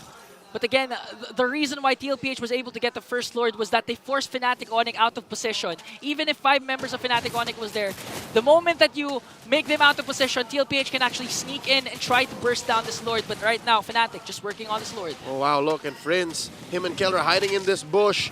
Lord here down to a 5th of its health. Approaching an 8th. Okay. Approaching a 10th. Might be in retro range soon. Sanford goes in with the Earth Shatter combination. King Kong Lycan pounce to bring down JP. A kick coming in from Kirk as Super Prince gets the Lord. Tempest of Blade is there, but Briscoe is going to fall down also. Here comes Benecutie. The low pressure area can now be felt because 3 members of Fnatic are down. Diversion just to escape. But Fnatic. What? Fnatic got the Lord. Yes, they did. But at what cost? 3 for 1. And it's just JP. Another winning trade for Team Liquid Philippines. Look at the rest of the map, Ingan. That's a push-up top left alone by Liquid. And even if this is Fnatic's Lord, they're not going to be able to use it. If anything, this is a worse Lord than the first one scored by Liquid. Yeah, huge props to Sanford. Again, the earth shatter from Sanford caught the whole squad of Fnatic off guard, forcing that clash. And with JP's sacrifice, he did his job. And that's he what soaked up the damage. explains what we're looking at now, 15 minutes in. Liquid with the lead. Small as it may be, they actually worked hard to get this. Even if Kelra is ahead by gold from Benny, it's still not as easy to engage. Unstoppable force onto Kirk. Benny picks up another kill. King Kong has to walk away because Zaida. Okay, will he go? Diversion, defensive diversion, just to send King Kong and Super Friends home. And again, JP. This is your fault. He's not just clearing these bushes, he's also threatening a kill on anyone who dares cross the line. TLPH are playing with a mobile box. Yeah, and imagine, he started things off with the 0-3-0 KDA. Fnatic Onic actually pinpointed this Jawhead because they know the capabilities of a strong Jawhead. At the early game, they shut him down, but somehow manages to bounce back. Now TLPH 1.9k gold lead. JP is using this hero beyond its limits. He's using it in more ways than one. Again, it's true, the strength still stands. You have to be proactive with a Jawhead, but the way he's threatening these pickoffs, even as Fnatic Onic are the ones who are pushing forward, shows us a different dimension to this breakout roamer in Season 14. 16.5 minutes in, there's a Lord spawning in the upper quarter, and there's a diversion attempt. But so far, the story of this game, looking at a 10-10 kill score. Ian, TLPH have effectively neutralized the ults of Fnatic Onic, these big-ticket ults. Way the Dragon, Diversion, Implosion. When was the last time you saw any of these used to full effect? Yeah, it's because of JP again. Kirk not even able to use the Wave the Dragon because by the time they spot out Kirk, they're gonna go for the burst. Look at this. You're supposed to be just teleporting from bush to bush. Since they can't do that anymore, they're just rotating. They're just moving. Oh, here comes the teleport. All right, where's it going? They're gonna commit 5-man. Okay. Watch out. Pixel Brush versus River Brush. And all right, here we go. Oh, Kirk knows. Now defensive conceal for TLPH as they walk away. And now looking at the KDs of everything, 10-10 for both Tide and even Sanji and Super Friends, the two mid laners, have yet to suffer a death. Wow. Okay, Fnatic Onic, they're working on the Lord. The burst! Will Zaida make it in time as King Kong gets the Lord? JP right now manages to find someone, an implosion play coming in from Brusco. King Kong manages to walk away. His Murtati will be popped, but look at that, JP still working on Brusco as they make him fall down. This time, it's a roamer trade for Fnatic, but they got the Lord. Initially, it looked like Fnatic was going to get away with it. But Team Liquid, being in the dominant position that they were prior to that Lord take, takes down Brusco anyways. This is very similar a situation to that last Lord. Yeah. Now this being the third, something's gotta give. This is a Lord that is evolved. It deals additional damage, and now JP up against 3!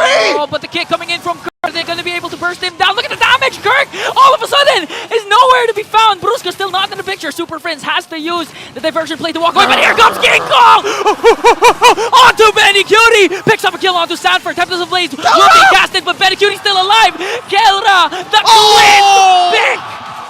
If you're a hater of Clint, Kelra says otherwise. I told you so, fam. I told you so. Ladies and gentlemen, here comes the inevitable. This is endable. The streak still standing strong as Fnatic Onic sets the rise to break the crystal, brings down Sanji, and an 8-0 victory for Fnatic. They start the second half of Season 14 with a bang, as the Sonics take down the Cavalry. The MPL arena is orange and yellow. Wow.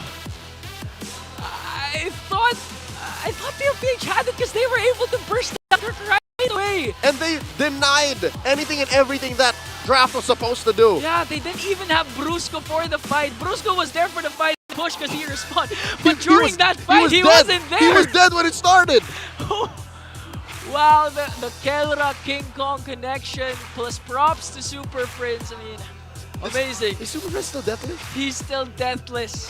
Y'all should start counting bulletproof games from the mid because of this young man here.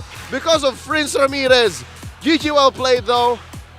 The Titans of MLBB take their bow here. The defending champions walk off the stage defeated, but with their heads up high. Definitely still a lot to work on in the formula. But when you're facing off against a team like Fnatic Onic Philippines, they're just built diff. 8-0 built it. Ladies and gentlemen, it's been an honor to be at your service to call the star match for you. Jose Ingan, Leo out will throw over the stage with Amara Aquino. She's with the Super Fam. Fnatic Onic Philippines! Are you aware na kayo ang kauna-unahang koponan na secured na sa playoffs? Aware ba kayo doon coming into this game? Hindi sinabi sa inyo ni Coach, ba't di mo sinasabi sa kanila na pag nanalo sila ngayon, playoff secured na? Ano kasi, yun nga, mahaba pa yung season eh. Yun nga. Again, gusto lang namin i-take a day at a time. So, doesn't matter actually kung playoff secured kami kasi it doesn't mean na champion eh. Kumbaga, haba pa yung job's not done. So it wasn't to relieve some pressure or anything. Para sa'yo, hindi pa to championship, ayaw mo na mag-relax sila. Oo, yun na yun. Kumbaga parang, wala, dami pa. Madami pa. Kelra, para sa'yo, personally also, and you can speak for your teammates also, gaano ka-importante para sa inyo, how meaningful is it na today nyo na-secure, kayo ang pinakauna, 8 straight wins in a row? Siyempre, sa lahat naman team, importante yung playoffs. Pero hindi naman kasi playoffs yung target namin. Kumbaga, yung target namin isa yung championship, siyempre. One game at a time. Did you expect na magiging win streak all throughout? Hindi po talaga, wala naman po nag-expect na itong mag-win streak kami. Kumbaga, yung every game parang tinitake lang namin na parang disiplina, tas yung consistent namin. Consistency. So wala kayong goal na lagpasan yung longest win streak? Wala naman po. Bahala na po kung malagpasan o hindi. Ikaw naman, King Kong, di ba sabi mo last time na feeling nyo nung last game ata yun, sabi mo, feeling mo hindi pa ito yung pinaka-best nyo? Pero masasabi mo ba na ito yung pinakita mo, pati yung last play mo would you say this is the best form? Para sa akin, hindi rin po. Kasi iba pa rin po yung mga nalalaro namin sa mga scrim namin. Kaya para sa akin, hindi pa yung peak ng performance namin. Eto, titingnan natin kung sino reached their peak today with the MVP. Who do you think it is? Sino? Sino? Parang they're unanimous. Sino? Let's take a look at the screen. King Kong! Nakakatuwa your dad is like this, yes, that's my son. King Kong, ngayon tinalo nyo ang TLPH. Who do you have your eyes on next that you're really looking forward to beating? Para sa akin po yung AP Bren. Pero pa rin po para sa aming team, lahat pa rin po ng team binibigyan po namin ng attention kasi lahat sila makakalaban pa rin namin. Of course, pero binanggit mo yung Falcons AP brand. Bakit sila at ano ang palag mo? Sila po yung pinaka-nilook forward ko kasi parang sila po yung nakikita namin na pinakamagandang macro sa PH, sa MPL PH. Ano masasabi mo sa kanila? Good luck. Good luck. And now, you know who has a lot of luck? Our lucky winner that's gonna win 3,000 diamonds. Come on up. Congratulations! Narinig ko si Coach, ang sabi, ayan na, lalaki na. Okay, congratulations. What's your name? Turbik po, Turbik. Turbik. Turby? Turbik. Turvik? Victor lang naman pala. Tinatorvik pa ako. Victor, okay lang ba? Victor? Turvik? Okay. Sino dito yung favorite player mo? Si King Kong po. Si King Kong. Oh, katabi mo na si King Kong. Sige nga, Kwento mo, alam mo mapaproud yung parents na nakatingin sa yung parents. Bakit si King Kong ang favorite mo? What is it about King Kong na nakakahanga? Magaling po siya mag-core. Magaling mag-core. Opo. Core ka ba? Yes po. Okay. So, hinahangaan mo siya kasi magaling siya mag-core. Nasa harap mo siya. Ano yung gusto mong sabihin sa idol mo? Ito na yung pagkakataon mo. Sana tuloy yung panalo nila. Sana tuloy-tuloy yung win streak. Yan lahat ang hino-hope ng maraming Sonic fans dito. Ikaw, King Kong, sabi niya, sana tuloy-tuloy. Thank you. Thank you. And congratulations. Bigyan ng diamonds. All right, team. Ay, wag ka muna umalis. Bilang lucky fan, pwede kang magbow with your favorite team and you get to take a walk with them. Okay? Ikaw yung pinakauna. You may now take your bow and take your walk of victory. Fnatic, Onic Philippines, undefeated. 8 straight wins in a row. Para sa kanila, it doesn't stop there. They don't want to be complacent dahil hindi pa to championship. But you know, they're always showing us what a potential champion could be. We're gonna break it down for you, so we're gonna go back to our panel. Pasok. That is Fnatic Onic Philippines. They're still undefeated, and they're raking up more wins this season. All right. So, overall, not much else to say there. I think that game was a Clint masterpiece, if you ask me. Yep, I'm going to have to say something. Apologize, Kelra, Clint. I wasn't familiar with their game. But thinking about the Clint, I realized that there was a important thing that I was not able to take into consideration. Start first with the laning phase. Seems like Benny Cutie would just, as a carry, just really struggled up against Kelra's Clint in the gold lane. And that's why they were one of the reasons why Kelra was able to snowball really quick. Around 10 to 12 minutes into the game, he was already sitting at 4-0 and 6 with his KD8. So really, it's going to be so tough to come back from that if you're not going to be able to take that Clint down fast enough. The raw, pure damage that the Cowboy can dish up. Man, I wish we had your cowboy boots or things this season, right? I feel like the Clint is going to make an appearance. I think more teams might pick that up. But in the draft, you weren't super clear. We weren't super clear about it. But you know what? In the game, we saw why it was picked up. The dueling capabilities of a Clint, especially against heroes even like the Jawhead, was a little bit surprising at a lot of these scenarios. And Zyda was not given any room to breathe, despite, again, a lot of really good plays by TLPH actually make it happen. Look at that. If you fly into a bush and the Clint was there right next to you, you were not walking out of that bush. Yeah. And I really like what the Fnatic Onic did with their 4th pick. They decided to get that Cho. And, excuse me, I'm looking at the wrong draft. One of the last picks on the blue side, they ended up getting that Cho. So instead of getting something that could just help hold the front line and potentially make it a little bit easier for Benny Cutie to just deal damage, they instantly went for, all right, let's pick up someone that they can pick off. They can instantly go into the back line, get someone that can kick Benny. If not Benny, just build up an advantage already because you're going to be kicking it into even more crowd control. The layering of the rotation, dispersion of the Low Yi, the implosion of the Tigreal, again, a Fnatic Onic signature since last season to pair those two heroes together. Switching things up, changing the expectations of TLPH. Suddenly, you get a Cho on the hands of Kurt. I have to double check my numbers here. That's second? Yeah, this is his... Oh, he already picked up the Cho earlier this season. That's right. Yeah, that's the second time they picked it up. So it's still surprising. So many heroes for Kurt. I mean, even if you do the homework, I feel like you will still be surprised by this. And I think that was very apparent. I thought the Jawhead was pretty, you know what, it could have been maybe a bit more a tougher hero, but then again, it did the job. I think the fights were really, real close in this one. Yeah.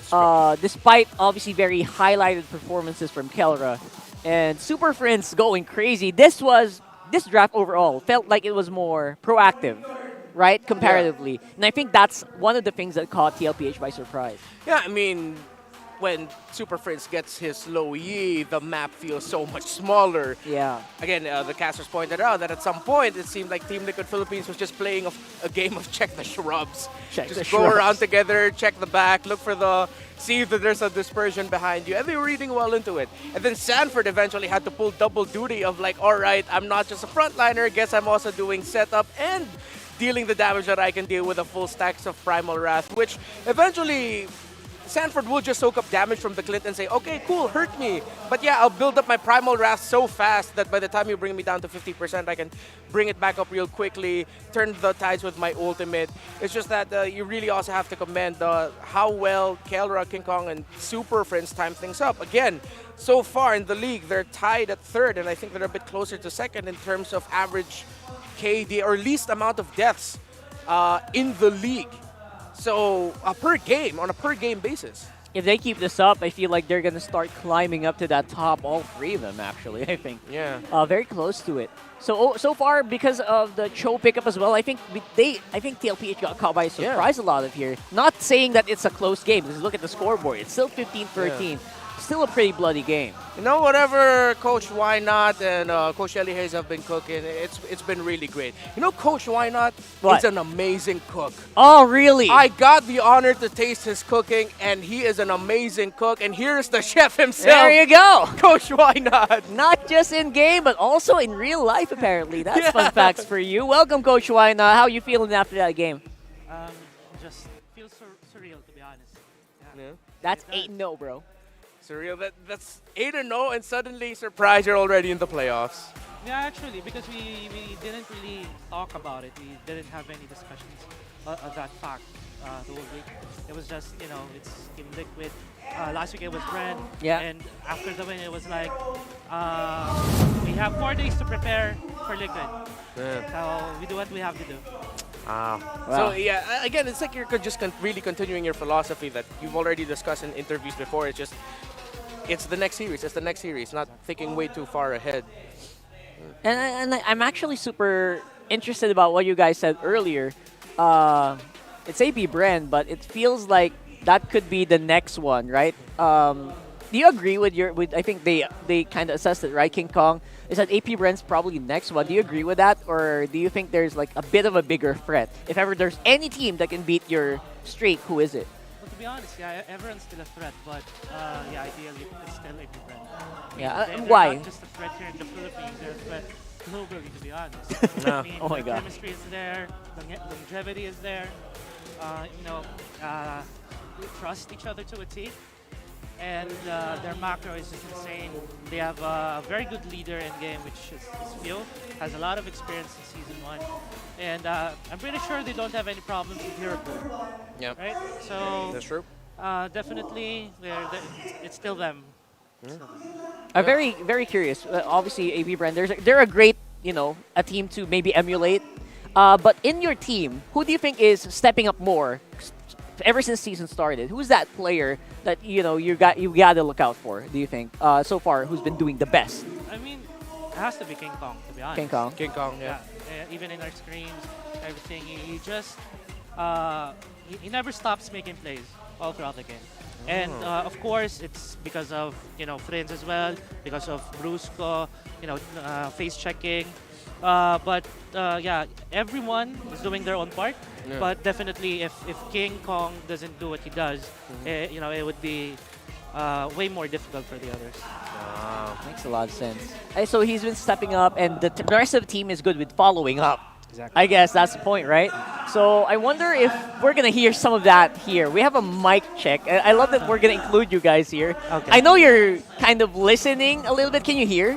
Yeah, yeah, actually. you can hear, right? Yeah. So I wonder what part of this here, because I don't think you guys had a hard time in game 1. It was very, he was on all over the map.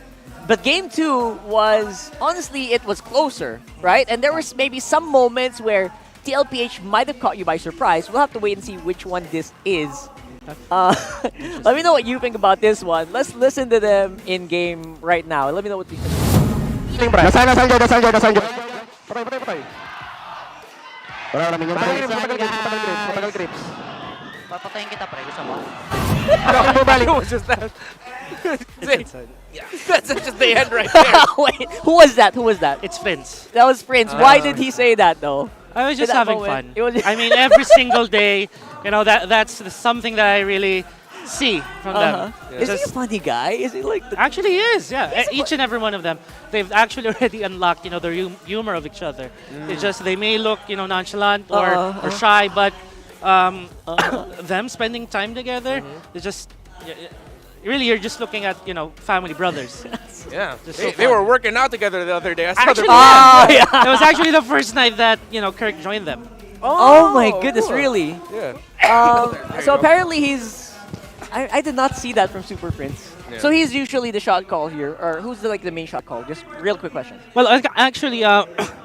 It's all right. The team play? Kirk actually does a lot for the team. There it is. And one part of that is, calling the shots all throughout the map. Yeah. You'd actually be surprised at how I'm just high IQ. I'm just in awe of how Kirk is as a player, to be honest. And Great yeah, insight.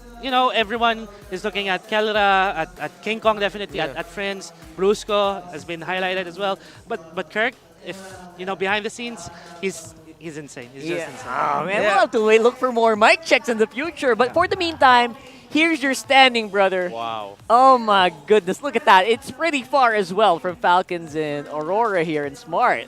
16-4. All right, what's the biggest, what could be the biggest point here for contention is, just real quick, by the way, before we go, big message to people, maybe if you have any.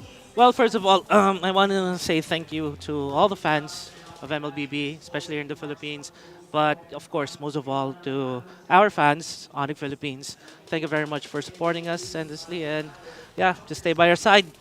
Apparently, they just need to stay by your side while you're going for the wins. And it's really very difficult. It does feel like it's a very difficult team to beat now. You are the team to beat. So, yeah, we're looking forward to more of that, man. And pleasure having you here, man. Yep. Well, we're going to let you go so you can celebrate and enjoy the victory a little bit more with the boys.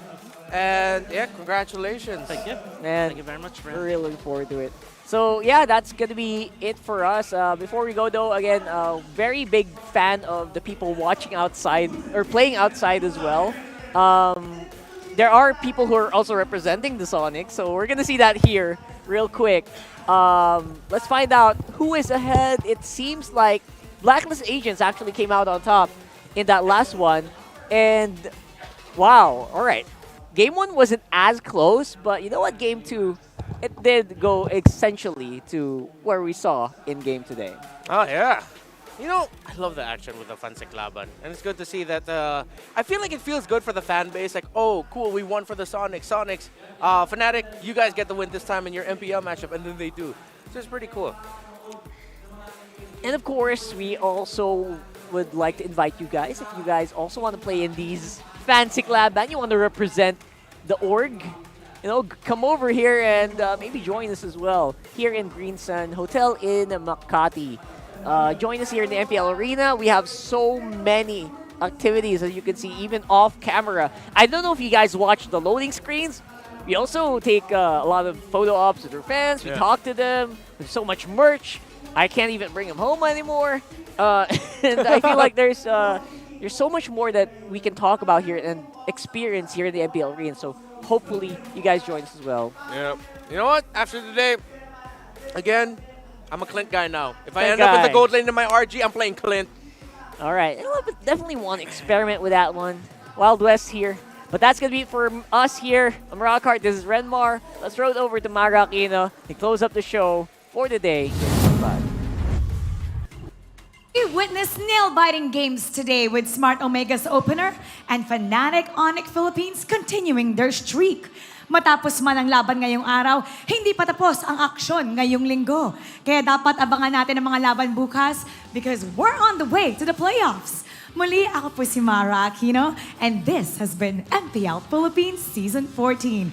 Keep it good vibes, everybody, and see you tomorrow.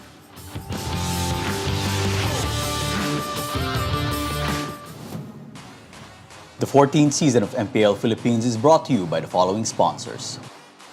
Smart, the official telco partner of MPL Philippines Season 14. The official tournament phone of MPL Philippines, Infinix GT20 Pro. Official suppliers, EMC Asia and Index Salon. Experience the MPLPH Season 14 action live at Green Sun, Makati City. Grab your tickets now via official MPLPH website. Don't miss any MPL action by following our official Facebook and subscribing to our YouTube channel. Follow MPLPH on TikTok for more content. And to ensure the equality and fairness of our games, MPL Philippines is also monitored and supervised by the Games and Amusements Board.